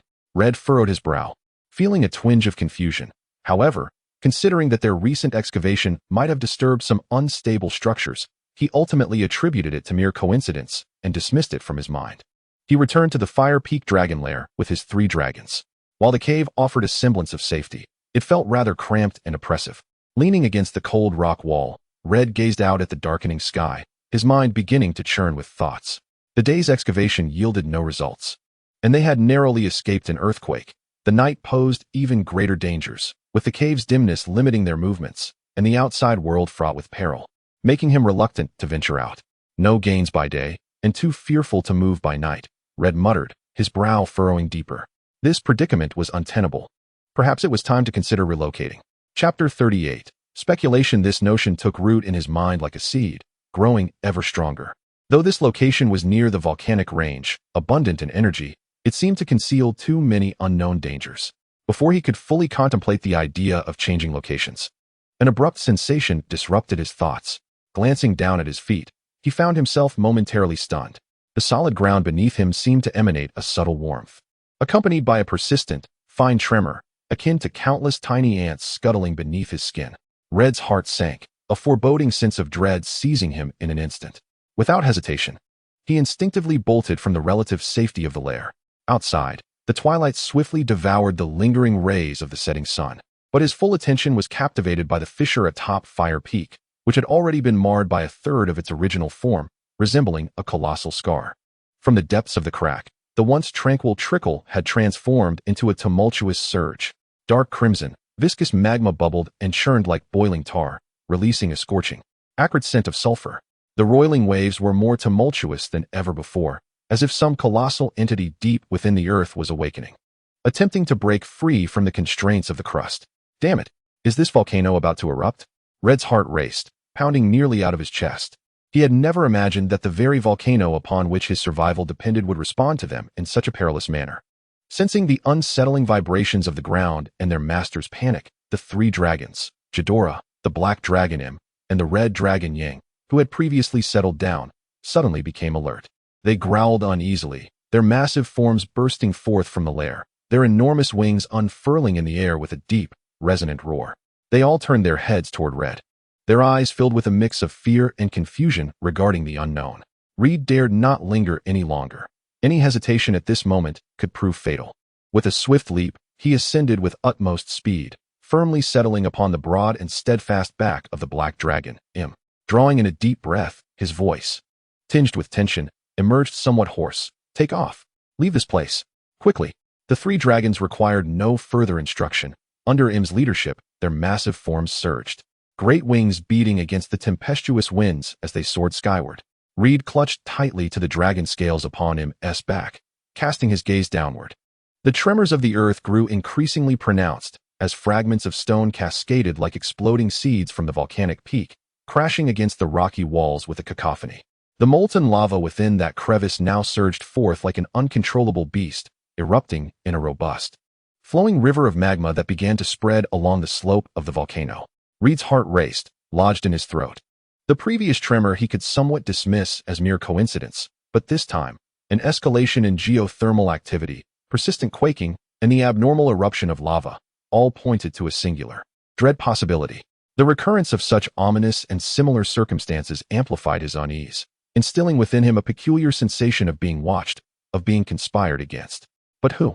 What force or entity was targeting them? He could not fathom the answers, only feeling a chill creep down his spine. As he pondered these unsettling thoughts, the scene below morphed into something even more terrifying. With a violent tremor that echoed as if the earth itself lamented, the entire slope of the volcano, along with the fissure, succumbed to the relentless erosion of the lava and the violent upheaval of the crust, collapsing with a thunderous roar. The colossal landslide descended like an apocalyptic deluge, dust and debris blotting out the sky, while the seething lava, having found its outlet, surged forth like a rampaging torrent, instantly engulfing their once warm and secure home. The dragon lair where they had resided for the better part of a year, now completely obliterated beneath the searing lava and scalding ash. Reed, suspended in the air, gazed in stunned disbelief at the cataclysmic scene below, a profound chill and intense anxiety swelling within him. Their home was gone. That dwelling they had occupied for so long vanished in an instant. Yet, this was undeniably no natural phenomenon. The precision of this cataclysmic coincidence left him nearly certain that his prior sensation of being targeted was not mere illusion. We must move. Reed gritted his teeth, his voice trembling with urgency. We must find another volcano. He forced himself to regain composure, rapidly assessing the surrounding terrain. Ultimately, his gaze landed upon another volcanic peak, previously occupied by the red dragon, Yang. Although it lacked the familiarity of their former refuge, it appeared relatively stable at this moment. He made his decision and immediately commanded the three dragons to adjust their course toward the new volcano. A new dragon lair, a new beginning. Yet, within Red's heart lingered an inescapable shadow and an unanswered question. What, indeed, was pursuing them? Having settled in anew, Red did not immediately allow the three dragons to enter the lair. Instead, he instructed them to remain at the cave's entrance, not even dismounting from the broad back of his dragon. He found a relatively flat rocky platform beside the lair, where he intended to wait patiently, hoping that his fears were merely figments of an overactive imagination. His gaze fixated on the surrounding dark mountains, he silently implored, "Do not come. Please do not come. Do not manifest as I dread." Time passed, each moment stretching into the next, from the fading light of afternoon to the descent of the sun, as the orange-hued twilight was replaced by a deep blue night.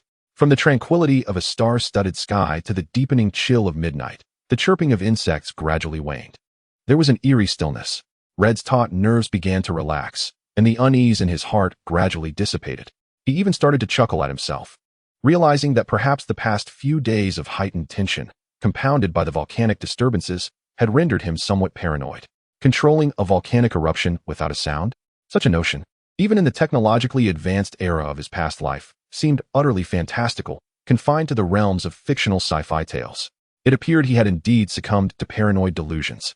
He glanced at the three-headed dragon, Ghidorah, whose heads were haphazardly leaning against one another, while the black dragon, and the red dragon, Yang, lay in the shadows nearby.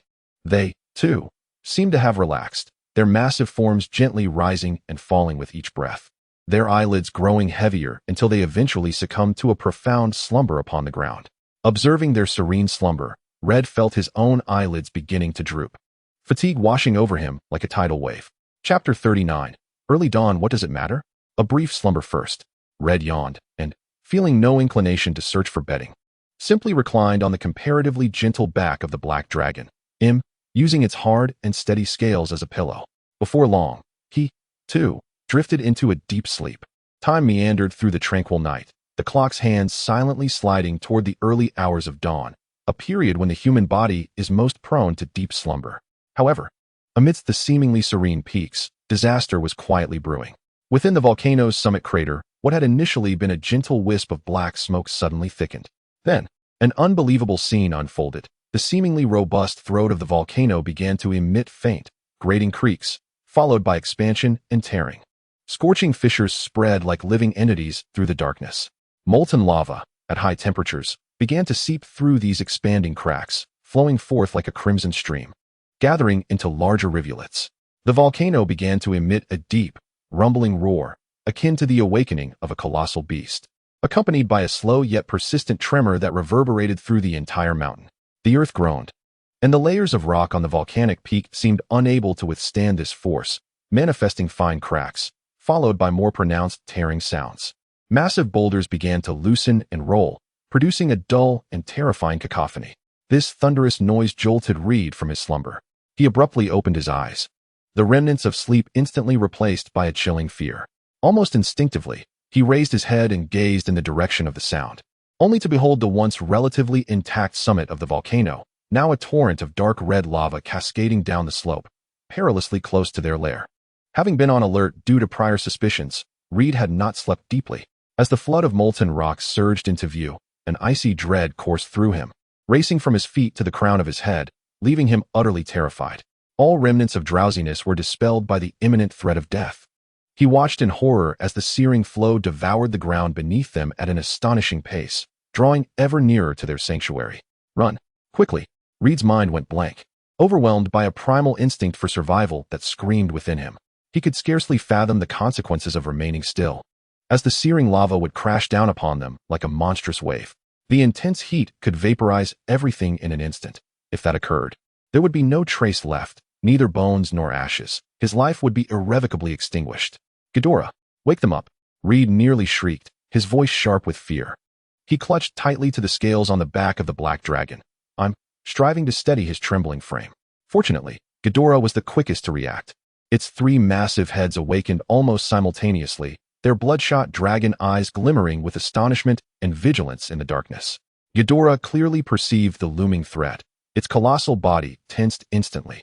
Without a hint of hesitation, Reed, mounted on the back of the black dragon, shouted towards Ghidorah, "Wake them up at once. Iggy, wake up, take flight." Ghidorah understood Reed's urgency.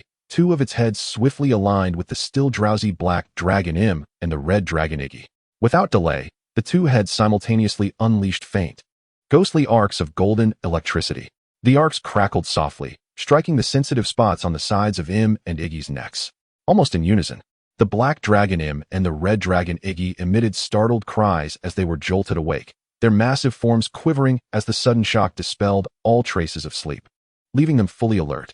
They had scarcely grasped the situation when they felt the terrifying heat emanating from the earth beneath them, accompanied by the encroaching torrent of molten lava. Meanwhile, Red, perched upon the back of the black dragon Im, was similarly fortunate to experience this rather jolting wake-up call.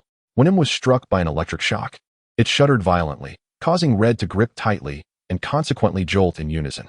A few faint arcs of electricity unexpectedly grazed his arms and legs, but most notably, the sensation between his thighs, a momentary tingling coupled with a slight sting, almost compelled Red to stifle a scream.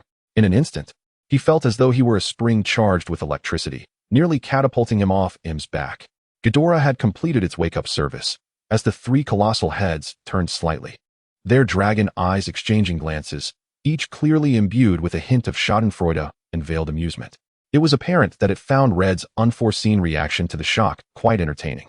At that moment, Red, in a state of utter disarray, was fervently urging the now fully alert Im and Ying to take flight, shouting, "Hurry! Ascend! We have no time." He was oblivious to the exchange of amused glances among Ghidorah's three heads. All his focus was on escaping the impending doom of being engulfed by lava.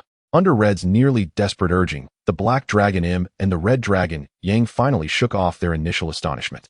Their immense bodies quivered as their vast wings unfurled like dark clouds of black and crimson, commencing their final run.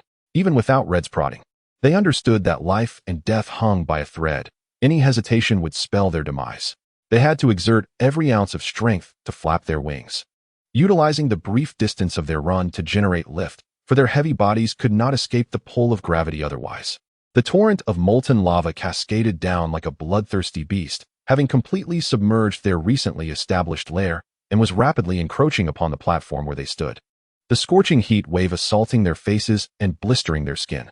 Surprisingly, the young dragon Ghidorah, due to its relatively lighter weight, leaped effortlessly from its position, flapping its not yet fully formed but nonetheless powerful wings, soaring into the sky like an arrow released from a bow. Its three heads scanned the surroundings warily, clearly aware of the dire circumstances. Ultimately, as the molten flow threatened to engulf their precarious footing, the black dragon Im and the red dragon Yang, propelled by incredible force, barely managed to take flight. The searing air enveloped them, and the rocks at the platform's edge crackled under the intense heat, with debris continuously falling away. Chapter 40. Escape. They executed their takeoff with breathless urgency, but merely departing from the ground left them far from true safety. However, just as they had barely escaped the surface and had not yet adjusted their flight posture to completely distance themselves from the volcano's mouth, the once silent crater above them, akin to ignited explosives, finally erupted. A deafening roar reverberated as though it were the wrath of the earth itself, accompanied by a blinding flash of light. The crater violently expelled a column of molten lava soaring 1,000 meters high, resembling a colossal pillar connecting hell and earth, instantaneously piercing the night sky. The searing magma roiled and cascaded through the air like a lethal meteor shower, descending with an overwhelming force that threatened to annihilate everything in its path. The scene sketched a magnificent yet terrifying silhouette against the night, undeniably beautiful, yet this beauty bore a deadly allure. More terrifying still, amidst the torrential rain of molten rock, were massive boulders, ensconced in high temperatures yet remaining as hard as iron. These stones did not dissolve in the magma, clearly representing some extraordinarily unique ores, perhaps harboring immense value. Yet, in that perilous moment, to Reed, they were as lethal as the scalding lava itself. Should he be struck by even one of those colossal rocks, he would be vaporized in an instant, leaving not a trace behind, and he would meet his great-grandmother without delay. In that moment, Reed acutely felt for the first time how excruciatingly slow his two colossal dragons moved through the air, creatures that once epitomized power and speed in his eyes. He watched helplessly as the cataclysmic flow of lava, volcanic debris, and rocks radiating lethal heat surged menacingly from behind, the distance closing rapidly. Even more dreadful was the suffocating volcanic ash and dense fog mingled with various toxic gases that had completely engulfed him and the three dragons, rendering visibility perilously low and sense of direction increasingly blurred. Crack, crack. The volcanic debris struck the dragons' bodies like a barrage of relentless bullets, emitting a sound that sent chills through the bones. The searing air scorched his skin as Reed clutched tightly to Im's bony spikes, his teeth grinding together, his heart nearly leaping from his chest. In this perilous aerial chaos, the youthful Ghidorah exhibited its unique advantages. Thanks to its smaller size, its flight was remarkably agile. Its three heads swiveled, ever vigilant of the threats behind them, before it surged forward with a sudden acceleration, deftly soaring above the largest black dragon imp. With a hum, one of Ghidorah's heads opened wide, unleashing a faint yet precise gravitational beam, akin to an invisible blade, striking a rapidly approaching high-temperature rock with pinpoint accuracy. The rock was instantly torn apart, shattered into countless smaller fragments, and scorching dust, losing its threat. Ghidorah remained relentless, with its three heads working in concert, continuously firing gravitational beams, doing everything in its power to obliterate the deadly threats that could not evade in time. Safeguarding Reed atop the dragon's back in its own distinctive manner. Its movements were agile and efficient, each ray striking with impeccable precision. However, the colossal black dragon Im and the crimson dragon Yang were not as fortunate. Despite Ghidorah having preemptively dealt with the massive volcanic rocks capable of inflicting catastrophic damage, the shattered debris and finer volcanic fragments continued to rain down upon their immense forms with relentless ferocity. Though individually small, these fragments were numerous, each carrying significant force and searing heat. A piercing and anguished roar from the dragons instantaneously cleaved through the tumult of the volcanic eruption. The exposed flesh, particularly the broad, fragile membranes of their wings, became the epicenter of the devastation. The cacophony of impacts was incessant, accompanied by the sound of wing membranes tearing, as myriad cavities swiftly emerged upon Im and Yang's dragon wings. The searing pain elicited desperate cries, and their flight became increasingly erratic. Resembling a kite on the verge of collapse in midair, Red clung tightly to Im's scales, his body violently swaying with each injury inflicted upon the dragon's wings, acutely aware that the situation was far worse than he had imagined. Despite the dire circumstances, driven by an almost frenzied will and the innate survival instincts of the three dragons, they miraculously broke free from the area cloaked in lava, debris, and toxic mists. The scorching airwaves gradually receded, while the volcano behind them continued to erupt, resembling an infernal gateway spewing destruction and despair. At this moment, Red felt as though a heavy stone had settled in his heart, weighing him down with an overwhelming sense of dread. He understood all too well that the Valyria ruins, which once provided refuge for him and the three dragons, had utterly lost their significance as a sanctuary and transformed into a perilous trap. Even more alarming was the prior vague suspicion, now starkly validated by reality. He was indeed being targeted by a deity. Otherwise, encountering three volcanic anomalies in such a short span of time was an absurdity. In this world, characterized by its peculiar power dynamics, he could scarcely conceive of anyone other than a god with the ability to orchestrate such events. Let us go to the Sea of Smoke. To Essos, Red's voice, albeit hoarse, rang with unwavering determination. He resolutely issued the command, urging the weary dragons to alter their course towards the distant coastline of the Sea of Smoke. He recognized that remaining on this cursed land was merely awaiting death. They must depart swiftly for a broader, perhaps safer realm. However, Im and Yang's condition was dire. The recent aerial escape, particularly the severe damage to their wing membranes, rendered flight excruciatingly laborious, each flap of their wings accompanied by pained groans and spattering blood. Although Ghidorah had expended considerable energy, its relative agility allowed it to maintain a slightly better condition, yet prolonged flight left it feeling fatigued. After an extensive journey, the three dragons noticeably slowed their pace, their breaths becoming labored, and the wounds on Im and Yang began to crust over with charred blood, their bodies swaying precariously in the air. Ultimately, just before they depleted their last ounce of strength, they reached the mountainous outskirts of the Valyrian ruins. Forced to land on a relatively flat summit, distanced from the volcano, and came to a complete halt, urgently requiring rest. Reed dismounted from Im's back, staggering a few steps before finding his balance. Standing atop the mountain, he gazed out over the familiar peaks below. A tumult of emotions stirred within him. This was the place where he had first arrived, in a state of disarray. Now, burdened with fatigue and wounds, he was escaping from it once more. Chapter 41, Departure. A profound sense of suffocation surged within him, as if all his efforts and fleeting moments of stability were but a cruel jest. He was uncertain of what awaited them ahead, yet he knew that he would not return here for the foreseeable future. Reed found a relatively dry stone and sat down heavily, allowing the mountain breeze to tousle his hair. Seizing this rare moment of respite, he forced himself to calm down and began to meticulously unravel the series of bizarre events that had transpired. His mind replayed the three volcanic anomalies, particularly the last eruption, the cataclysmic force that tore through the earth, and the striking similarities to the apocalyptic calamity that had once annihilated the Valyrian freehold, as gleaned from fragmented ancient texts and scattered legends. A chilling thought gradually crystallized. The entity that had fixated upon him was likely connected to the ruin of Valyria, lurking in the shadows. The very mastermind that had once plunged the entire Targaryen lineage into despair now had its sights set on him.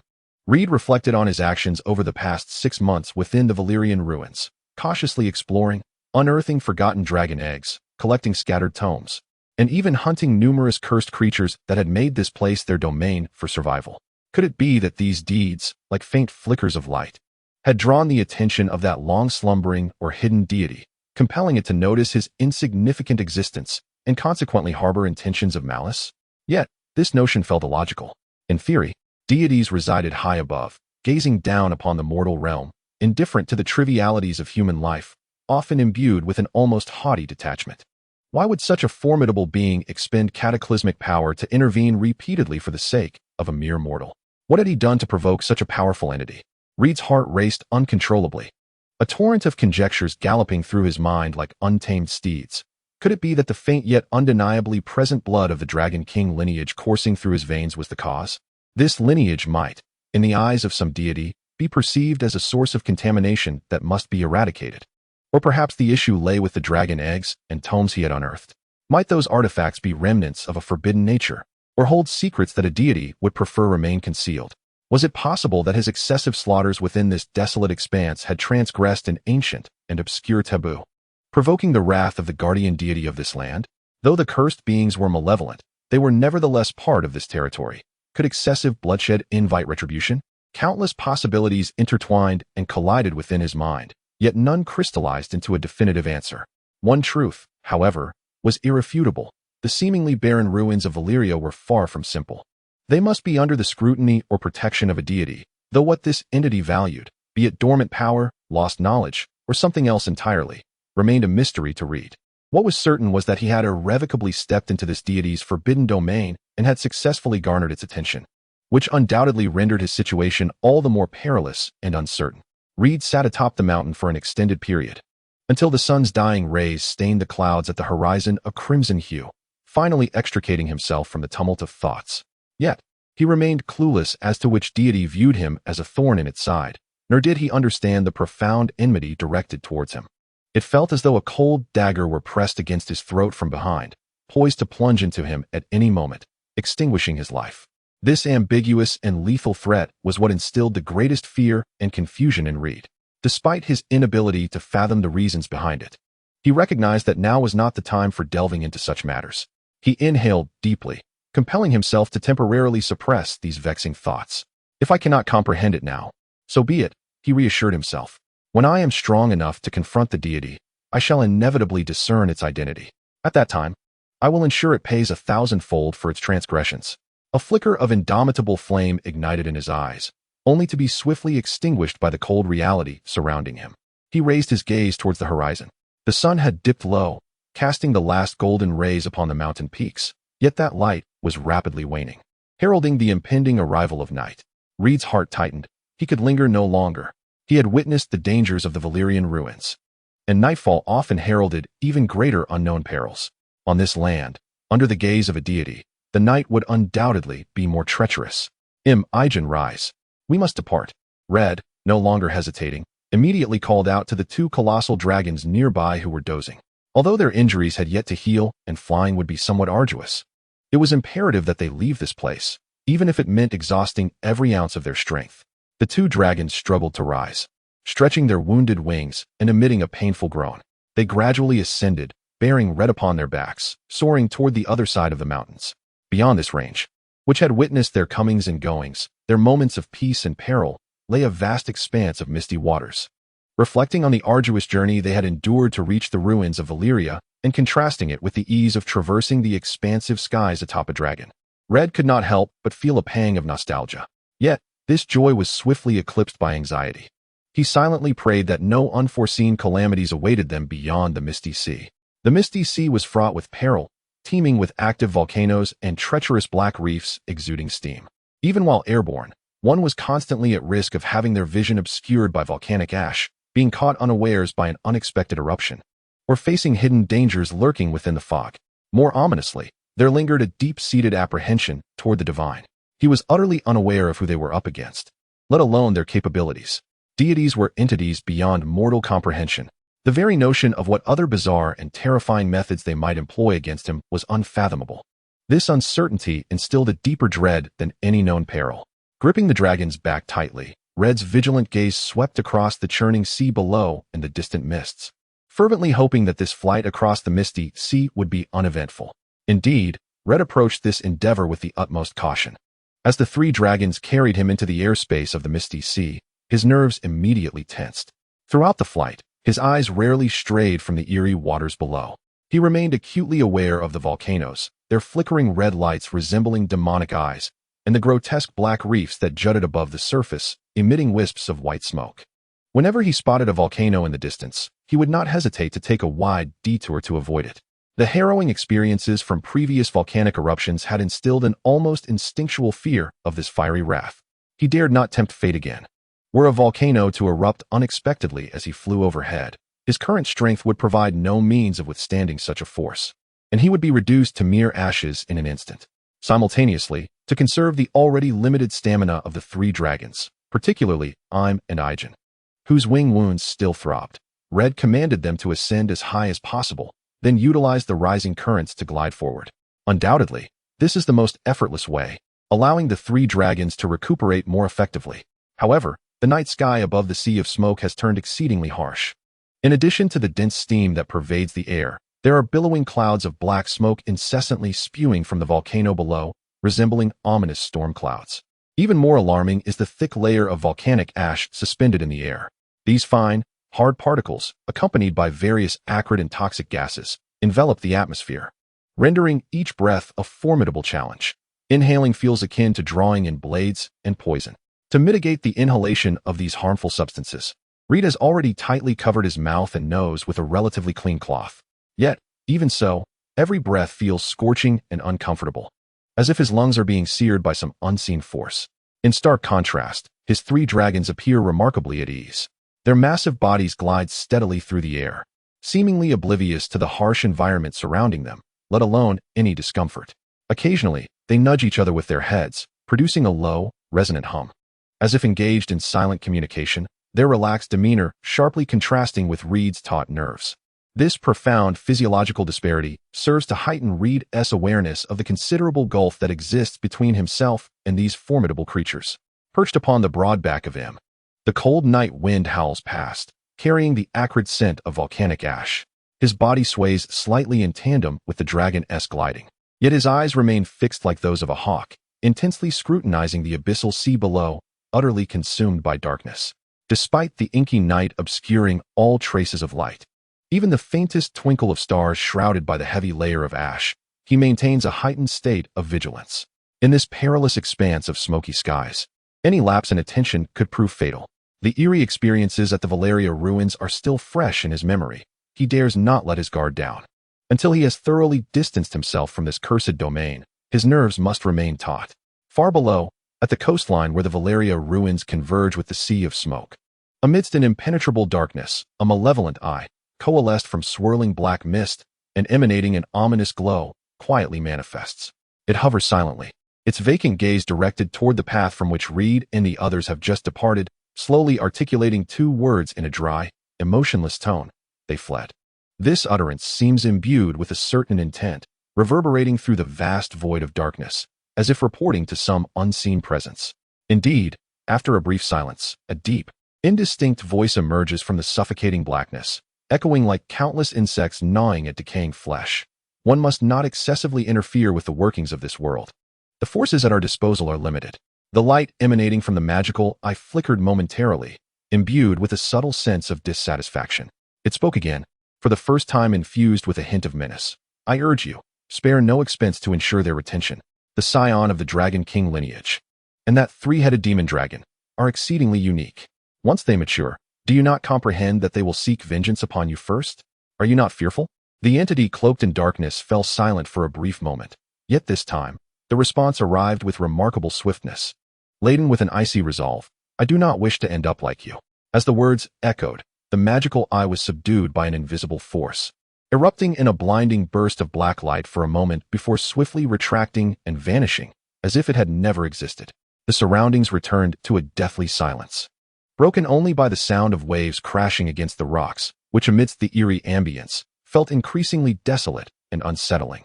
Unbeknownst to all this, Reed remained wholly unaware, his focus intently fixed on the unknown dangers ahead. He was entirely absorbed in his cautious flight strategy, oblivious to the deeper, more perilous threats lurking behind him.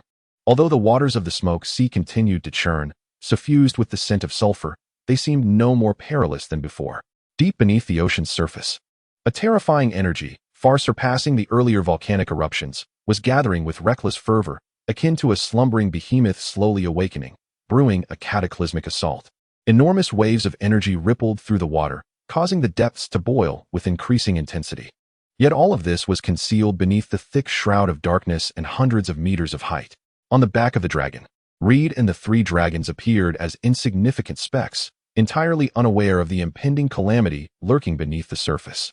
They continued to glide leisurely, adhering to Reed's commands, skillfully avoiding the conspicuous volcanoes. Seated upon the back of the black dragon, Reed gazed down self-importantly, directing the dragons to navigate around the abruptly emerging volcanoes. He even felt a sense of relief at his vigilance, believing it would ensure their safety without fail. However, in that fleeting moment of relaxation, disaster struck without warning.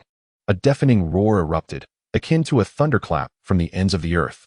The ocean's surface offered no forewarning as the amassed colossal energy tore through the tranquil, or rather, relatively tranquil, waters.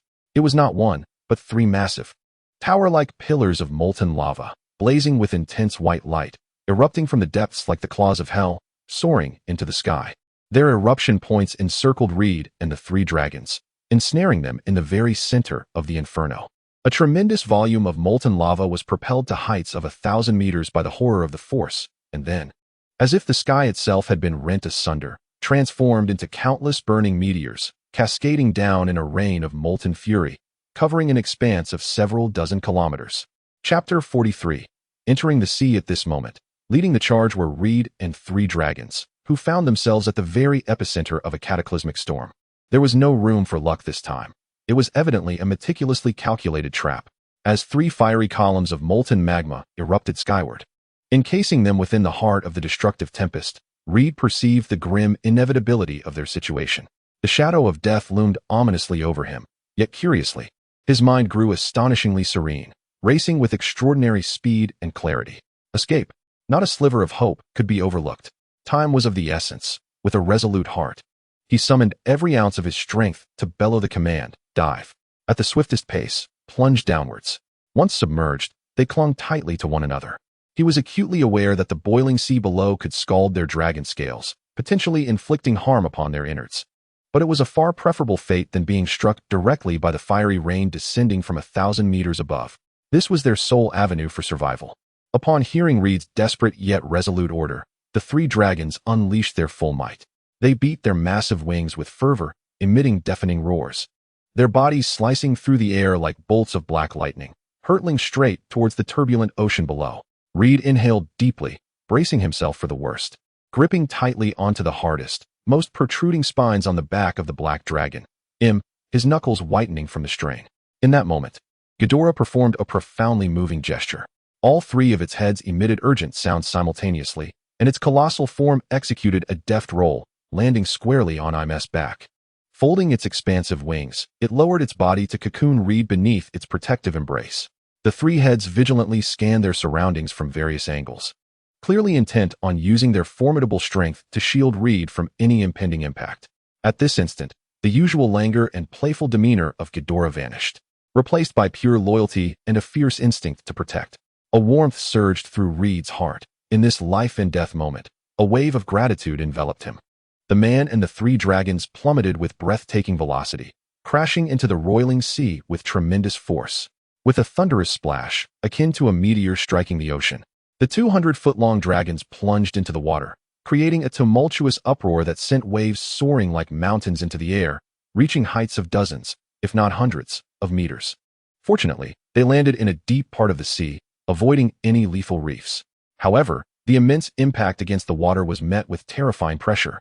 This invisible force bore down on Reed, making him feel as though his very insides were being mercilessly wrenched apart.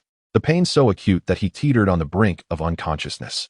Almost at the very moment when Red and the three dragons plunged into the depths of the sea, stirring up towering waves, a rain of molten fire, as if a divine punishment, cascaded down from the heavens, covering an expanse of several dozen kilometers. The molten lava, upon contact with the boiling seawater, emitted a hissing sound, rapidly cooling and releasing vast amounts of scalding steam, while simultaneously solidifying into hard magma rocks.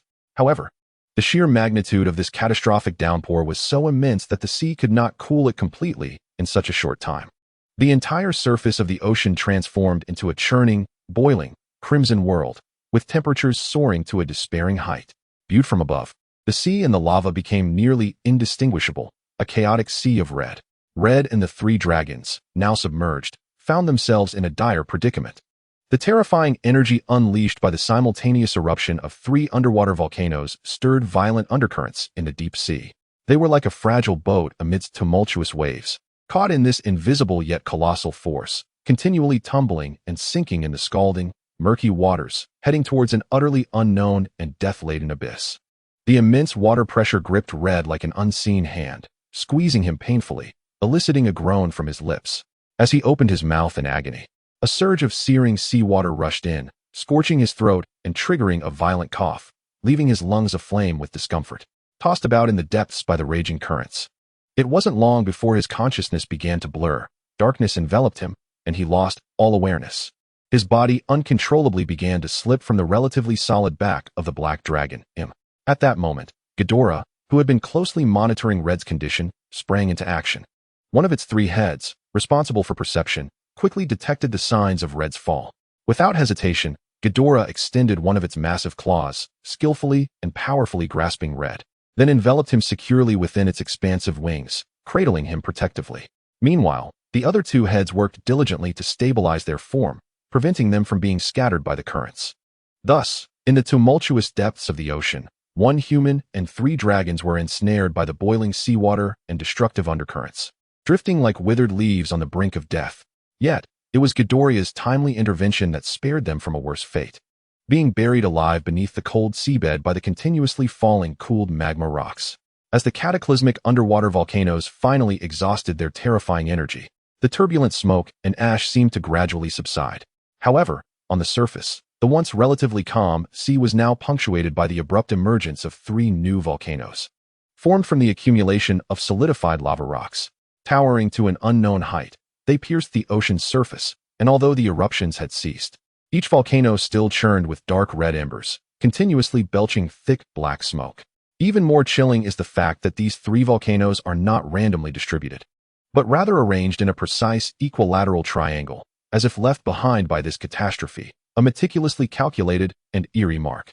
At that moment, an ethereal flame-like figure appeared above the newly formed volcanoes, akin to a specter. It lingered at the edge of each volcano's crater, silently gazing down at the sea below, which had regained its calm, yet still simmered with heat, its gaze profound as if scrutinizing something. The figure traversed back and forth between the three craters several times, each pause imbued with an ineffable certainty. Ultimately, it seemed to confirm certain matters, pausing briefly before dissipating into the air as if it had never existed, leaving behind the three volcanoes, slowly extinguishing and belching black smoke, alongside the depths of the sea that remained tumultuous, harboring the unknown deep blue. Chapter 44, System Update Awakening. Meanwhile, Red and the three dragons, mercilessly caught in the underwater currents, were experiencing another race against death.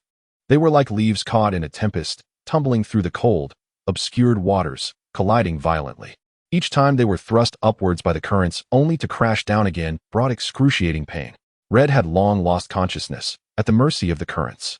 Yet, in this desperate plight, the three dragons exhibited remarkable synergy and instinct to protect. They did not scatter but instead tightly clasped each other with their robust claws, forming a temporary, stable unit resistant to the onslaught of the water.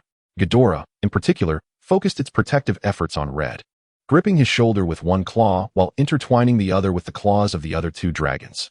Simultaneously, its broad and sturdy wings acted as a mobile fortress, enveloping the unconscious Red within its protective circle, shielding him from further violent impacts and harm. In the cold, dark abyss of the sea, This fragile bond and guardianship became their sole hope against death. Red was oblivious to how long he had been unconscious. Was it a day, 3 days, or perhaps a week? Time had lost all meaning in his current consciousness. He felt as though he had sunk into an endless abyss of darkness, occasionally having a cold. Viscous liquid forcefully poured down his throat, one of his last remaining, hazy perceptions.